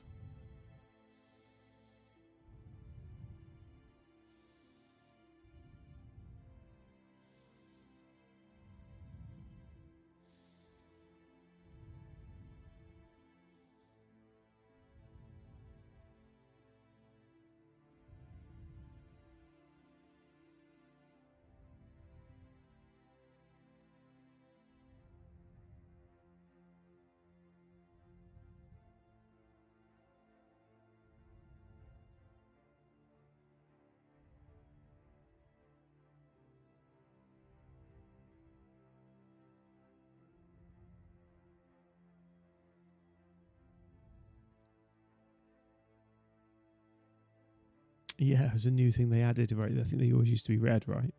I've seen green and blue now as well, I believe. It's a nice little change. I think my brawler should work with my dagger guy. I think between choking and puncturing, they can really wreck the heavy guys. So I may change the formation here and try it that way. I don't like having two two-handers next to each other normally. And they've not got the melee defense to be on the flank. Yeah, so I need to protect them with the shield guys. We'll try that, see if that works any better. Has anyone been promoted or ready to go to the front line? Nope. Nope. Getting there, but not quite. And we don't have dagger skills yet. We need to do some caravans and some training, I think. Yeah, our trainees are still not ready for the front lines. We need to find a good market to sell all this stuff as well.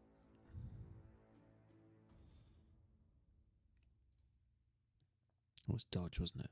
Yeah.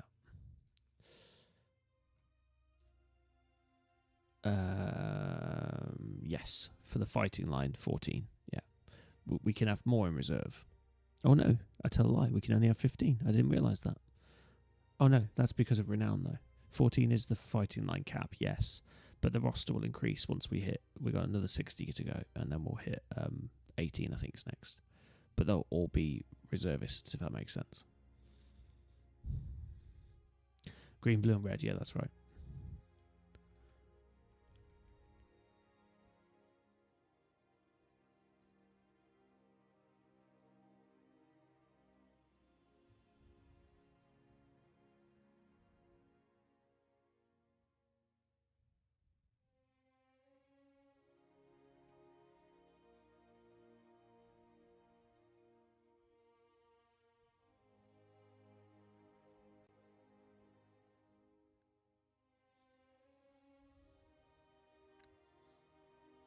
Sorry guys, 1 second. Just doing something off screen.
Right, sorry about that.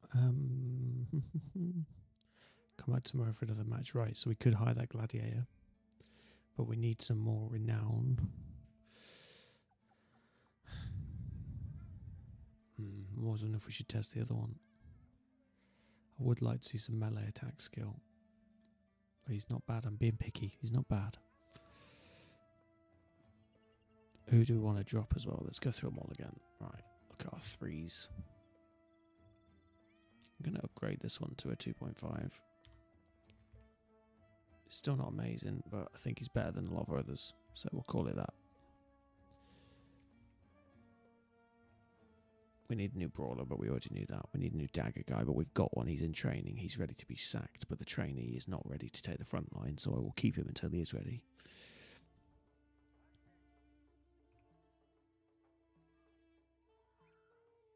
Miner, I'm possibly regretting. We've mostly got it for this skill, so we can get extra salt for cooking and gems and things, and basically be a utilitarian sort of character, but we're just trying to level him up to that point. It may be a waste, I don't know.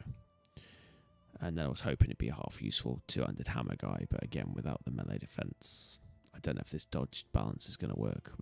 We'll see. We had a utility peddler who was giving us, still is giving us bartering 2% and the accountancy skills, but the servant could pick those up. We will obviously lose the hard-coded 2%, I think, in the peddler. Or yeah, hard-coded 2% there. However, he's actually not a terrible archer, so we've kept him. We still haven't got him bloody Warbow yet, but he's still been pretty good, especially with Anchor. He gets progressively better if he doesn't move. So I'm on the fence by keeping him.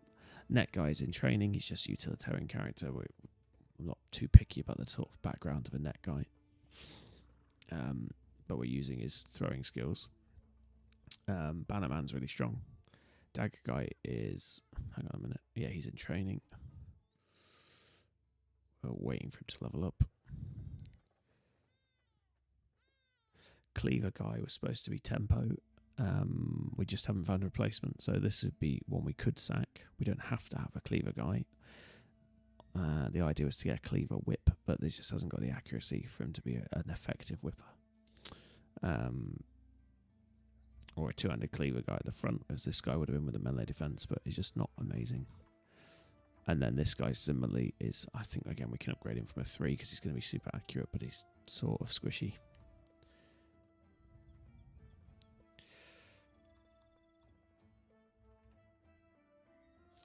So it's difficult. I'd rather keep some of them and have rotation guys, to be honest, but I probably should be being more brutal with who we sack. Probably the cleaver guy, and we'll replace somebody else once the cleaver guy's there.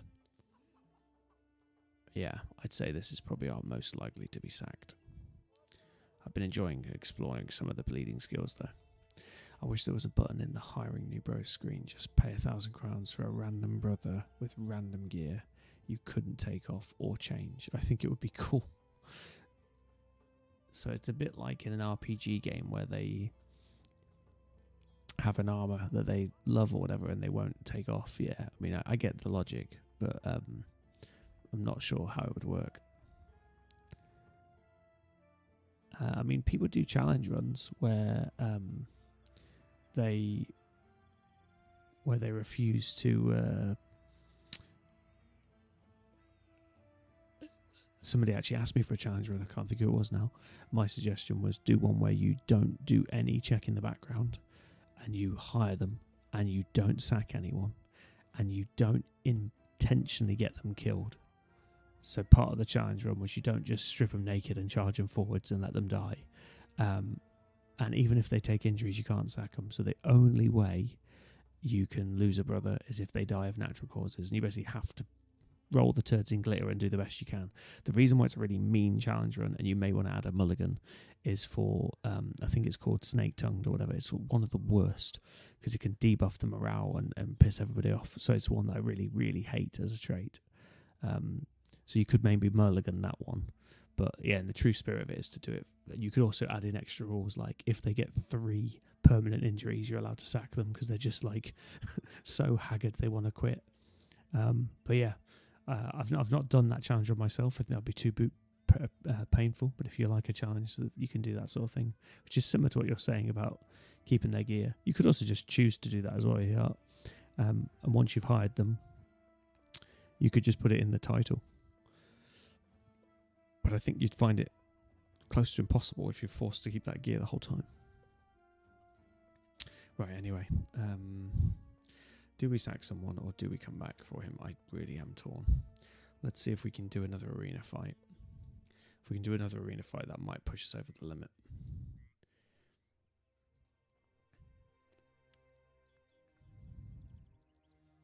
Hang on, I want to have a quick check. I'm sure. Are we really saying that no one can use this? 12 for 75.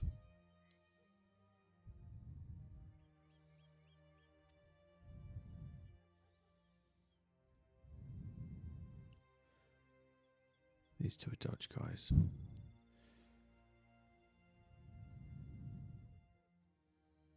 He's already got the same thing on.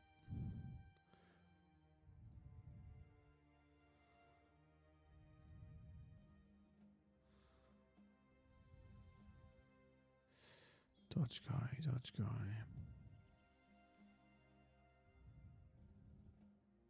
19. 17. Okay, that's better. I've also got a 10 for 70.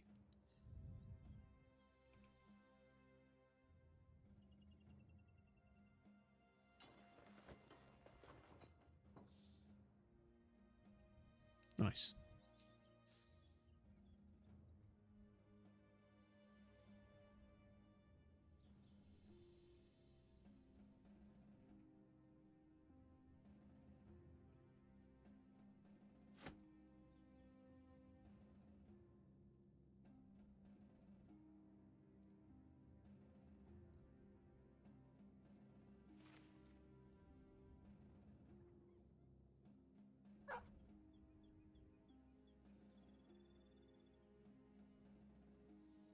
So one thing I hate about the arena is that you have to take off something and then you forget to put it back on again. They should just make it like, I don't know, they should just have a button where it automatically does that. Or it should just be hard coded in. I just feel like it's a silly feature.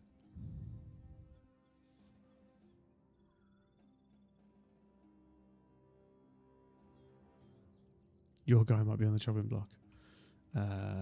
Yeah, I mean, I'm keeping him because he's extremely accurate, but I don't know how far that's going to take him.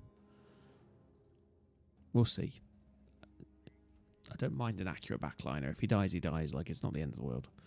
But he's doing damage while he's there, so it's keeping him going. Right, let's repair this gear.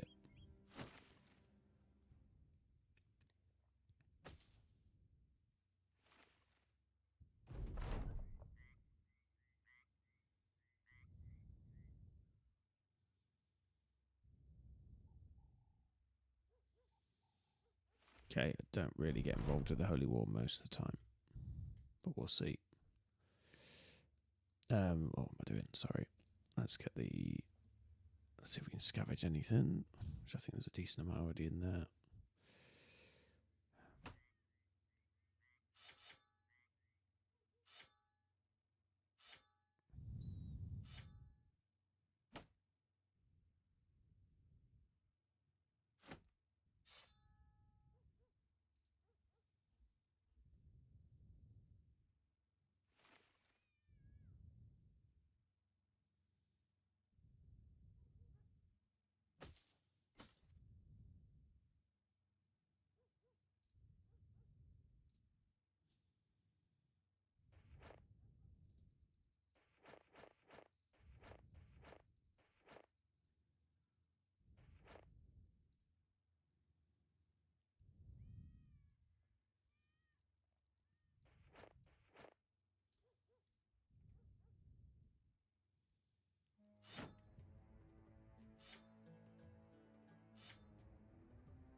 That was fortuitous.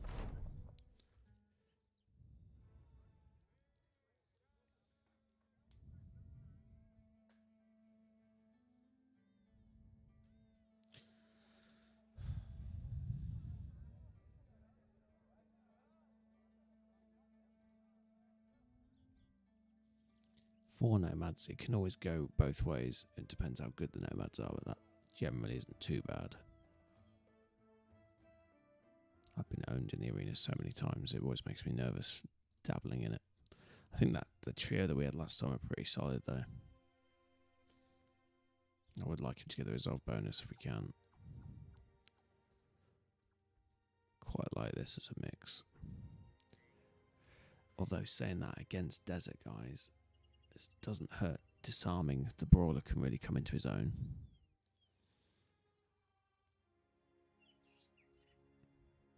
Don't really want to puncture. We want to.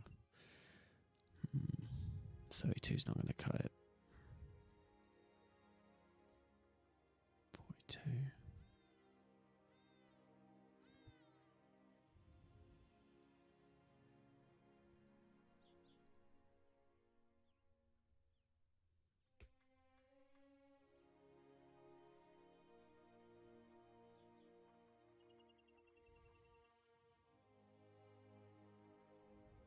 Yeah, exactly. Yeah, I agree with the arena thing. It just feels like it was just lazy coding and they just never changed it. Alright, I'm going to do this and I may regret it. Alright, we've got nets if we need them. Let's get the nets on.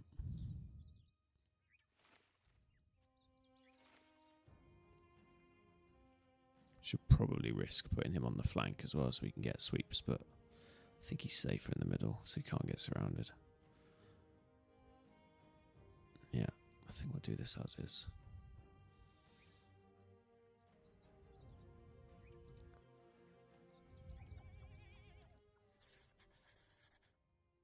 It's good cash flow if we can get these done as well.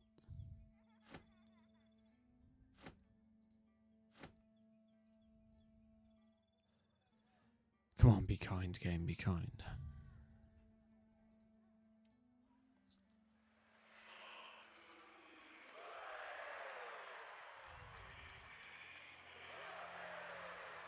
Okay, so we've got a disarming whip and 3 stunning weapons. Interesting. We have steel brow on 1 guy, which is not ideal. Oh, hang on a minute. If we have gear weight of 50, we're immune to stuns. So that he has it. He has it. Oh, and he gets it next level up. How painful is that? Okay, so the 200 swordsman is vulnerable to stuns until we level him up. Still not bad though. 2 out of 3 of us are immune. It's just going to daze us, and the disarm is the most annoying.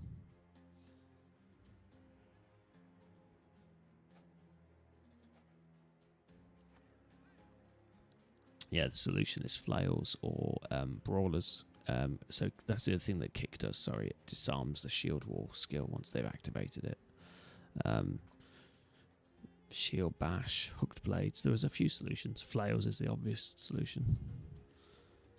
Right, he's going to step there and whip us from 3 tiles away. That's what he's going to do.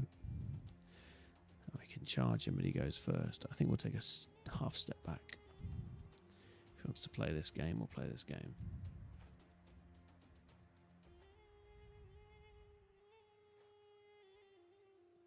Gonna run out of arena if he does it again. Let's see. Yeah, he's committed. That's what the AI normally does. So that's good. So now we get to actually counter. And he's turned done, so we're going to wait and surround before we strike.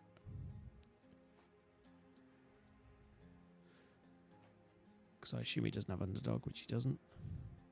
If he had underdog, I'd looked a bit silly. Should maybe target the whip guy first, but it's done now. Oh, that's kind of him to step though, isn't it? Oh, double strike. Very nice on a 51. 54 is not as accurate as I'd like, but they do have dodge, I'm assuming. Or maybe they don't have dodge. Oh, they do have dodge, yeah. Step in.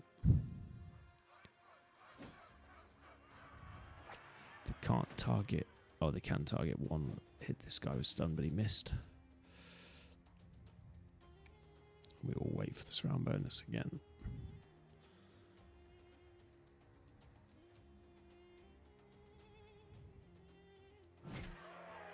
Yeah, we should be fine now.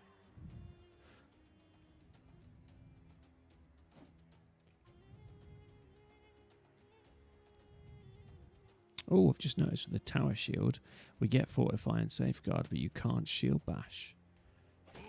Interesting. Makes sense, maybe it's just too cumbersome.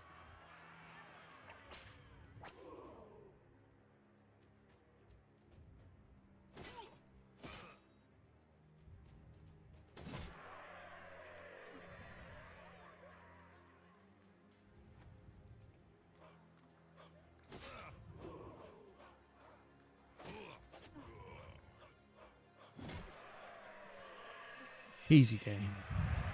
Like, if that had been like a sword dance or whatever they're called, that could have been a bit more painful. I think we're all just still the pit fighter for now. Happy days.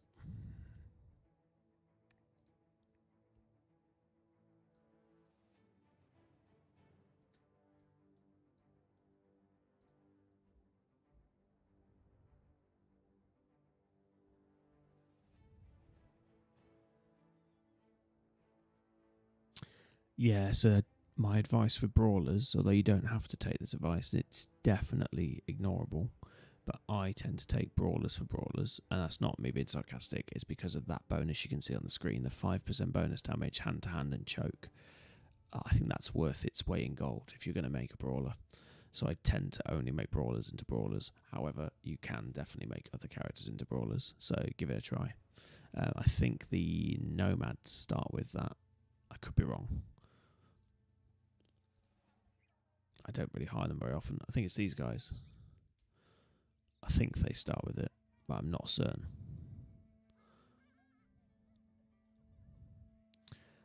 And that gave us... we're still 28 short of the renown that we need.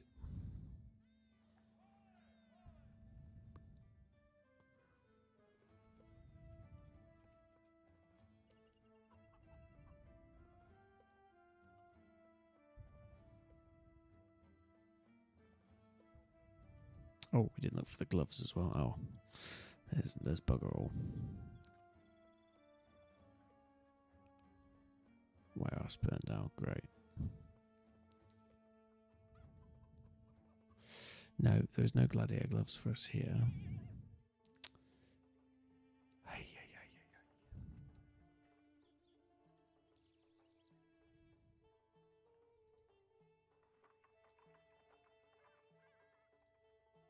Right, time has come.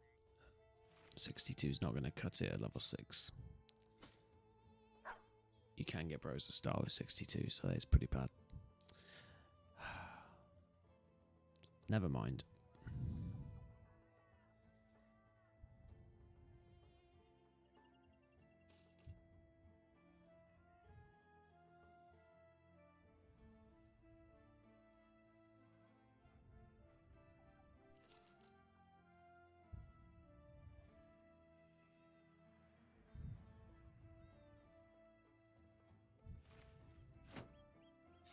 See what we're dealing with.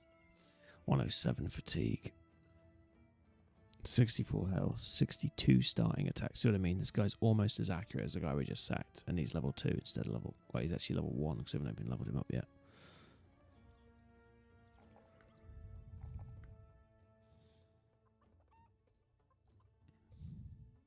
Let me quickly map this out.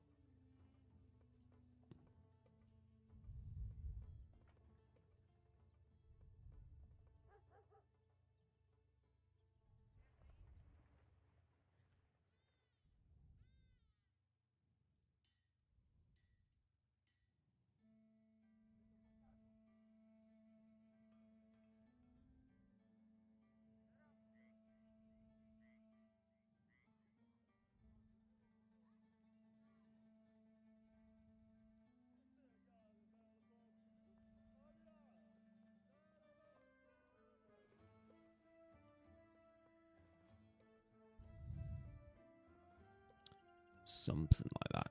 Obviously not all of these skills, these are just the ones that interest me. Something like that I think could be interesting.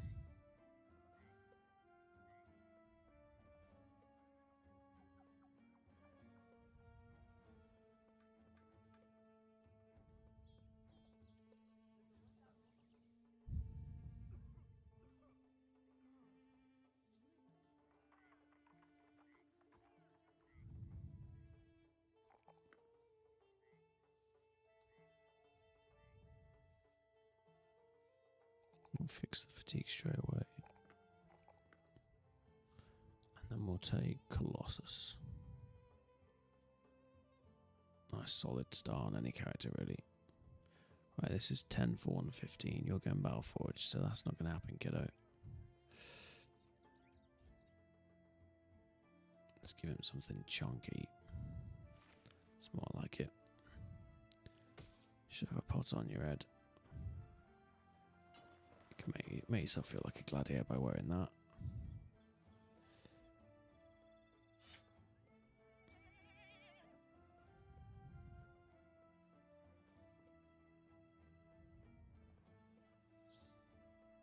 Do we hook blade? Do we sweep? I quite like a sweep.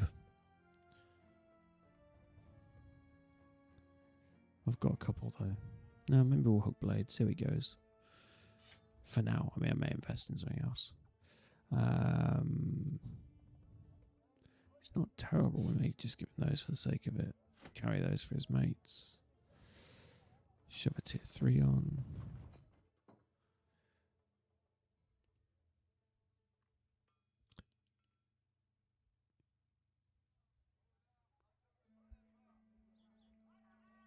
Aren't prized fighters better than gladiators that just fight with fists? The normal brawlers. You've lost me. Sorry, I don't understand what you mean here. Forgive me, it's 2 AM. I might just be being stupid and tired.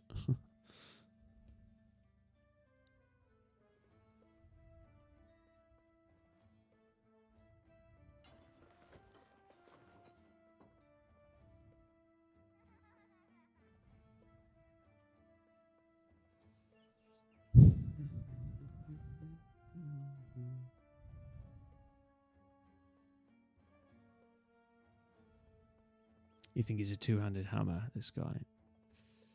Yeah, I put hammer or sword. I like both. But we don't have a two-handed hammer.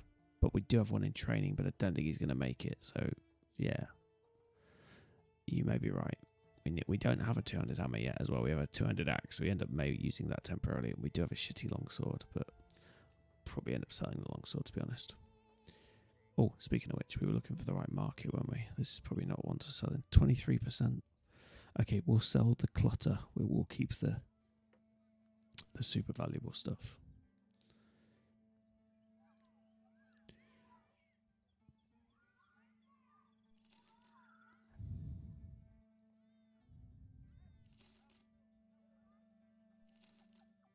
I do tend to hoard a bit, but even I don't need 2 or 3 of everything. These are all going to get sold, but they're pretty good, so I'll try and hold out on those.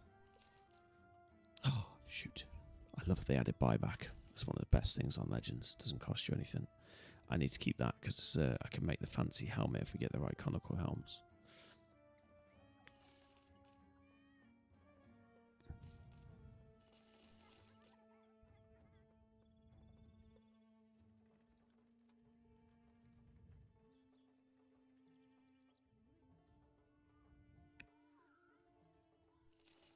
Probably being greedy, but we're going to hold on to a couple of tradable goods because we have had a few markets at like 45%, and I really want to cash in on those.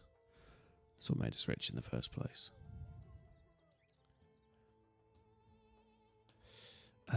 There's a gladiator that's like a brawler, so you get the better gladiator stats. Oh, I don't know.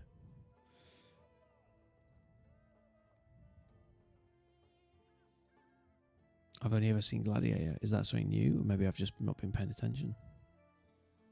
I think it's just gladiator. Oh, prize fighter. Training 30%.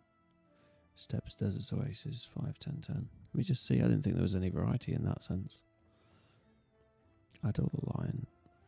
5, 10, 10. Training 30%.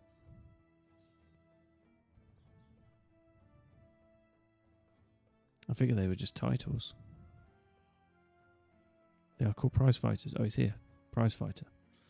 Gladiator prize fighters cost a lot of coin, but their time exchanging punches in the arena has made them tough as nails and fit as a butcher's dog. Has an aptitude for swords, maces, daggers, throwing weapons, and unarmed combat. They like wearing light armor and medium armor, are skilled in catching beasts. And that's just because they're nets. And enjoys a martial butchery, has a strong will, is agile, mountainous figure. His weight for hours and rugged countenance. Huh, maybe. The one we just hired, I didn't read the description, but he doesn't have unarmed combat. Because unarmed combat is very specific. You get these, this, and you get all or nothing. This. He doesn't have any of those. So yeah, the lion obviously is a different... What's the description? Yeah, I never noticed. That's really subtle. Yeah, they get the hand-to-hand perks. Well, yeah, but they don't get the brawler's 5% extra damage. Because that's hard-coded into the left-hand side there. Unless it shows after you hire them. I don't know. If you'd told me before, we could have saved Scum just to have a look. But I could try him out, I guess, because it'll hold him here, won't it? Do we want to... Do you know what? We'll save Scum it just to show you. Because I'm curious because you raised the point, but I don't really want to waste 600 at the moment. 100% I will not take the character because we're doing this, because I don't really save Scum.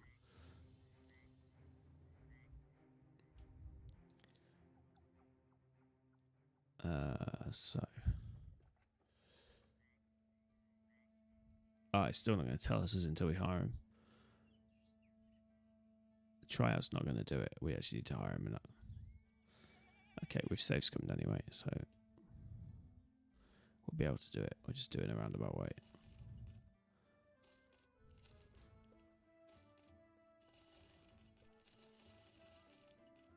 There you go.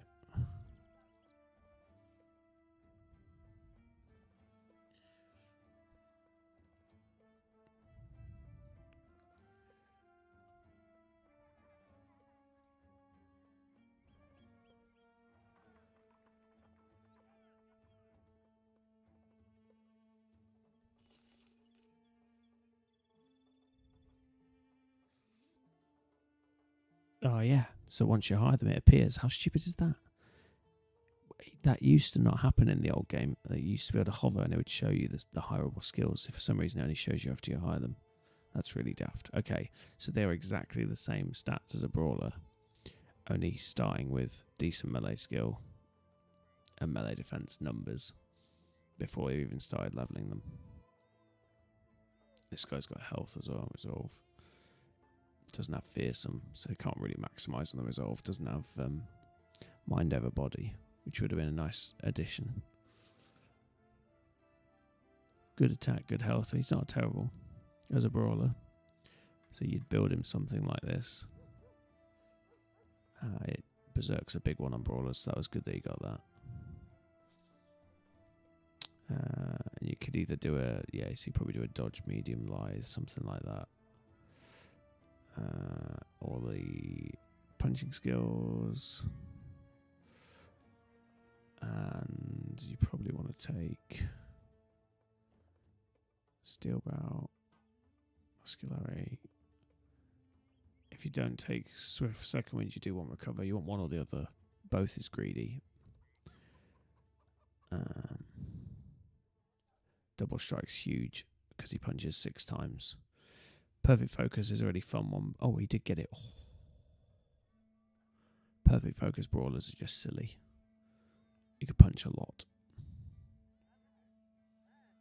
And I would be even tempted to give him the net skill that lets you throw it 5 tiles. Which I think is this one. You could even consider doing that in quick hands, but I think that would be greedy. I think if you've got, especially in my teams, I've got a net guy. Yeah, he's interesting. So the brawler is going to cap out at 69 to 79. And this guy is going to be 94. Yes, he's going to be incredibly accurate. Obviously, he's got 2 stars in it. Defense of 40. This guy's going to cap out at 33. Yeah, he is just demonstrably better in everything, isn't he? 119 health. Top end, he's going to get 114. But my brawler was supposed to be replaced. So this could be a good replacement, actually. It's a shame. But it means we have to give up a really strong frontliner until he's trained. This is where I struggle. And I'd love that we had 3 extra slots so I could train them and rotate them in and out. Yeah. Anyway, I'm going to quickly load that so I don't forget. I will definitely keep an eye out though. We'll try and get a prize fire brawler on our next brawler replacement. If we can afford him, we'll come back and get that guy or a different guy. He wasn't perfect. You'd like to see initiative or melee defense to go with the melee attack, but he wasn't bad because hit points is probably the next best. Alright, we are going to have to end it there because time has run away from me.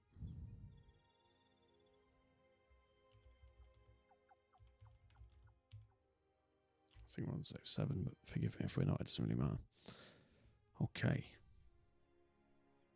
Yeah, no, I didn't. Yeah, I don't really hire gladiators. They're usually really expensive. But yeah, I was not aware. But yeah, I've only been playing Legends for, well, if that's a base thing as well. No, because you don't really do brawlers in the base game. But yeah, I've only been playing Legends for probably 350 hours, something like that, which sounds a lot, but this game is vast, and especially when they change it like they have on the recent update. Yeah, it's all good, man. Thank you. This is why I like people to, backseat and offer tips in a constructive manner. As long as it's done in the right tone, it's very welcomed. I appreciate you, man. Thank you. Thanks for joining again. Thanks to everybody else for watching as well. We had a few people just drop in. Apologies if you just joined us. And we will see who we can raid out to. Hopefully we've got somebody else to leave you guys with.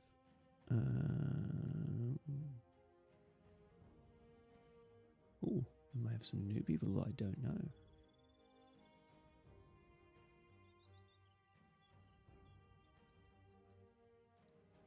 There's somebody doing a Crusader run with a decent amount of viewers in English, and there's another guy called Veracity Trigger. Don't think I know either.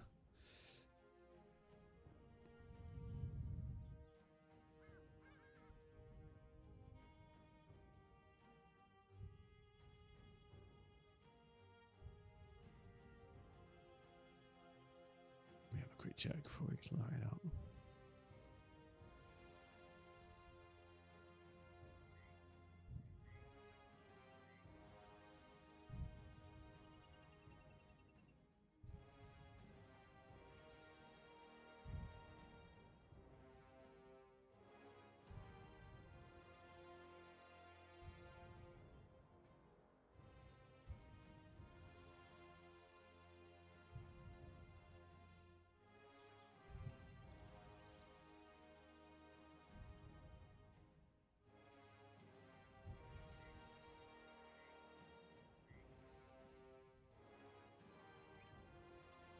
We'll drop in on Yugi and Bushido because I don't know him. It's always good to meet new Battle Brothers people. Oh, I do like the Gladiator start Earhart. I do. It's one of my favourite runs that I did on Vanilla. So yeah, I'm a big fan. Right, thanks again very much to A Board Chance for hanging out. The Sniping Eye, Earhart, and as always, my lovely mod Swizzles, who's also a streamer. I hope you guys are all having a good evening or day, depending on where you are. And I will see you guys on the next one. We're going to go and say hello to Yugian Bushido now, who is playing Legends as well, which is great to see. We'll see how he's getting on. But I'm going to have to raid and dash. But thank you guys so much, and I will see you guys tomorrow, hopefully. Have a good evening. See you now. Bye-bye.